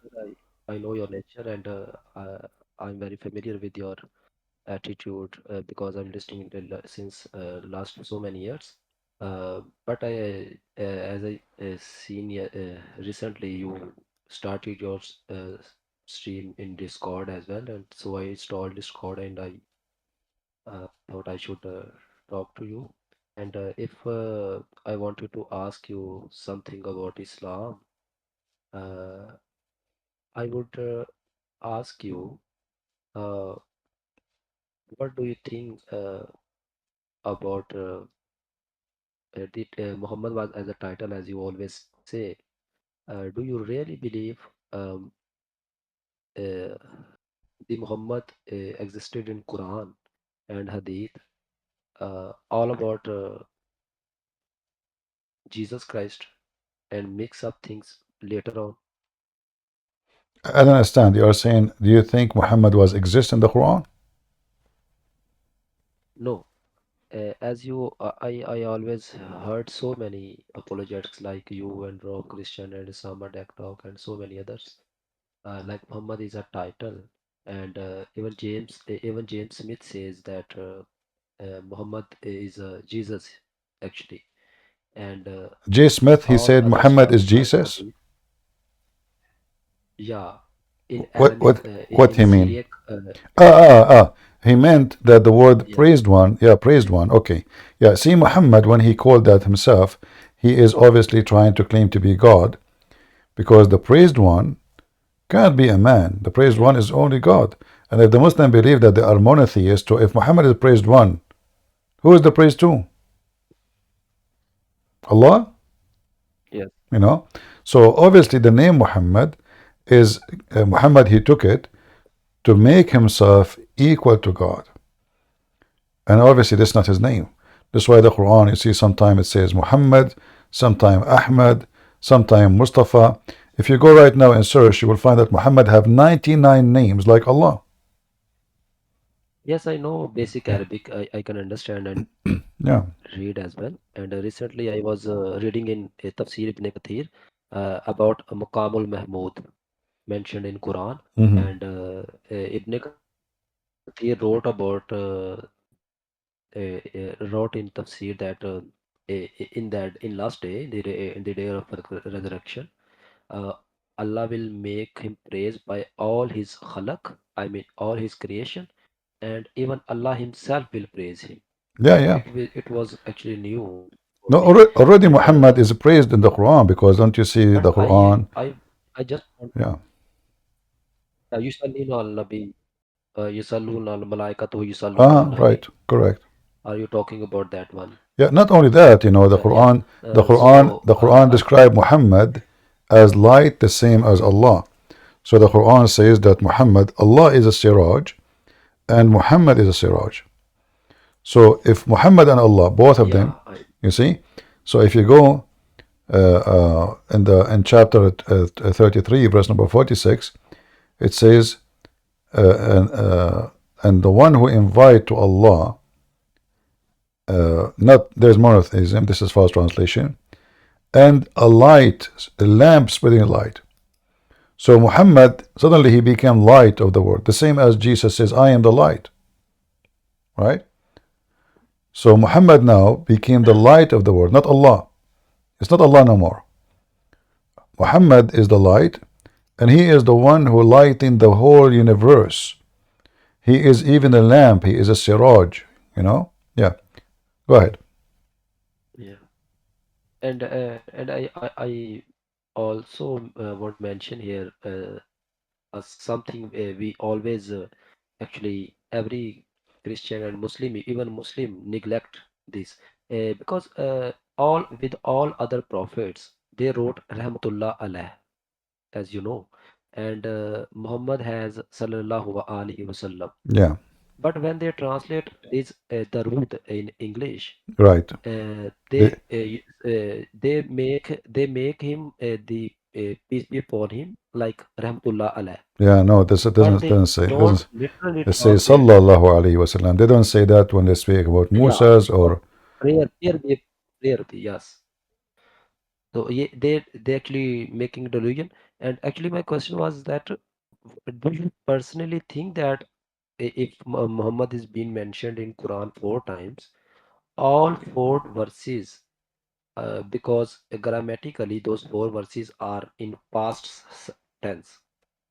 So can we say that if we ignore all hadith uh, and we just take Quran and specifically those 4 verses can be about Jesus Christ, and early Islam was actually some heretical sects from Christianity?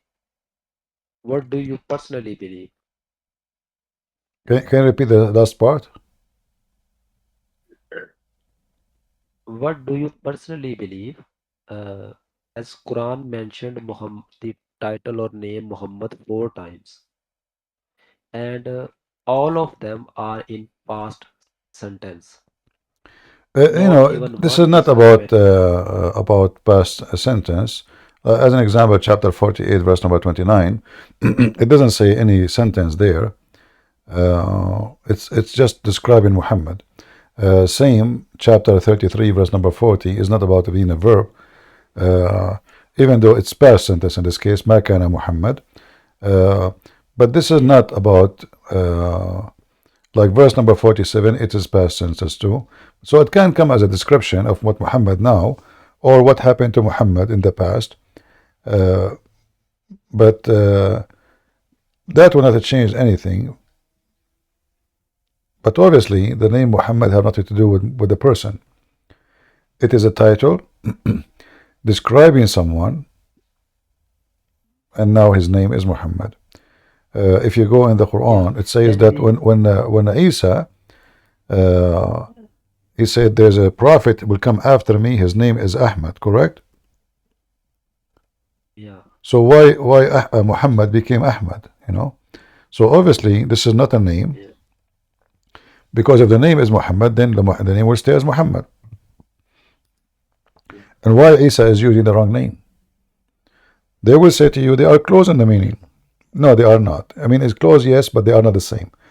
But if it's a name, you don't change it. Like we can say the Messiah is a title. Emmanuel.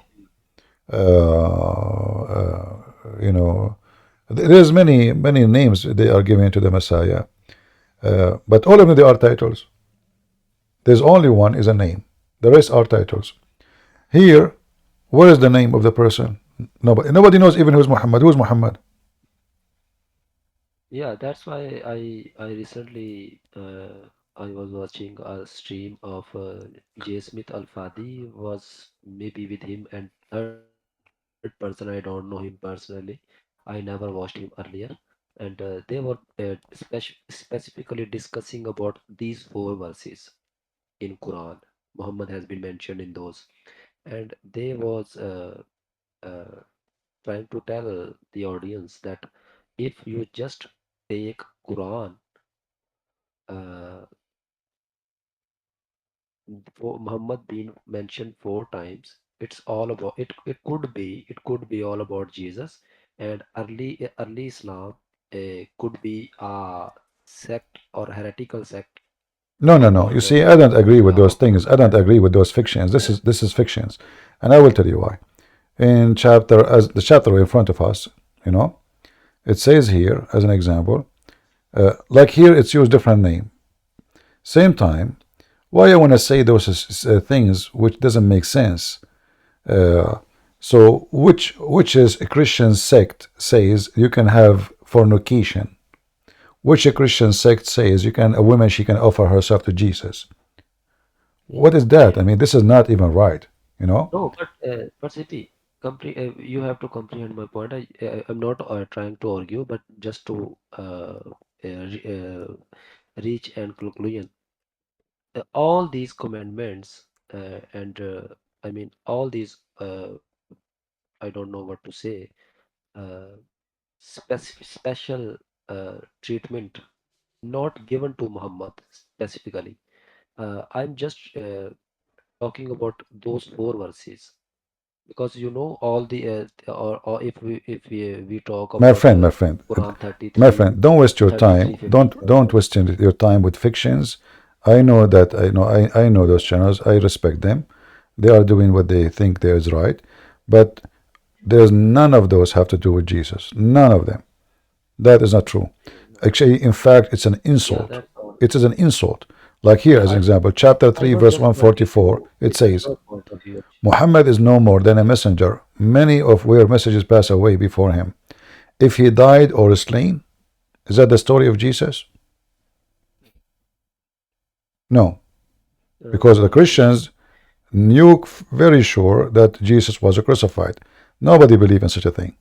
In the same time, if you go to the other verse as an example, it says here, Muhammad was not the father of any of your men, and he is the last of the prophet. Is Jesus a prophet? Yeah, in a sense, actually Christians believe that Jesus was a prophet because he prophesies. No, but God prophesied, but Jesus, my friend, people call Jesus master, call him prophet, call him rabbi, call him, but he is not. He is God is a prophet too because the prophecies come from God. But obviously, here is speaking about a prophet, not about God. The Christians don't believe in that. Then it's if you continue,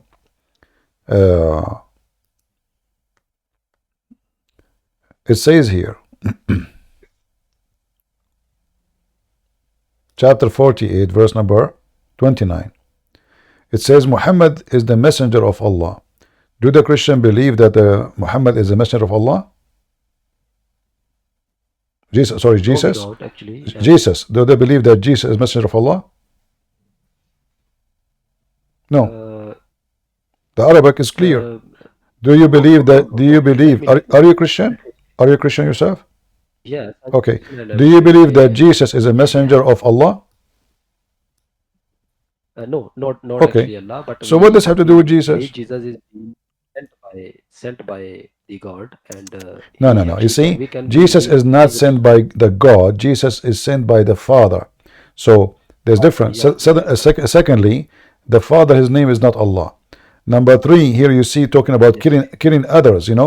Jesus is merciful for everybody. It says here, and those who they are with him strong against the unbeliever. Actually, they torture them, and they are merciful with each other. Is that the case with Jesus? with each other. Yeah. No. Jesus, he said, forgive them, Father, they don't know what they are doing. Those who they are crucifying him.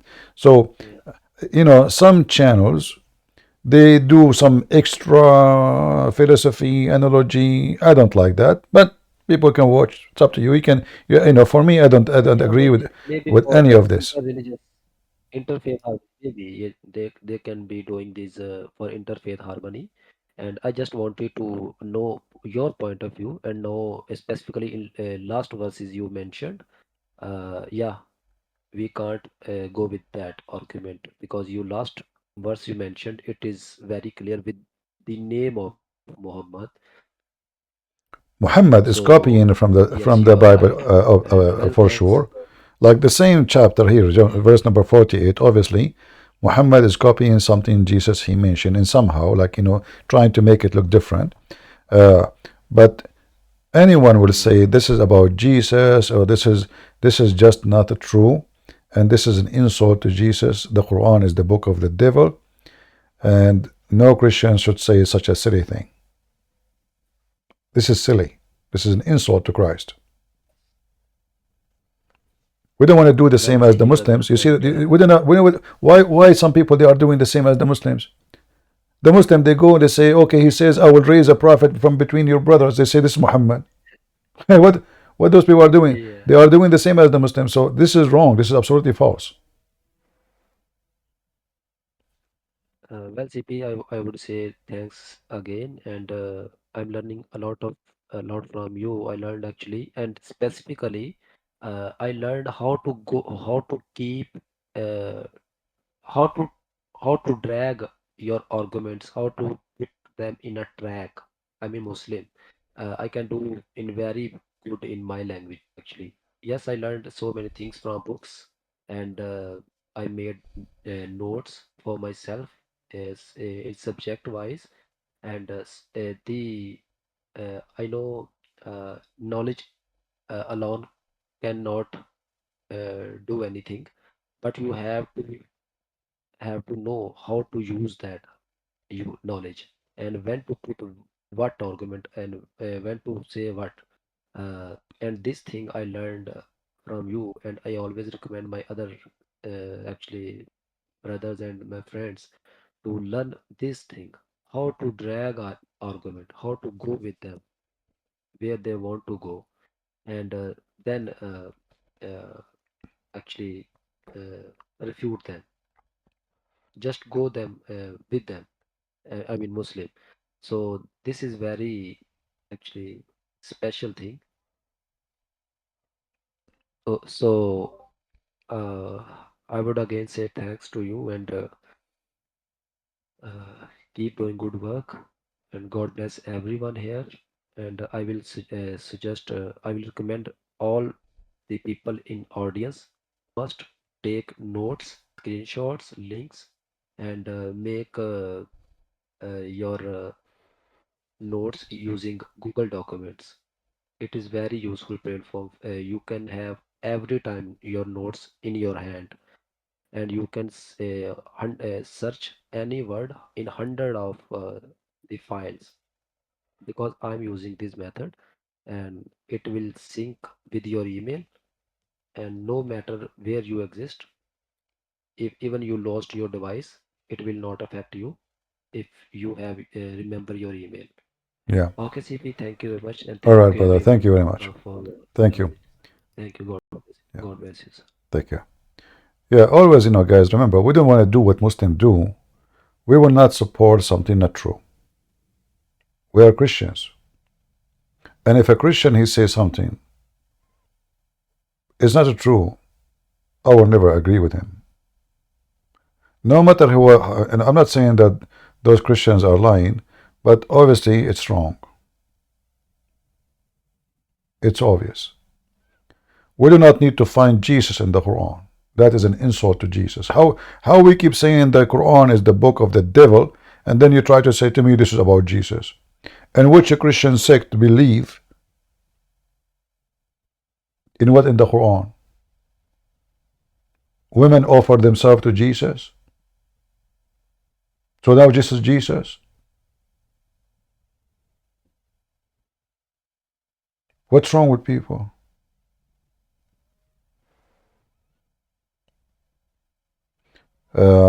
I'm not sure who was here first, C or Soldier. Which one was first here? Yeah, I believe I was first. All right, go ahead, Soldier. Well, first of all, it's an honor to be here on your stage. I've been listening to you for about 2 years. Anyway, so I take the opportunity to hold discussions with people who are, whether they be Jehovah's Witness or Mormons, but I try to do so in a very kind of friendly, non-combative way. So for example, with Mormons, I speak about that verse that their entire religion hinges on, where uh, uh, the prophet in the you can maybe help me out there. He said that from this branch he'll be disconnected, or he'll rejoin the branches, and you know, and they say that that's Joseph Smith, right? That's the Mormons. So I go to that verse and I show them, okay, the very next verse is actually interpreting or an explanation of that previous verse. All right. So with Jehovah's Witness, I go to whether it be Revelations 1:8, where Jesus says, I'm the beginning and the end, the Alpha and the Omega. Or I go to the place where it says, in the beginning was the Word, and the Word was God, and the Word became flesh. Right? So those are just really nice one-liner intros. I ask them, so what's their understanding of this verse? Now, with Muslims, it's a little bit trickier because they do not, I guess, believe the Bible is is is is it's, it's still believable despite them referencing it when convenient. So what's some really nice non-combative entry verses? I have lots and lots of screenshots from some of the verses in the Quran that you bring up. So what's the one life entry verse to have them explain? So what I do now is I ask them something like, where it says all Muslims will go to hell first unless they die in jihad. Right, so that's Sahih, right? And I basically ask them to explain that to see if really they're honest or they're just wanting to. Because sometimes, I feel like they're taught to accept and then defend. They're not really, in fact, they're discouraged to think about. So what's a nice entry discussion to have them explain to really work them towards that encouraged thought and see if we can't, show them where there's some really significant drops in logic there in the Quran or the Hadiths. I don't know if I was rather long-winded, but if you get what I'm trying to ask. Well, as I understand what you're asking me, first of all, there is no rules because every Muslim is different. Generally speaking, Muslims, they lie when they answer, and that's what make discussion with them is very hard. However, you should not ask the Muslim a question. If you ask him a question, he will give you the wrong answer. The only way to get the answer is not to ask the question. After he give you the answer without asking the question, then he cannot take it back. Like as an example today, who was here in the morning? We have a Muslim. I said to him, we were talking about the description of Allah hands. So he mentioned hands. So I took opportunity and I asked him, if there is a dog, do we say he have 4 legs or he have 2 hands, 2 arms and 2 legs? He said, this is stupid. You don't say that. 4 legs for sure. And then right away I showed him the verse in the Quran saying that Allah, he said that the dog have 2 arms. Now he cannot take it no more. He cannot take it back. He start cursing me. So if I show him the verse before I make him give the answer, the whole answer will change. Actually, he said, after he said that, and it's recorded in Rumble, you can go and see it, and even in YouTube, he said, if I know that you would, I do not know you would say that. I do not know. So this is what the Muslims are. They are sneaky snakes. They listen to you, what is your question, and they have already answer. The answer have nothing to do with decency. So you will never get an answer for a question in a decent way. Maybe like 1 of a billion Muslim, he will give you the correct. Maybe he's ISIS, ISIS. They will not, they will say this or this, but normal Muslims, they love to defend by lying. ISIS will kill you, they will not defend. He said, yeah, this is what it says. You like it, we will kill you. So because now they feel themselves weak. If you live in a Muslim country, do you think I can even ask the question? Can I say that? No. So now they don't know what to do. So now you got them busted. You don't ask them the question. You have to go like in a circle until he fell into your trap. It's a trap. We don't debate Muslims. You cannot debate a liar. Nobody in the world can debate. Not even a judge, he can debate a liar. Because a judge, you can tell him, I did not do it. Who raped this woman? I did not do it. We have first witness, second witness, 3 witness. We have your DNA. I did not do it. He's lying. So if you are waiting for him to confess, you will never prove it. You have to get him busted. And this is what we have to do. So we have to get the DNA from the Hadith, from the Quran, reference. But first, we have to make him, let us say, make the mistake of saying something truthful. Muslims don't say something truthful by meaning it. It have to be a mistake. Yeah, like once a Muslim, he said to me, if I say to him, why your prophet he speak etc. about homosexual, he would say to me, you're a liar. So I said to him, how come your prophet he support homosexuality? You know? So now he wanna get me busted. So he went and he picked up the hadith which I was going to show him. But I know if I show it to him, he will give me the answer which I don't want. So now he is reading for me the hadith to prove me wrong, which is exactly what I want him to do, to get him busted. So he arrived where it says the prophet he kicked a homosexual from his house. So if I say to him, you're a prophet, why he have a homosexual in his house? You know, he would deny it. He would say this hadith is fabricated, it is not true, etc. But when I made him read it, you know, now he cannot say. I said to him before you read it, please don't pick up for me a hadith which is not true. He said, absolutely, this is absolutely sure. You know, I said, are you sure? So now he is sure. He said, absolutely. He is the one who picked it. He is the one who put it in the screen. And now we are reading it. Can he deny it? He cannot. And this is why the Muslims here, if you notice today, each time a Muslim come to me, he says, what's your argument? They don't, Yeah, I heard you that. know, yeah, because they want to respond based on the argument just to defend, not to say the truth. There's the Muslim, they made an article how to debate Christian Prince. And in the article, I wish I have it still, the website. I looked for it, I could not find it again. It was like a blog. It says, whatever a Christian Prince says to you, even if he said to you your prophet was good, don't say yes. And don't say no. Because whatever you say, he will get you busted.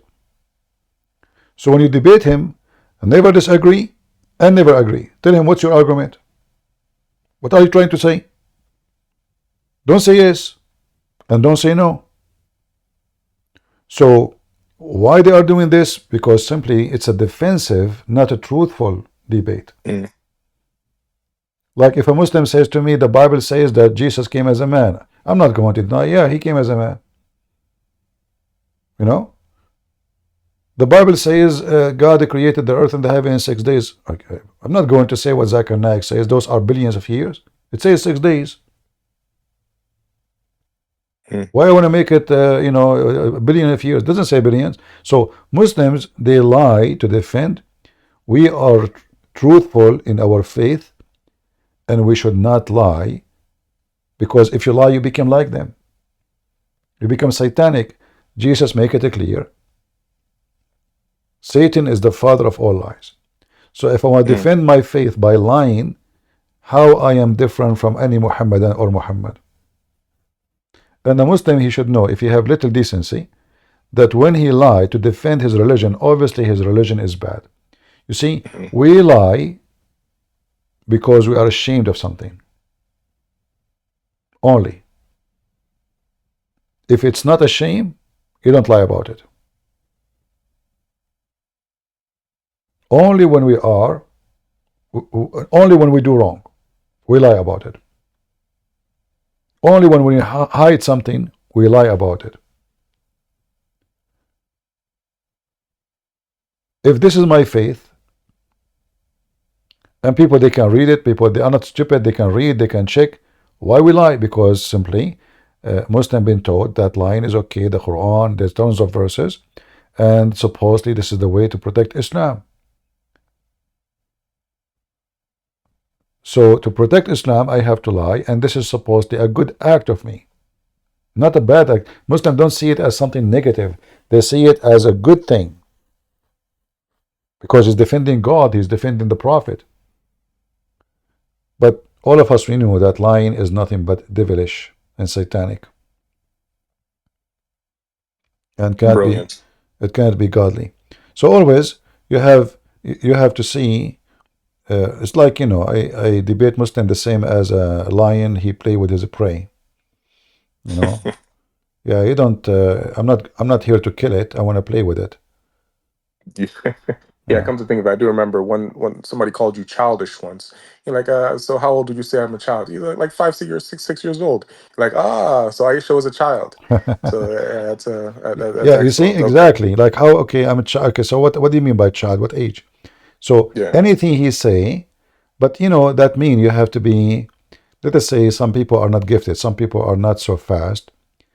Debate need a lot of brain process. You know, because it's not a case you study, you take your time. It's just people are waiting for you to say something in a second, you know? And this is the problem of Muslims. I never saw a Muslim he is fast. All of them, they are slow and they have low IQ. Well, it's more difficult to lie than to tell the truth. So. And the one who is smart actually is the one who you can destroy even better. Like, you know, Mimi Hijab, he debated David Wood. But David Wood is not a debater. He don't do good debates. So Mimi Hijab, he says, not a single Jew believed that God have a son. If I'm there right away, I would say, oh, I got him from his tail. The Quran says, Uzair is the son of Allah. You know? But David Wood, because he is not a good in debate, he's not that fast, he was there, he said, no, he didn't say anything. You go home, and then a Christian Prince, he made 20 videos exposing Mimi Hijab, and now we will refute him. You should refute him when he was on the stage. So when he said, not a single Jew, the guy was, so if you right away you say in front of all those Muslims, well, obviously this guy, he don't believe in the Quran, because open the Quran and read for me. And that will be very embarrassing. When he said, God have body part, well, open the Quran, Allah have hands, Allah have feet, Allah have etc. So debate is way different from knowing something. You might have some knowledge, but debate is way different. Debate is, I am listening to you carefully. You notice that most of those Muslims or even Christians who debate, they say, let us decide a topic. That is the first mistake. If you decide the topic a month before the debate, the Christian guy will go to the internet, he download whatever stupid things, and the Muslim guy, he go to the internet and he download whatever stupid things, and then they go in the stage and they start reading for each other what they collected, you know. A real debate is, don't tell me what is the question. I mean, have you ever heard of somebody tell me what is the question, and then we will debate about it? What kind of exam this exam is? You go to the exam, you know the question in advance. That's what they're doing. So if you want to bust a Muslim, is not by telling him what the topic is, by letting it open. You surprise. You see, Muhammad, he said war is deception. So deception they need, and deception in a good way, which means you don't tell him, I'm not deceiving him, I'm not lying to him, but don't tell him what is the question will be. If you tell him the question, he will prepare all false answers. Let him say the question. To make it simple, if I want to make a conversation about a building, I will not mention the word building, I will mention the word window. So he start talking about the window, and now by the conversation he will mention the building, and then whatever he said, I will use it against him. But I did not ask him about the building, I asked him about the window. I'm following. All right. I appreciate that. Duly noted. We'll continue listening for more wisdom that I can use in discussions for winning people over to Christ. God bless, and thank you. Thank you. Yeah, always we have to avoid, because they are not decent. You see, if you speak to somebody, he have a religion, he believe in God, he will tell you what he believe. But those people they are following Satan. They will never tell you really what they believe. And not only that, They go, like when Muhammad Hijab is speaking to David Wood, he deny Allah have body part. The same idiot, he go to speaker corner, he says Allah have body part. The same guy. Why? Because there he was comfortable, and he is not in a professional debate, he is just speaking to someone. When you say to them, your prophet, the Quran teach having sex with kids, maybe hijab he deny, but in the speaker corner, he is comfortable speaking to a Muslim Shia. He says, if you read the Quran, there's no indication nowhere. It says you can't even have sex with infant. Nowhere. So now he is debating a Muslim about how she should follow the Quran and the Hadith. So the same person, the same Muslim, his answer changed 180 degrees, depend in the location and he's talking to whom. So when he's talking to a Muslim, the answer is totally different. When he's speaking to a Christian, the answer is the opposite. And this is why you should know that Islam is nothing but devilish. See, my brother, go ahead. Sorry for making you wait. Why you guys don't choose names? I mean, why we use C and D and names? Well, Names I are think for names are for free, isn't it? For free. my picture is the enemy of Allah. My name is the enemy of Arabic speaker. I noticed that a lot of Arabic speaker cannot say chulala, and it's pretty funny. Is that true? They cannot say what? CHU, chew. CHU? No worries. Yeah, no worries. I have. I wanted to say that it's really nice that you always mix comedy, humor, and intense. So there is always a tension release,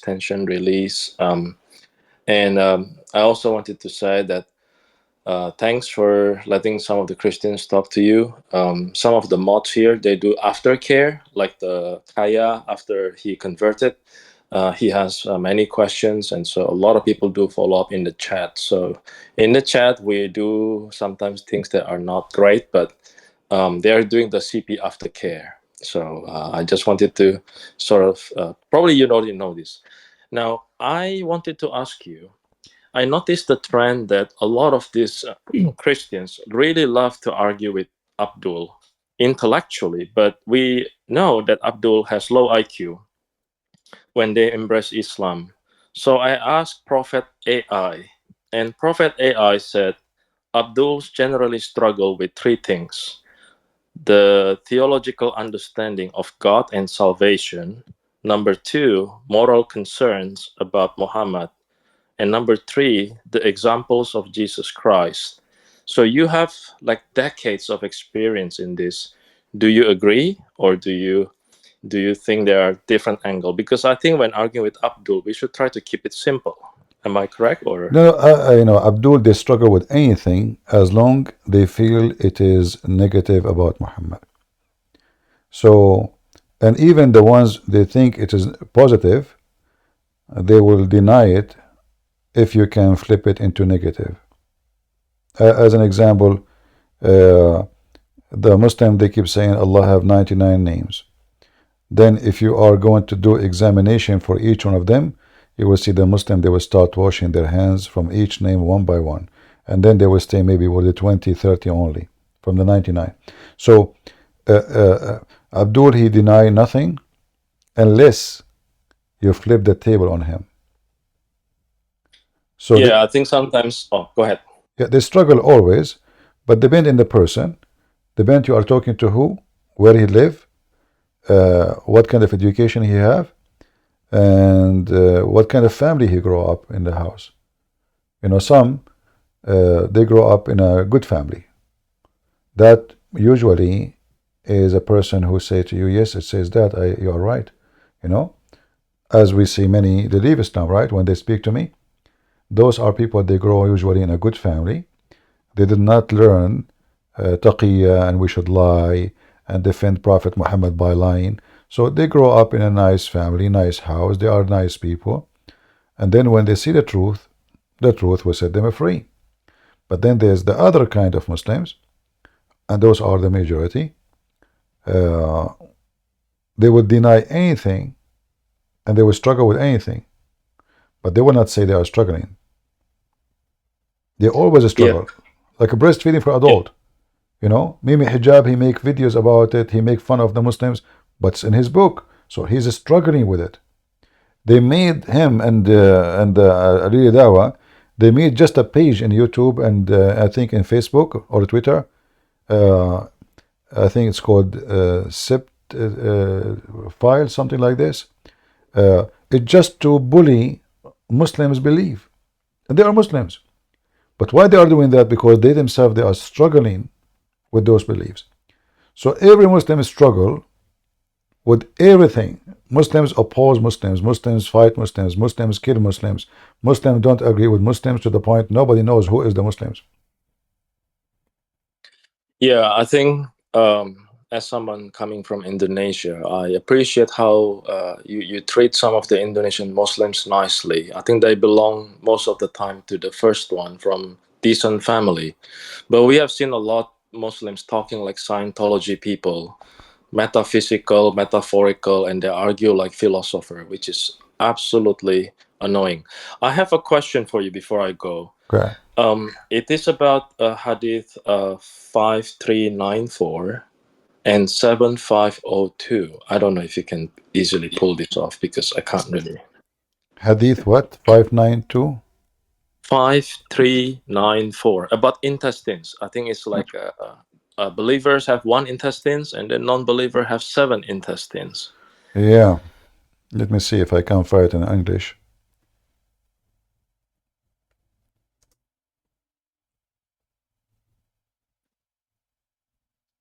Is this like a joke, or is this like the backbone sperm versus collarbone sperm thing? Let us see.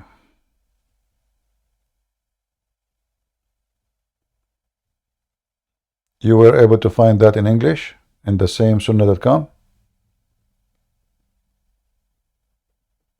What is the number of the hadith in sunnah.com?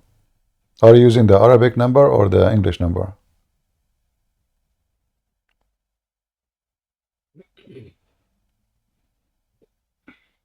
It says hadith number 5394. 94. Yeah, okay.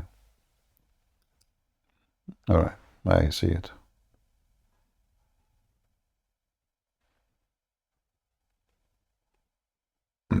Because it puts parentheses, so it doesn't come clear to me whether it is. Yeah.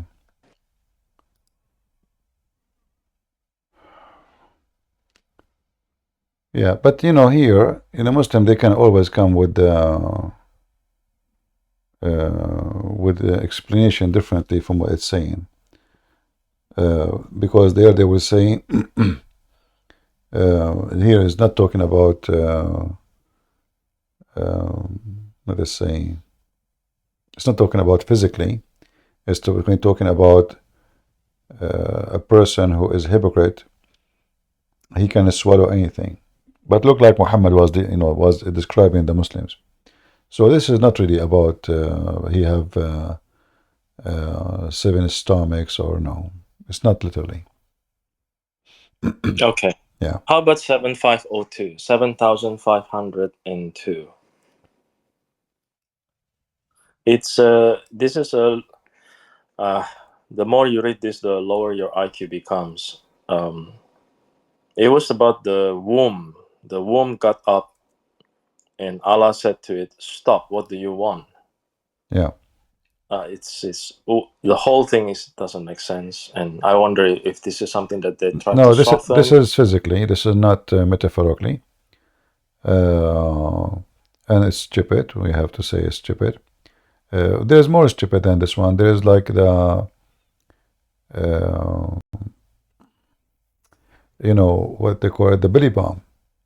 Why Adam he have a belly bomb? Because Shaitan he spit at Adam and then he hit him with the belly bomb. So those things you can find tons of them in the hadith, and all of them they are stupid. You know. Yeah, Muhammad is trying to explain how things work. And the more he talk, the more he make poo-poo. You know. I agree. To the point, like he is now talking that this thing is even talking. You know, like it's a talk. So if you go here.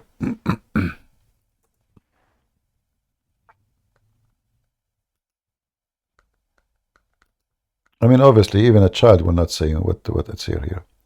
Allah created the creation, and then when He finished from His creation, the raham, the womb, got up, and Allah said to it, "Stop."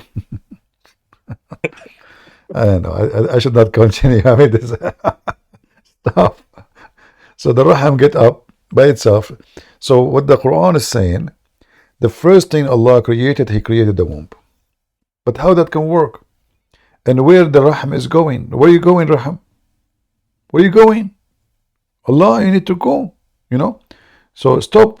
What do you want?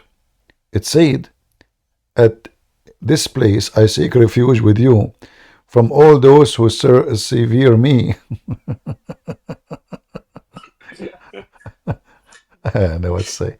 It's just a stupid thing from a stupid man. I mean, all those fiction and stupid stories, and you know, but there's a solution always for those. They will say to you, it's weak. You say to them, Al-Bukhari. They say, this is your Bukhari. Who is Bukhari? Isn't it a human being? You know, like the guy who called me before. He said to me, I said, do you trust Ibn Kathir? Do you promise? He said, but yeah, he's a human being at the end of the day. You know, I said, so why you are quoting for me a human being to explain the Quran? If a human being can make mistakes, if he can he can mistake someone else, it's mean he mistake too. You know, and this is Muhammad. You know, he keep making poo-poo. So now the womb is talking to Allah. Good. At least he did not make a hadith about the penis. When he created the penis stand up, and he said to him, "Where are you going?" What the heck is that? I noticed you have two patterns. You said before that you read the Bible, you close your eyes, and you imagine, right? So I think most Abduls don't do this, because if you close your eyes and you imagine, that means the womb must have a mouth. Have a mouth. The womb is a creature by itself. Yeah, it's a person. Right. So it doesn't really. They don't really think beyond this, and I think most Christians find this very bizarre, because we imagine this. So we say, if you know where you go, you must have eyes, you must have mouth, you must have legs, or something like that, and it's just bizarre. And then our IQ drops, and then we went to the chat room, and then we start arguing. And then, but before last thing, I noticed you also said, like, when you're trying to deliver the final blow to Abduls that were starting to have doubts, you started to talk about Jesus heals, Jesus forgives sins, Jesus resurrects.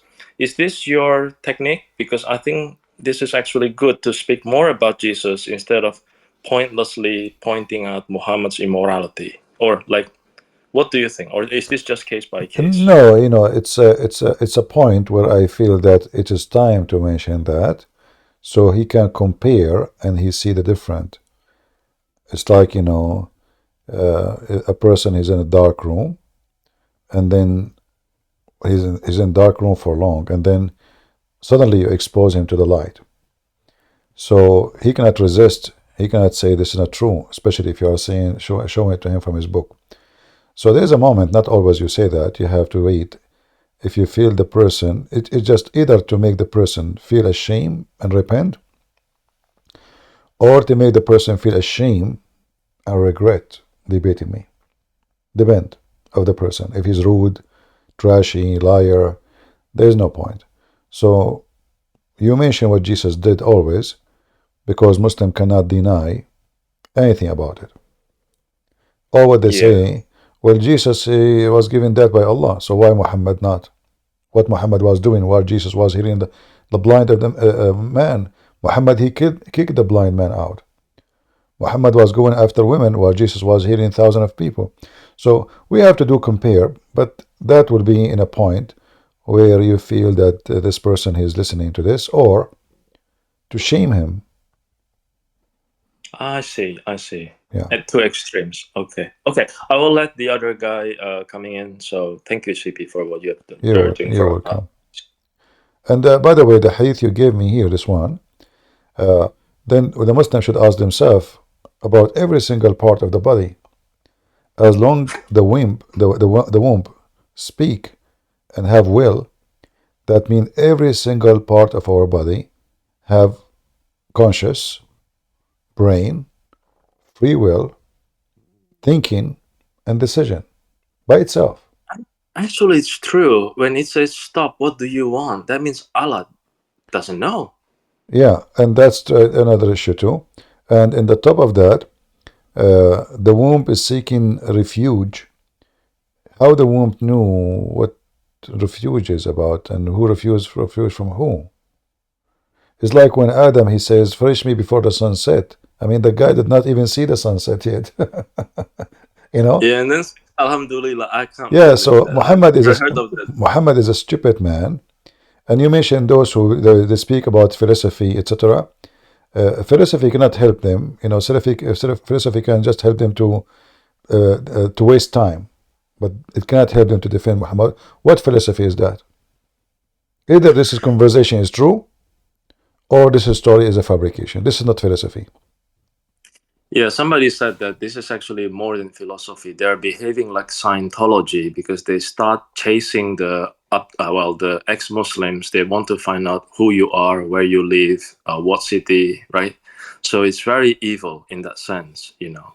But we can deal with that. So we always remind the new people, don't really say, you know, where you are or what city. First of all, this is not the business of anyone. Even if you speak to your friend, like now, why anybody need to know? Why? I mean, are you going to visit you? No, we are in a chat. If you go to a church, you meet people for real, you trust them, you tell them whatever you want. And this goes for anything in life. You don't share your private information with anyone because there is scammers, there is even your phone number. Like now I saw in the news about the new scam. Scammers, they call the phone company and they tell them that you lost your phone, they have your name now. They have your address, they have your phone number. So they call the company and they tell them, I am him, supposedly, you know, and I lost my SIM card. Can you please send it to me? But I changed my address. The company, they will send you a SIM card. And then suddenly, the one who really owned the number, which is you, your phone stopped working. And the scammer, now he got access to your SIM card. And by having that, now he can go to your YouTube channel, you can go to your bank account, because all of them, they are associated with your phone number.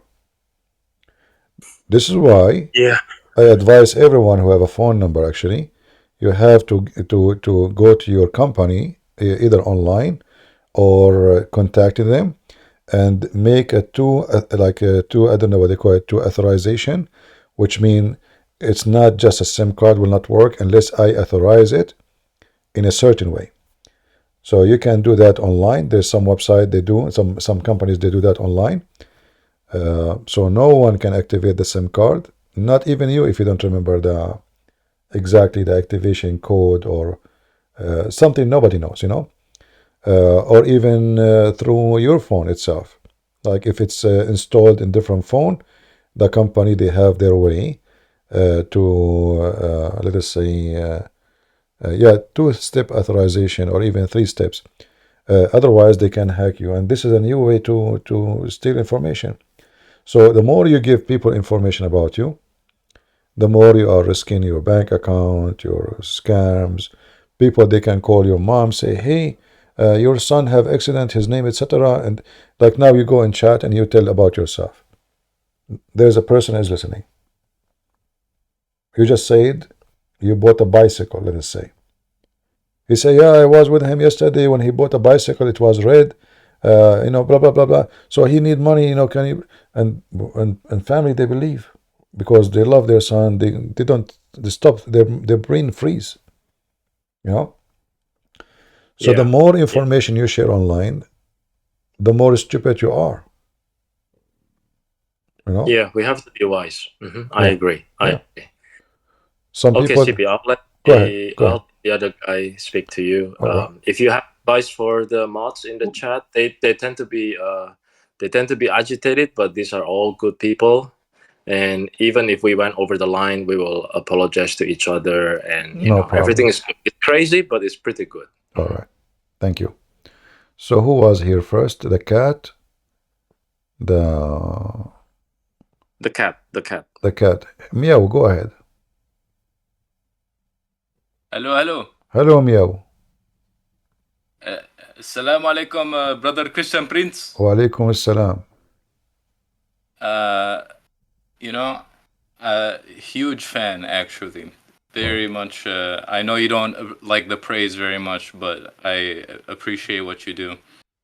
I wanted to ask, considering the argument usually is that the Christian faith is so fragmented, is there any particular churches that you feel most accurately reflect what the church should look like, or church, when we say church, is about individual group, individuals which make a group. So every individual group we have to judge, because it's not about a church represent, it's about people they present or they don't. So if you are a person who go and join people who they claim to be Christian but they are liberals, those are not Christians. It's not about the name of a church, it's about who is in the church. It's not about being Catholic or Protestant or Orthodox. I don't believe in this. I believe who is in the church. So if I go right now to a church, there's nobody there except Catholic, and they totally agree with me in everything, this is my church. The same for Protestant, the same for Orthodox. If one of them he says to me he supports homosexuality, well, obviously it's not a Christian. If somebody says to me that we believe in the same God of Muhammad, obviously he is a false Christian. So this should be about individual, because you will notice that there is many who they are Catholic, against Islam, against even high positions like even the Pope. They criticize them, and the same for Protestant, the same for Orthodox. So as the Lord he said, from their fruits you shall know them. So we shall not judge a church by the title. We should go inside and see. And I feel like similar to the way that people will find different hadith and it'll reflect in their Islam differently. I feel like people will take different fragments of the Bible or interpretations, and you'll find within the church there's some people that they'll put the rainbow flag on the church itself, and it'll they cannot find a single verse in the Bible that supports such a thing, and they cannot take any fragment from anywhere. Those are just a bunch of hypocrites, and they are not Christians. There's no way. Does it outright condemn it? Well, yeah, the Bible condemn it very clear. It's not a choice. It's not an option. It's not like maybe not. No. So same as for the God of Muhammad, the Bible says, who is the Antichrist? The one who denied the Son and the Father. As simple as that. There's no need to argue about it. So the Bible is so clear. But people, they justify sin. They like sin. So he want to claim that he is religious, and he claimed that he believes in God, but he is open-minded. So we can fornicate, we can take drugs, we can sleep around, and God, he loves us. That's not true. The Bible speaks clearly of hell and heaven. So there is people will go to hell, and there is people will justify their sin because they are nothing but evil. The Lord, he says, be aware of false teachers. They will come to you in the clothes of a sheep, but they are wolves. So I think it's a testing of the forgiveness. So when you're sold a God that is all forgiving and benevolent and loving, I feel like there's our God is not all forgiving. That's not true, because the all forgiving is about what? Is about the one who repent and never do it again. Jesus said, go and sin no more. So all forgiving is not true. All forgiving is like a license for, forgiven, he's forgiven, so we can do as we wish. No. So This is not a true statement. The Messiah will come with the glory of his angels, and he will say, bring those who disobey me and slay them. That is the Messiah, which they don't want to mention his name or quote what it says. So God will forgive you, yes, but God will not forgive you for playing the game of forgiveness, which means you confess your sin or convince your sin that this God is loving, so I can go and play in the yard. I commit all sin. I play in the dirt like a pig all day long, and then I will go and he forgive me. That's not the story. Not the story. Not everyone says to me, Lord, Lord, will enter the kingdom of my Father, but the one who will do his will. So are you doing his will by non-stop committing sin and then asking God for forgiveness? No, that's not the truth.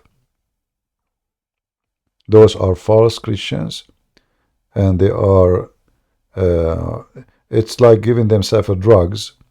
Let us say even they want to give themselves a position that they are decent. You know, we go to church. We are Christians. No, you are not. We don't care for how many crosses they wear, and we don't care what they call their church name. It is what they believe. Anyone, he will go away from the teaching of the Bible, he is not a Christian. And the Bible is so clear. Well, then, on the note of the Bible, do you feel that there's, if someone only had time to sit and study with one Bible, similar to the issue with the churches, a Muslim or someone of another faith might say that there's several varieties of Bibles and all these languages it's translated into, and still, even if there are different languages, still you can, as long the translation is not, let us say, corrupt, which means they took off verses, they like Jehovah's Witness translation, or they add words, or as long it's a Christian translation from a approved church, then we can take it in consideration until we find something wrong with it. As an example, like the King James. Okay, I'm sorry. King James is a better translation than many, because they brought many professional, etc. So it was taken very seriously. But like as an example, international translation, the new one, this one is a fraud. It's full of mistakes. Even there's verses are missing in the first few prints. I don't know if they correct that. So it was like a joke. It was like it's a business. Somebody print a book, publish it, and they claim that it is correct. And they promote it. This is why you search it. You find it right away in front of you, right away. Before any translation. For me, I will not accept such a translation for a second. There's many mistakes. You can search right now and see. There's many articles written about the mistakes in there. However, there's Aramaic translation, Aramaic English, Pashita. I found it very good translation compared to others. But again, remember, translation is a translation. Will never be the same. If you want to have the book in the way it is, then you should learn the original language. However, translation can be good. Go ahead. Well, I know that you're familiar with Arabic, and I'm wondering if Arabic would be a good middle ground as far as, if it's unlikely that I'll learn Aramaic in this lifetime. No, because Arabic is not the book of the Bible anyway. Arabic, if you want to learn about Islam, then it's a must. If you want to be reading like a deeply well-versed knowledge, argument, then it's a must. So language, like now, if I want to debate someone, he is a rabbi, he speaks Hebrew, and then he said to me, well, this word doesn't mean that. It's going to take me time to go check it out, look in the, because Hebrew is not my language. So he can play with me, he can lie, and it will take me time. I can get him busted still, because I can go to dictionaries and see all the meaning. But there is a huge difference between you know the language. The second you know the language, the person in front of you, he cannot even think about playing the games of language. So knowing language is very important. And if I want to study to be a priest, as an example, I want to be a bishop, then the first thing I would do, I will learn Hebrew and Aramaic and Greek, 3 languages. Arabic doesn't help me much, except to connect dots between the Christianity and the cult of Muhammad. I see. Yeah, the language of the author, is what is important most. However, for us as Christians, there's many good translations. Nothing is perfect, because it's still our translation. As an example, when Jesus says, I am, most of the translation, they just use the word I am. But this is not really what it says in the Bible. The same when they translate, they say that God, he said to Moses, he said to him, what I will say. He said, I am who I am, right? But that statement there is, I am the living God. So what the translation says, I am. But in fact, it says, I am the living God. So by saying just I am, they miss the point of Jesus saying I am. So I'm thinking, if I go to like a Palestinian Christian church or Syrian Christian church, I imagine their Bible is in Arabic. If you go to a Syrian, their Bible is in Aramaic. No, not Assyrian, Syrian or Depend. Iraqi If you have a Syriac, their Bible is in Aramaic. I see. Yeah, and Syriac, actually, they can teach you good Aramaic because they speak the language very well. Like if you want to learn from the Syriac, maybe they have courses. I think they have courses in churches to keep the language alive. And if you join them, I don't think they will mind. Well, I appreciate you. You've definitely got me interested in pursuing that field of academia a little bit more in a focused way. Everything have a price. Everything. So to learn, you need to be patient. You need to give time, which means it will take an effort from your life. Time means life, So when I say I'm going to study Aramaic, that means it will take me years. And depend on how, let us say, some of us are gifted to learn languages so fast. Some are not. I can be gifted in something, but I can be not at all in something else. So it might take you maybe 3 years to be very good in Aramaic. But it's not going to take you 3 years to be, let us say, a person who can go deep in the language. It's going to take way more, maybe 10, 15 maybe. So it takes long time. Anything, like am I born, I know about Islam? No. I learn. We learn every day. Learning is a process. And if you think you know, that is the day you become foolish. Because you don't know. I appreciate you enhancing my Islamic education. There's a lot that is shared on your channel that's not in the tafsir. Yeah, we know. We try our help. If you can search for the Aramaic Peshitta translation, that will be a good translation. And I will give you an example of this translation to show you why it make a difference and why translation can be a big issue sometime. But it doesn't affect our faith, even if the translation is not too much accurate. Excuse me, I'm losing my voice. God forbid. It says here, and Yeshua, this is John 8, Peshitta Holy Bible translation. This is Aramaic English. It says here, and Yeshua spoke again with them, and said, I am the living God. the light of the world. Whoever follow me shall not walk. That makes sense, right? I am the, why is he saying the light? For his God. So if you go to different translation, you will see it says I am. But there's something missing, So I am the living God, the light of the world. Whoever follow me shall not walk in darkness, but shall find light of life. And then the Pharisees were saying to him, you are testifying about yourself? Your testimony is not true.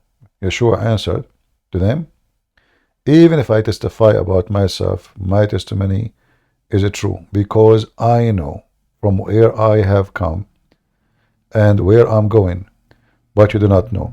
And then if you continue, you will see here again, and this is what make a big difference. He said to them, and in your law, in written law, is written, the testimony of two men is true. I am the living God, I who testify about myself, and my Father who sent me. If Jesus said only I am, where is this, the rest of the meaning? They were saying to him, where is your Father? Yeshua answered and said to them, you know neither me nor my Father. If you had known me, you would have known my Father also. So if you read here, you will see there's a difference in the translation, and that can have a huge impact in the way you understand things. So each time you see here in the translation, each time Jesus says I am, he's not saying I am. He's saying I am the living God. And you can check the Aramaic, or you can check the Greek. You will see how accurate that is. I'll definitely be looking into this in my own time. I have one brief question that I was hoping you might be able to touch on. It was concerning the Sufi Muslims, because I know that among the Sufis, they're the dancers and the artists and the poets, and I feel like they have a much more Christ-like philosophy about the way they practice their Islam. I know that they're also looked at with a side eye by the rest of the Islamic community. You have a wrong understanding of the Sufis. Sufis are a bunch of criminals. They killed a lot of Christians. They killed a lot of Armenians. They are very violent, and they are not artists. If they dance, doesn't make them artists. Ramazan Kadyrov and all the Chechen, they are Sufi. And they dance, and they have a music, and they have parties. So whoever told you that Sufis are artists, this is not true. Sufi is, the Muslims, when many nations, they converted to Islam because of the sword, they found Islam very solid like concrete, in a way like it's dry. There's no spirituality. Music is haram. Art is haram. So they wanted to have that, and this is what the Sufi is about, but still they are criminals. Very aggressive. Erdogan is a Sufi. Kadyrov is a Sufi. So the Sufism does not make them like, when you mentioned like Christ-like, what did that have to do with Christ? Why What, like, for example, I know that the poet Rumi is maybe one of the more known poets. My friend, in a nation, let us say if I go to the Chechen Republic, there's a person who is an artist. Does that mean the Sufi are artists? No. Is that if there is someone of them, he don't want to kill anyone. He make poetry about love only. Does that mean the Sufism is a very aggressive Islamic sect? Even they claim that they are not like other Muslims, but as the Lord, he said, from their fruits you shall know them. And their history is bloody. And Chechnya is one of the biggest evidence. Go see Ramadan Kadyrov dancing like a monkey, but doesn't make him an artist. Yeah. Fair enough. Yeah. And they try to present themselves that they are the bright side of Islam. There's many European, they are fascinated with some stupid dance.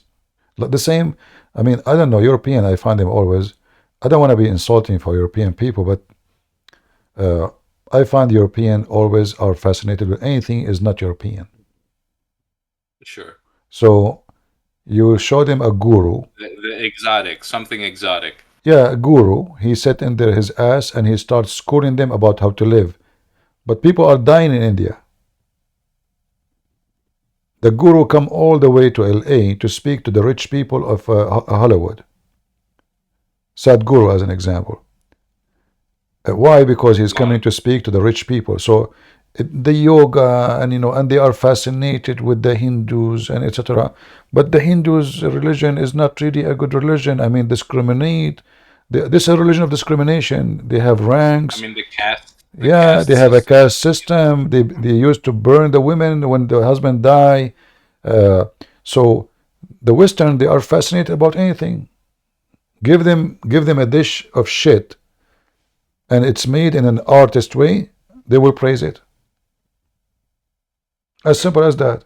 So they have a they became hippie, and suddenly you see a guy is blonde and he have a red dot in his forehead, and a guy is holding the sun as a sign, and he worship Krishna. I saw them in Ukraine, a bunch of Ukrainian white blonde people.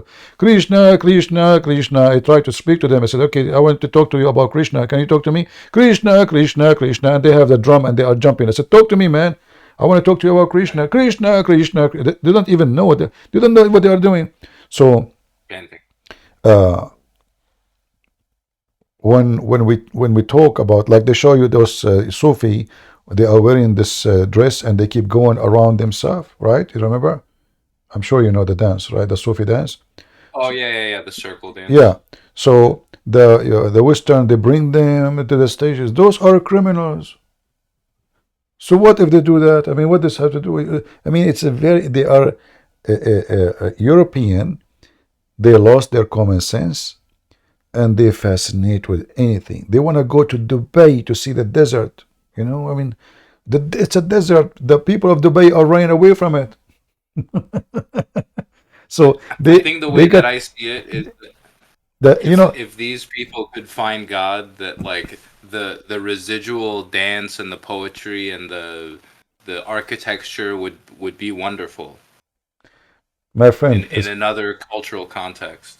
I believe that human being, he need let us say entertainment, and I believe that Western people in general, they become so empty inside, so they do not know what to entertain themselves, and they like to they are looking for a change. So the swimming suit was a short, then the short became a bikini, and then the bikini became naked.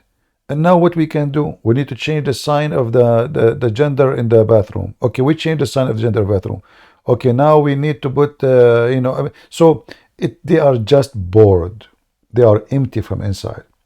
This is why the Muslims, they find them a very easy prey. They prey on them. They are shallow, uneducated, easy to manipulate. Like now you see those blonde people going in the street of Free Palestine. They don't even know where is Palestine. They don't know even what the story, but they are going by thousands, and Hamas are using them. This is how foolish they are. So for me, I changed my mind about how European and Western are. And again, not everybody. I'm not saying everybody, but I used to think about Western are intelligent. I mean, look at the Middle East. I'm coming from Middle East. Garbage. Literally garbage. Everything is corrupt, everything is destroyed, I mean, everything is wrong.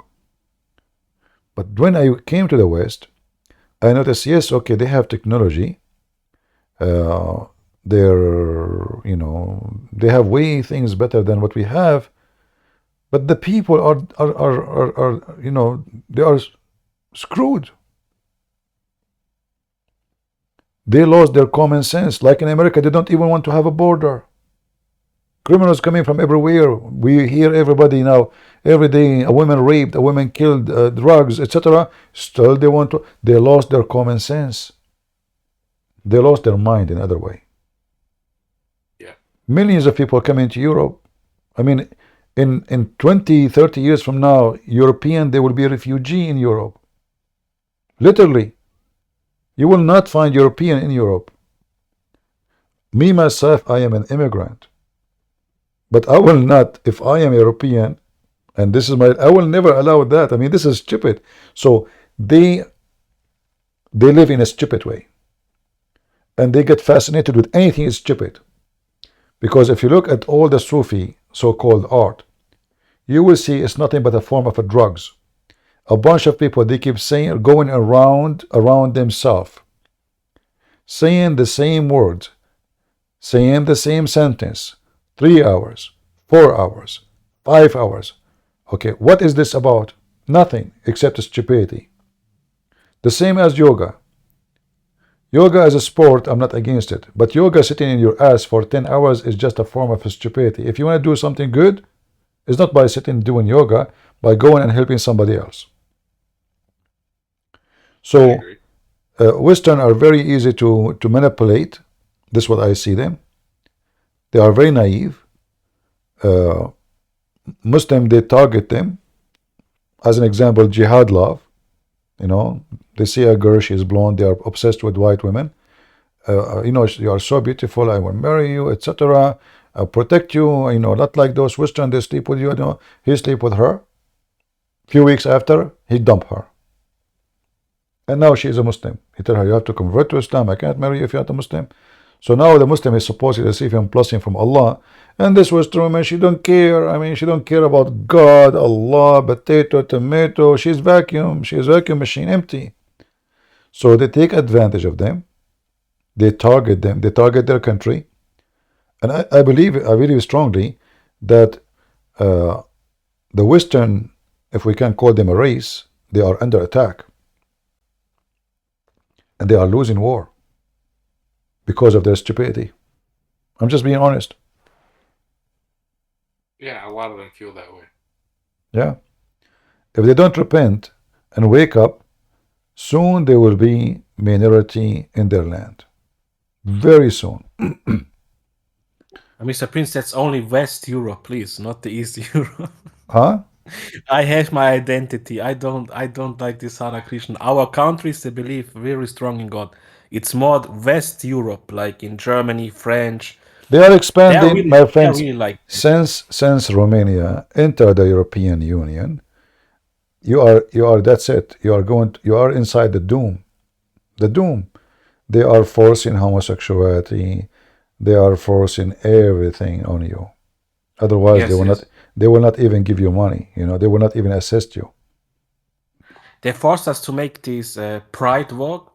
And when you look before 20 years in Serbia, the people that tried to make pride walk, they got killed, you know? They got We killed. don't want people to kill people, but European Union, obviously, it is good maybe for protection of Europe, but in reality, like the appearance this way, but in reality, they open their borders. It's controlled by liberals. Europe is controlled by two countries, France and Germany. Yes. The rest is nobody, you know. And Germany is a very awkward country, very awkward. So as long you depend on those, especially Germany, then Europe will not be better. And as long you are part of European Union, then they are the one who will vote in their parliament for what is right for you, not you. They can. We are not CP. We are in Serbia. We are not in the EU. They don't want us. We don't want them. Yeah, you are in Serbia. But I'm saying I thought you are from Romania. Sorry. No, Serbia, CP. Yeah. Okay, good. Yeah, in Romania or like now, even if Ukraine join European Union, they will do the same to them. So they are expanding. They're expanding their madness everywhere. And they force countries who join European Union, you have to do this, otherwise we will not help you. No? Yeah. The most worst CPs in Germany, I live in Germany, right? And every day, I'm not joking, every day you can go on the news and you will see a guy from Syria raped a girl, 12 years old, 9 years old. They kill them. And then they don't get presses. They don't go to the judge. You know, they have no problems because they have psychological problems. They need help. You know, they don't know what they do. It's crazy here. Germans are crazy. Yeah. Well, you know, those countries are doomed, obviously. I remember when a person, no, there is a refugee building set on fire. And then the Germans, they start writing articles, tens of articles about the Nazi, the fascist.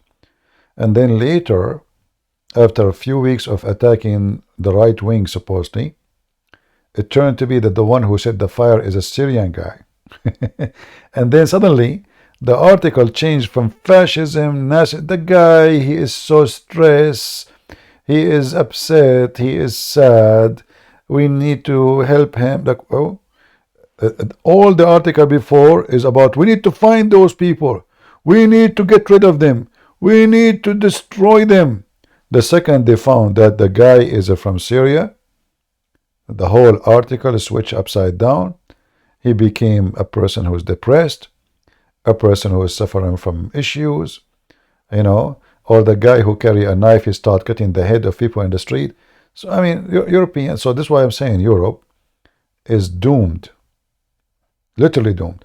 And I believe Europe is going to face a civil war sooner or later. Maybe not now, maybe 10 years. Like now in Germany, there's more than 2 million Turkish. There's more than 2 million Syrian. There is, now we're talking about millions, you know. So if those people decide to take a state inside Germany, who's going to stop them? The whole army of the whole army of Germany is not even in the size of No, Christian Hezbollah. Prince, you know what they do now with the army? The German army said they will now even take people who don't have the German passport because they are so low in people. They are taking soldiers, not German, you mean? Yes. That's the new Yeah, there's thing no what is going. there's no German. I went to Germany. I did not see a German in Germany. I never met a single German in Germany. Name one for me. All the one I met them, they are not German. Ex-Muslim. I met ex-Muslims. I met Amir, if you know him. Yeah, I know him. He's a good guy. Yeah, I met with his brother. I met with others. I met with a Christian lady. I think she was from Bosnia. I met with ex-Muslim from Lebanon. I visit, even they invited me to their house. The mother, the daughter, the family. Actually, she is the fiancée of Amir. They invited me to their, you know. But I did not see German in Germany. I see all just migrant, you know, Iran, Lebanon, Syria. A guy, he is Jordanian. He is an ex-Muslim. I did not see German. Yeah. So you are true, Mr. Prince. That's really true. It's sad. We left, but it's actually sad. I go outside, I don't see a German anymore. Yeah. Really. Well, whoever was going to take over the land, he deserved it better than them. The one who don't protect his land, he don't deserve his land. I will not feel sorry for anyone. Yeah. And this will happen to you too. If you don't protect your land in Serbia, somebody will take it. As simple as that. They try, Mr. Prince. We have so many problems. They try from left and right. The EU tries us. They want us to give sanctions. The East give us sanctions. The NATO, we really fight. the European Union and the NATO, obviously they are trying to destroy Serbia, and they are supporting Muslims in Kosovo, and there's no doubt about it.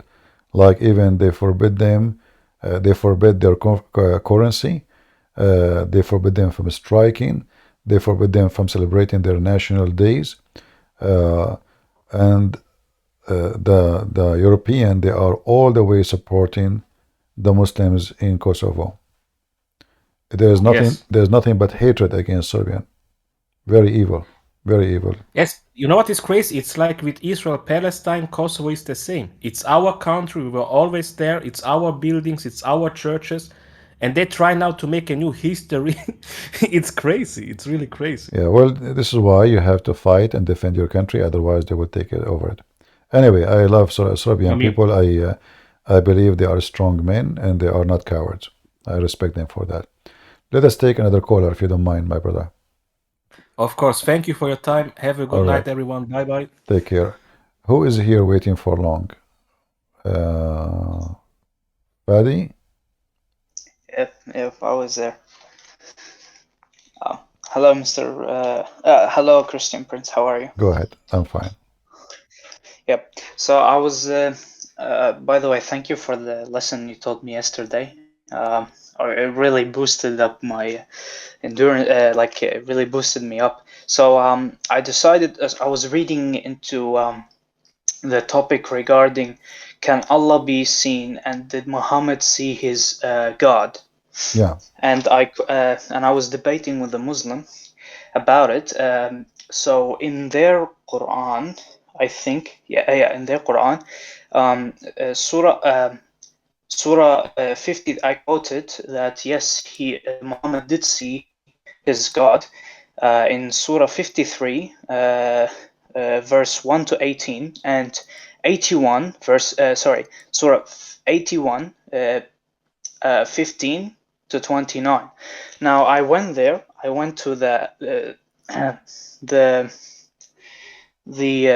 Quran. I'm actually quoting Quran.com, and I went to Surah 53, verse 11, and it says that the prophet, it's quoted, heart did not doubt what he saw. In Arabic, it is ما كذب الفؤاد ما رأى. Yep, and it's and under in Surah 53, verse 13. Here it's very confusing because it says in the English, he says, and he certainly saw the angel descend a second time. But if you read it in the Arabic, it says وَلَقَدْ رَآهُ نازلا نزلة أخرى ولقد رآه نزلة أخرى. Yes. So where it doesn't say the angel descended, and I went, and maybe I thought that this is wrong, like something is wrong. I went to legacy.quran.com, and I read Surah 81, verse 23, and in the English it says, and he has already seen Gabriel in the clear horizon. But you go in the Arabic, وَلَقَدْ رَآهُ بِالْوُفَاقِ الْمُبَيَّنِ.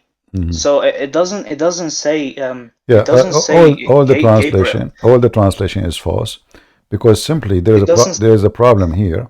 There's a problem here. If you see verse number 10, it says فَأَوْحَى إِلَى عَبْدِهِ مَا أَوْحَى. And this is what makes the biggest problem, because here it says, so he convey the inspiration to his slave. Now, if this is the angel who is coming down, why Muhammad is called a slave of the angel? You know? So, so now what they do, they say, so did Allah convey the inspiration? But they are talking about a person who just came down. You know? Where is the angel? There's no angel. So here, there is a very stupid statement, and the Muslim, they try to cover up for it. Why? Because if you go up, you will see here in Arabic it says ثم دنا فتدلى.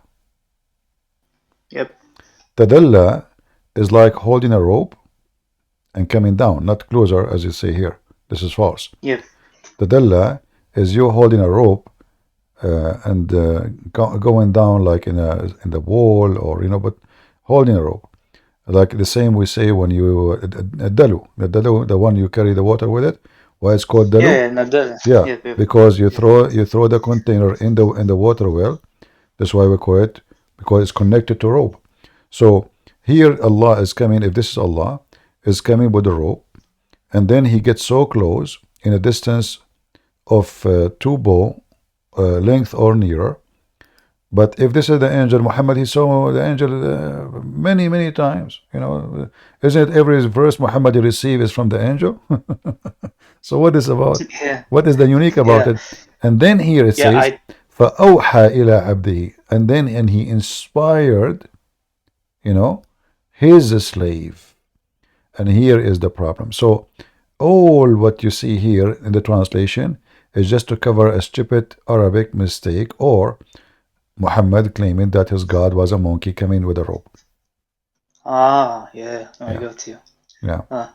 Yeah, I talked to him about it. He said he never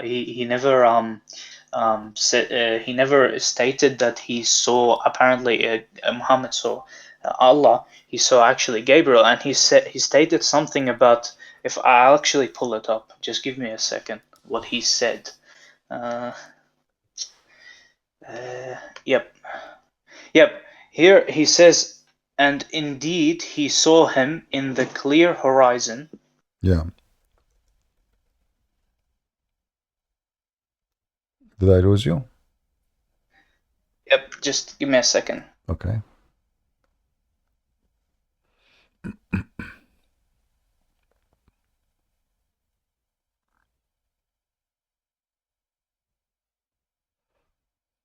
Yep, sorry about that. I'm really sorry. He said to me, and indeed he saw him in the clear horizon, meaning indeed Muhammad saw Jibreel, who brought him the message from Allah in the form that Allah created him, i.e. his true form, and he had 600 wings. And the next sentence he said, give me a second.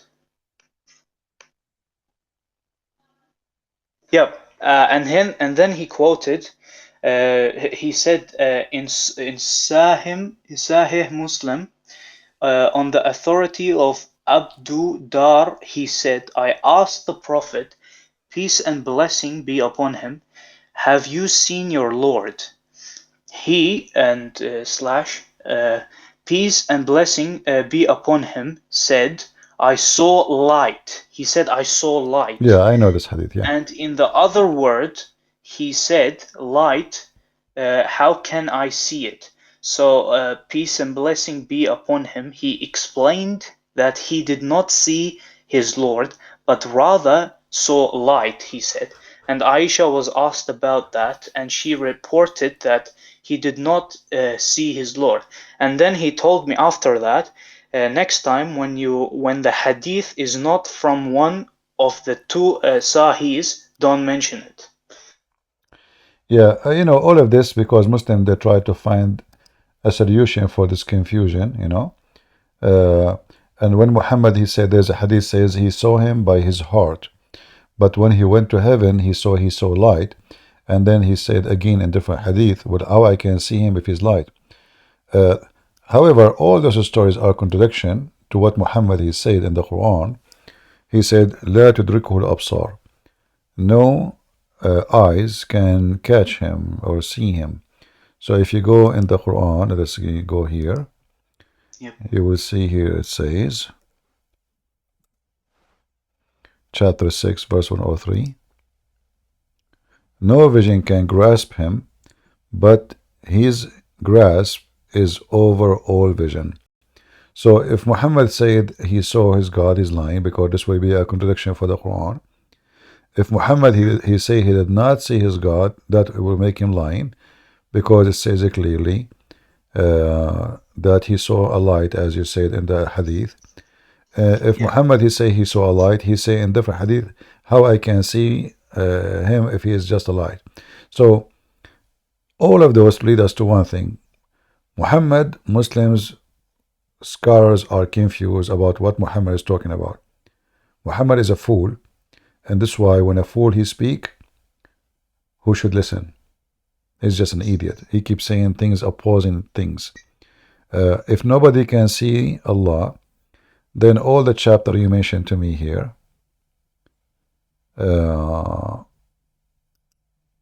the front of us is wrong.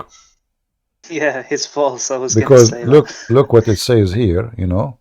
First of all, the first verse in the chapter is very stupid. I mean, by the stars when it goes down. And that will tell you that the one who is talking about, he must be a star. What the star? Who is coming down? A star. Yeah. Is true, right? And then this is Yes. star, and then this is star. He come down and he saw him in the horizon, right? Yep. Verse number Okay. 7. And then this is star. He came down and approached closer like in a rope. And then he was so close, in a distance of 2 arms. And then this is star. He did convey to his slave Muhammad. So who is the God of Muhammad? A star. The shooting star. Otherwise, Yeah. I challenge any Muslim to tell me what is the connection. Even the name of the chapter is the star, right? What the connection of Gabriel? If this is Gabriel, what this connection with the star? Is Gabriel a star? No. According to the Muslims, I don't know. No. Is Allah a star? Obviously yes, because all here it says that he inspire. He did not give him inspiration. فأوحى. You see, here they say convey. No, in Arabic it says, and you speak Arabic, فأوحى, which means he inspired, not convey. He inspired him. And the one who inspired you is God, not angel. They try to fix it, and they say word is not there. And then if you change the translation, you will see every Muslim translation is different, because all of them, they are in trouble trying to fix the poo-poo of Muhammad. And you cannot make a poo-poo, you cannot make a fertilizer from a Muhammad poo-poo. Nobody can make fertilizer. It's just too much, you know, dirty and ugly. So all of this, like here we go. So Allah convey inspiration to his slave Muhammad through Jibreel. Where it says that, they're trying to fix it. You just change the translator, you will find totally new translation, totally new words. None of them agree. None of them agree with the other ones. English community Allah. There's a translation called community Allah. Okay, that's a good one. He revealed to his servant what he revealed. Okay, who? The one who came down. Yep. But is Muhammad is a servant of Jibreel? No. Yeah. No. And it says it clearly, it continue like, then he drew, then he came closer. So when he came closer, he revealed to his slave what he revealed. And again, revealed is false. Awha is not revealed. Awha is not revealed. Yeah, it's inspired. Yeah. Inspiration, yes, inspire something. Well, I encourage you, keep studying, taking notes, and by time, you know, you will learn how to get them busted so easy. Yep. Thank you very much. I just wanted to confirm it with you because the other guy had me like a bit thinking, but then I was like, wait, what do you mean? That doesn't make sense. So thank you for clarifying. All right, thank you. About it. All right. All right, we have Giest. Are you there, Giest? Go ahead. I don't know if I'm saying your name correctly. Hello? Go ahead. You hear me? I do. Okay, nice. I have a question about Christianity, not about Islam. Are you a Muslim? No, I'm not. I'm German. You're German? Yes, a real one. What does have to do with my question? I said, are you a Muslim? No, I'm not. I'm German. So what do you think of Muhammad? I don't like him. What do you think of him? Is he a prophet, false prophet, liar, a criminal? What do you think? Oh, he's of course false prophet. Okay, so what is the question? But I have a question about Christianity. Okay, so what is your religion now? I'm Christian. You are a Christian. You have a question about Christianity? Okay, go ahead. Yes. What, like you did, like you explained the real name of Allah, your video, remember? Mm-hmm. What is the real meaning of the gospel, evangelium? Good news. Is it the book or is it what is it? The book is called good news. Injil is the word Injil, the one used in the Quran too, is good news. So good. So the Evangelium is the book, or is it Jesus? It's what? Is the Evangelium the book, or is it Jesus? I don't understand. Can you speak more clear? The gospel, the good news. Yeah, is what? Is it the book, or is it Jesus? Well, the book is about the good news, which is Jesus at the end of the day, because the good news that the Lord, He came to us to save us. So the book is called the good news because it have good news about who came to save us. Okay, but now imagine if every Bible was destroyed, is the good news lost? First of all, the good news have nothing to do with the book is written. The good news is transmitted to us through the disciples. They went and they teach and they preach, and then later they wrote the book, not right away. So the good news is the word of God, even if it's not a book yet, because still they have it, they teach it, they spread it, and people they learn it. So before it became a book, still it is a book. Why? Because simply all the info is in their head. They are alive, they are teaching, they are preaching, and more people learning. So the good news is still there. That will not change the fact that this is a good news and it is a book before even written. Oh, yeah, but same time, the contradiction. Same time, you Mr. just said, Same time, Mr. F. Why we want to say if this if is not exist? Secondly, the word of God is not a book is written. The word of God is what we learn from God. So Jesus said, so now, if I don't have a book, and we never wrote a book, but then generation after generation, they carry what Jesus said. How you can destroy that? So the book of God is what the people know is the book of God, regardless if it's written in paper or it's written in your brain. So now, right now, if your name is not written in ID, do you know your name? Yes. So if I destroy your ID, you have no name no more. I do. We're the same. So the don't butt me. I'm talking. So so you are assuming you are going with if. I don't like your if because this has never happened. It will never happen. Same time, the disciple of Jesus, they went around the earth to Ethiopia, to India, to Greece, to Syria, to Assyria, everywhere, to Persia, to Africa. So how that will be destroyed? Are you talking about like a Mickey Mouse magazine? They printed one print and it's gone? And that's what I asked you. Is it the book or is it the message? I answered you just to get out of here. You are false Christian. Get out of here. I have no time for kids.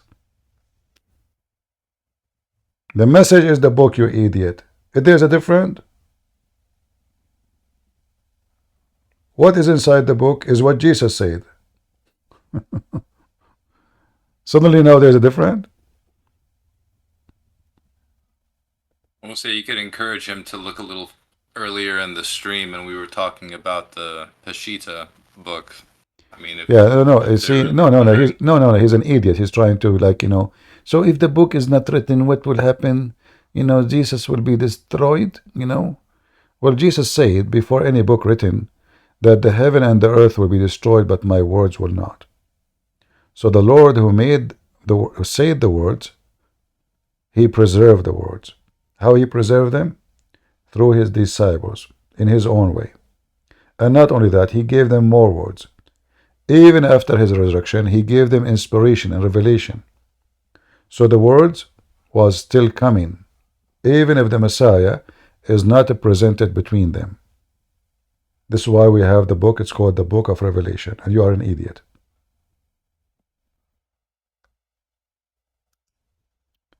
I really want to thank you for your time, Christian Prince. I want to wish you a good evening and God bless you. Thank you. Appreciate you. Thank you, my friend. I'll be tuned in. Y- Assalamu alaikum. You all. Bye-bye. Thank you. You see, you have to be tough with the silly, because the silly will not notice that he is silly until you spank him. I know there's many, they will speak kindly, etc. Don't. That will make the silly more silly.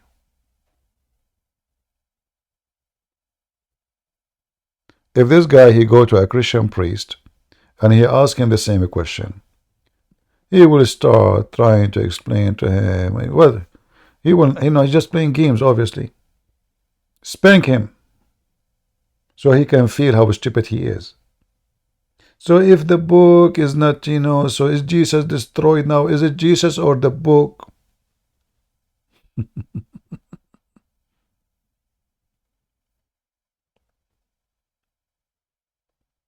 The Bible is not about a book.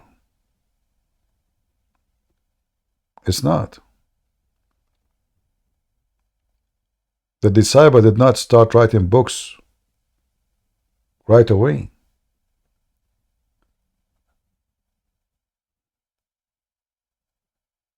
The book of God is preserved in many ways. Number one, in the heart of the disciples. Number two, they were inspired by the Lord. He did not leave them alone. Number three, art and mosaic and manuscript.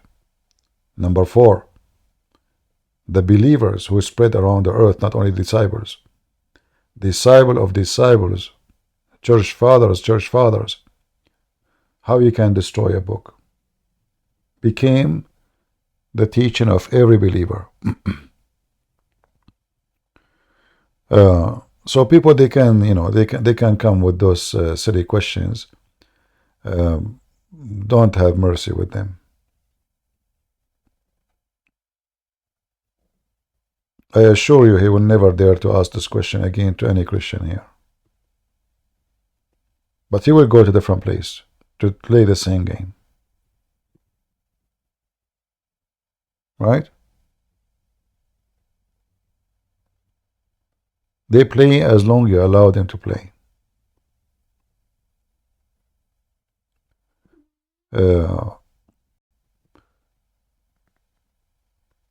There is people, they ask questions to learn and educate yourself, and there is a people, they ask questions because they are bored. Which one came first, the cat or the kitty? Which one was born first, the chicken or the egg? We can ask in these questions. And what if, I like this if, what if? What if your mom did not have sex with your dad? We will not have it, eat it like you.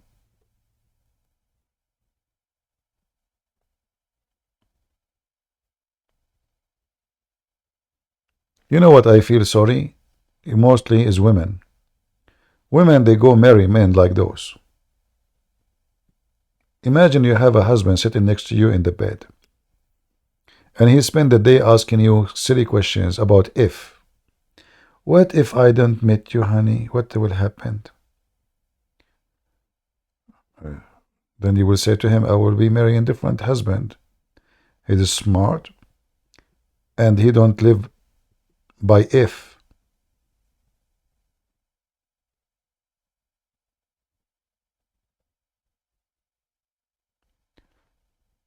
Testosterone? What testosterone?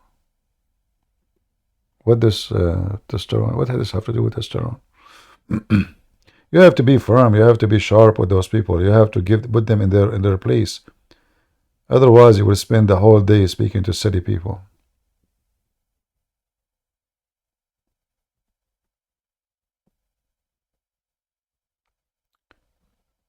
All right.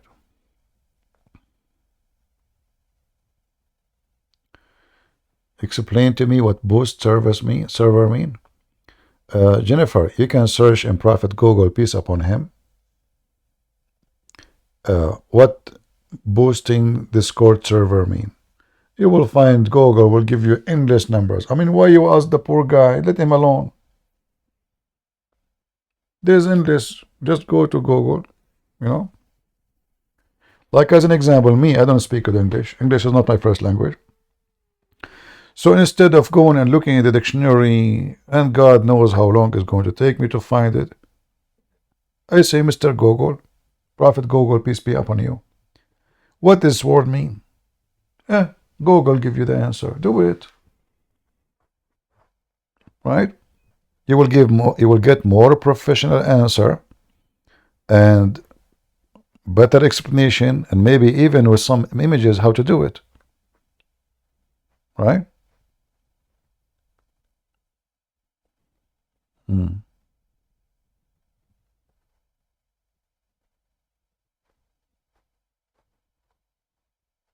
You can ask Google about anything except the GPS. Sometimes he might take you to a closed road and you end hitting the wall.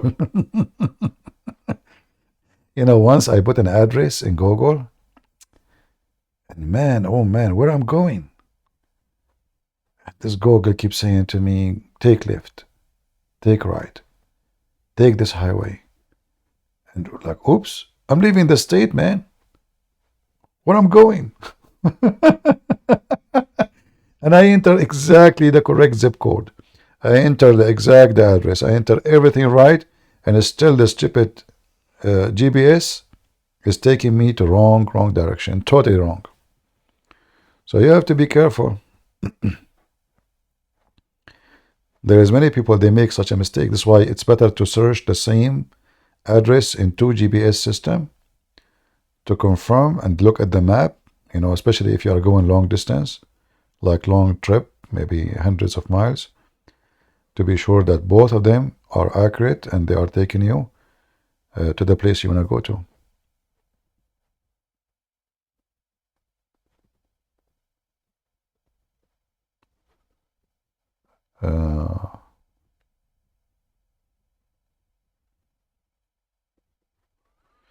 All right, look like we are out of customers and things is getting slow here, and my voice is getting tired. You can tell, right?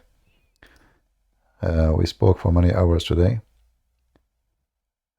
So anyway, I hope you guys have a good time. Shall we continue doing always live on YouTube or no need? What do you think? For me, actually, I like Ramble more. I don't trust this YouTube, you know. Maybe today, maybe tomorrow, they will send you strike. I mean, I can't even post a link in this account. Honestly, I cannot post a link. There's nobody to talk to, nobody to explore. Well, like, what's going on? Why you are doing this to me? You know, today I saw actually in the comment, I don't know if you saw the video, the previous video, I have 750 like and I have 100 view. How I have 700 something like and then I have 100 view? It's obviously they are targeting my channel, you know, they will not let anybody see it. So can YouTube explain? I mean, this is even the Quran do not do stupid things like this. At least make the like equal to the view. I mean, so the view, so people, they give it like without seeing the video, without even being in the page. How they can do that? It must be the flying carpet, you know. Yeah. If you go to the previous video, if you go there, let me go there. Hold on. You will see the comment. And me myself first, I did not notice really, but then I saw the comments.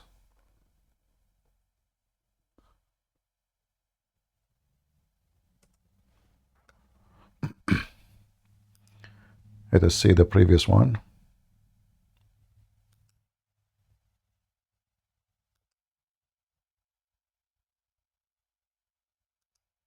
All right. So this is the previous one. Let us see the comment section.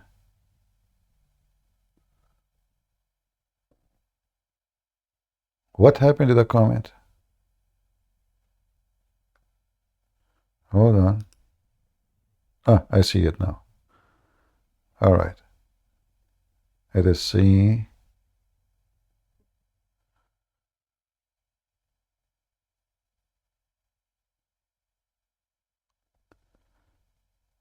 I'm looking for the comment.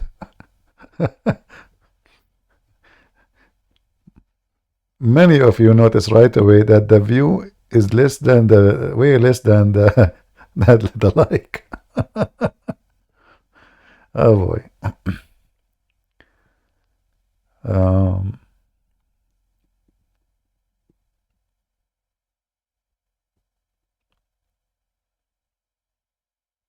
Let us see. Okay, hold on. Look at this. This is the gentleman. His name is Holy Bible. Look what it says here. And look, every one of us see different view too. So here it said 15 hours ago, where did the view go? To 178 and 489 like.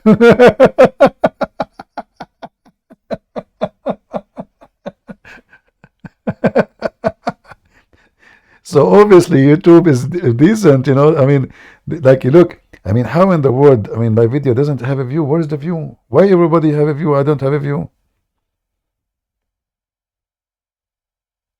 So there is people are giving me like without even opening the chat. There's other more actually. Let me see other ones. I saw many of them. Yeah. What a stupid YouTube. Yeah, they are targeting my channel, obviously. Yeah, you can look for them. You can see them. It's obvious. Yeah, well, this software is good. And if we lose that channel, we can open a new one. Who care about the numbers of... because the important is people, they come and copy my videos and they load it. And then people, they have, you know, tens of thousands watching.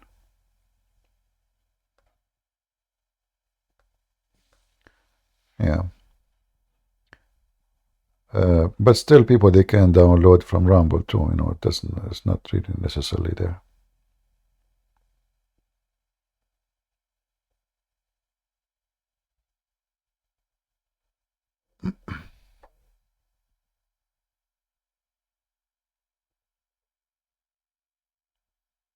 I will not be out of YouTube, because as long people copy my videos and posting them, there's many, they are making a lot of money from copying my videos. And this is why I trust my videos will be there for forever, you know. You know, there is people who do the work for, like, you know, because they want to serve the Lord, but there is people, they do it for money, you know. So there is people, they monetize their channels, they receive donations, they etc. Huge channels. And those, they don't even waste a second of my video, especially when I'm debating a Muslim. And those are the one make me feel comfortable that my videos will not be wasted, because always they will copy it, they will post it, because they are making living from it, you know, which is fine for me. I don't mind, as long as the target is, you know, is reached. That is fine.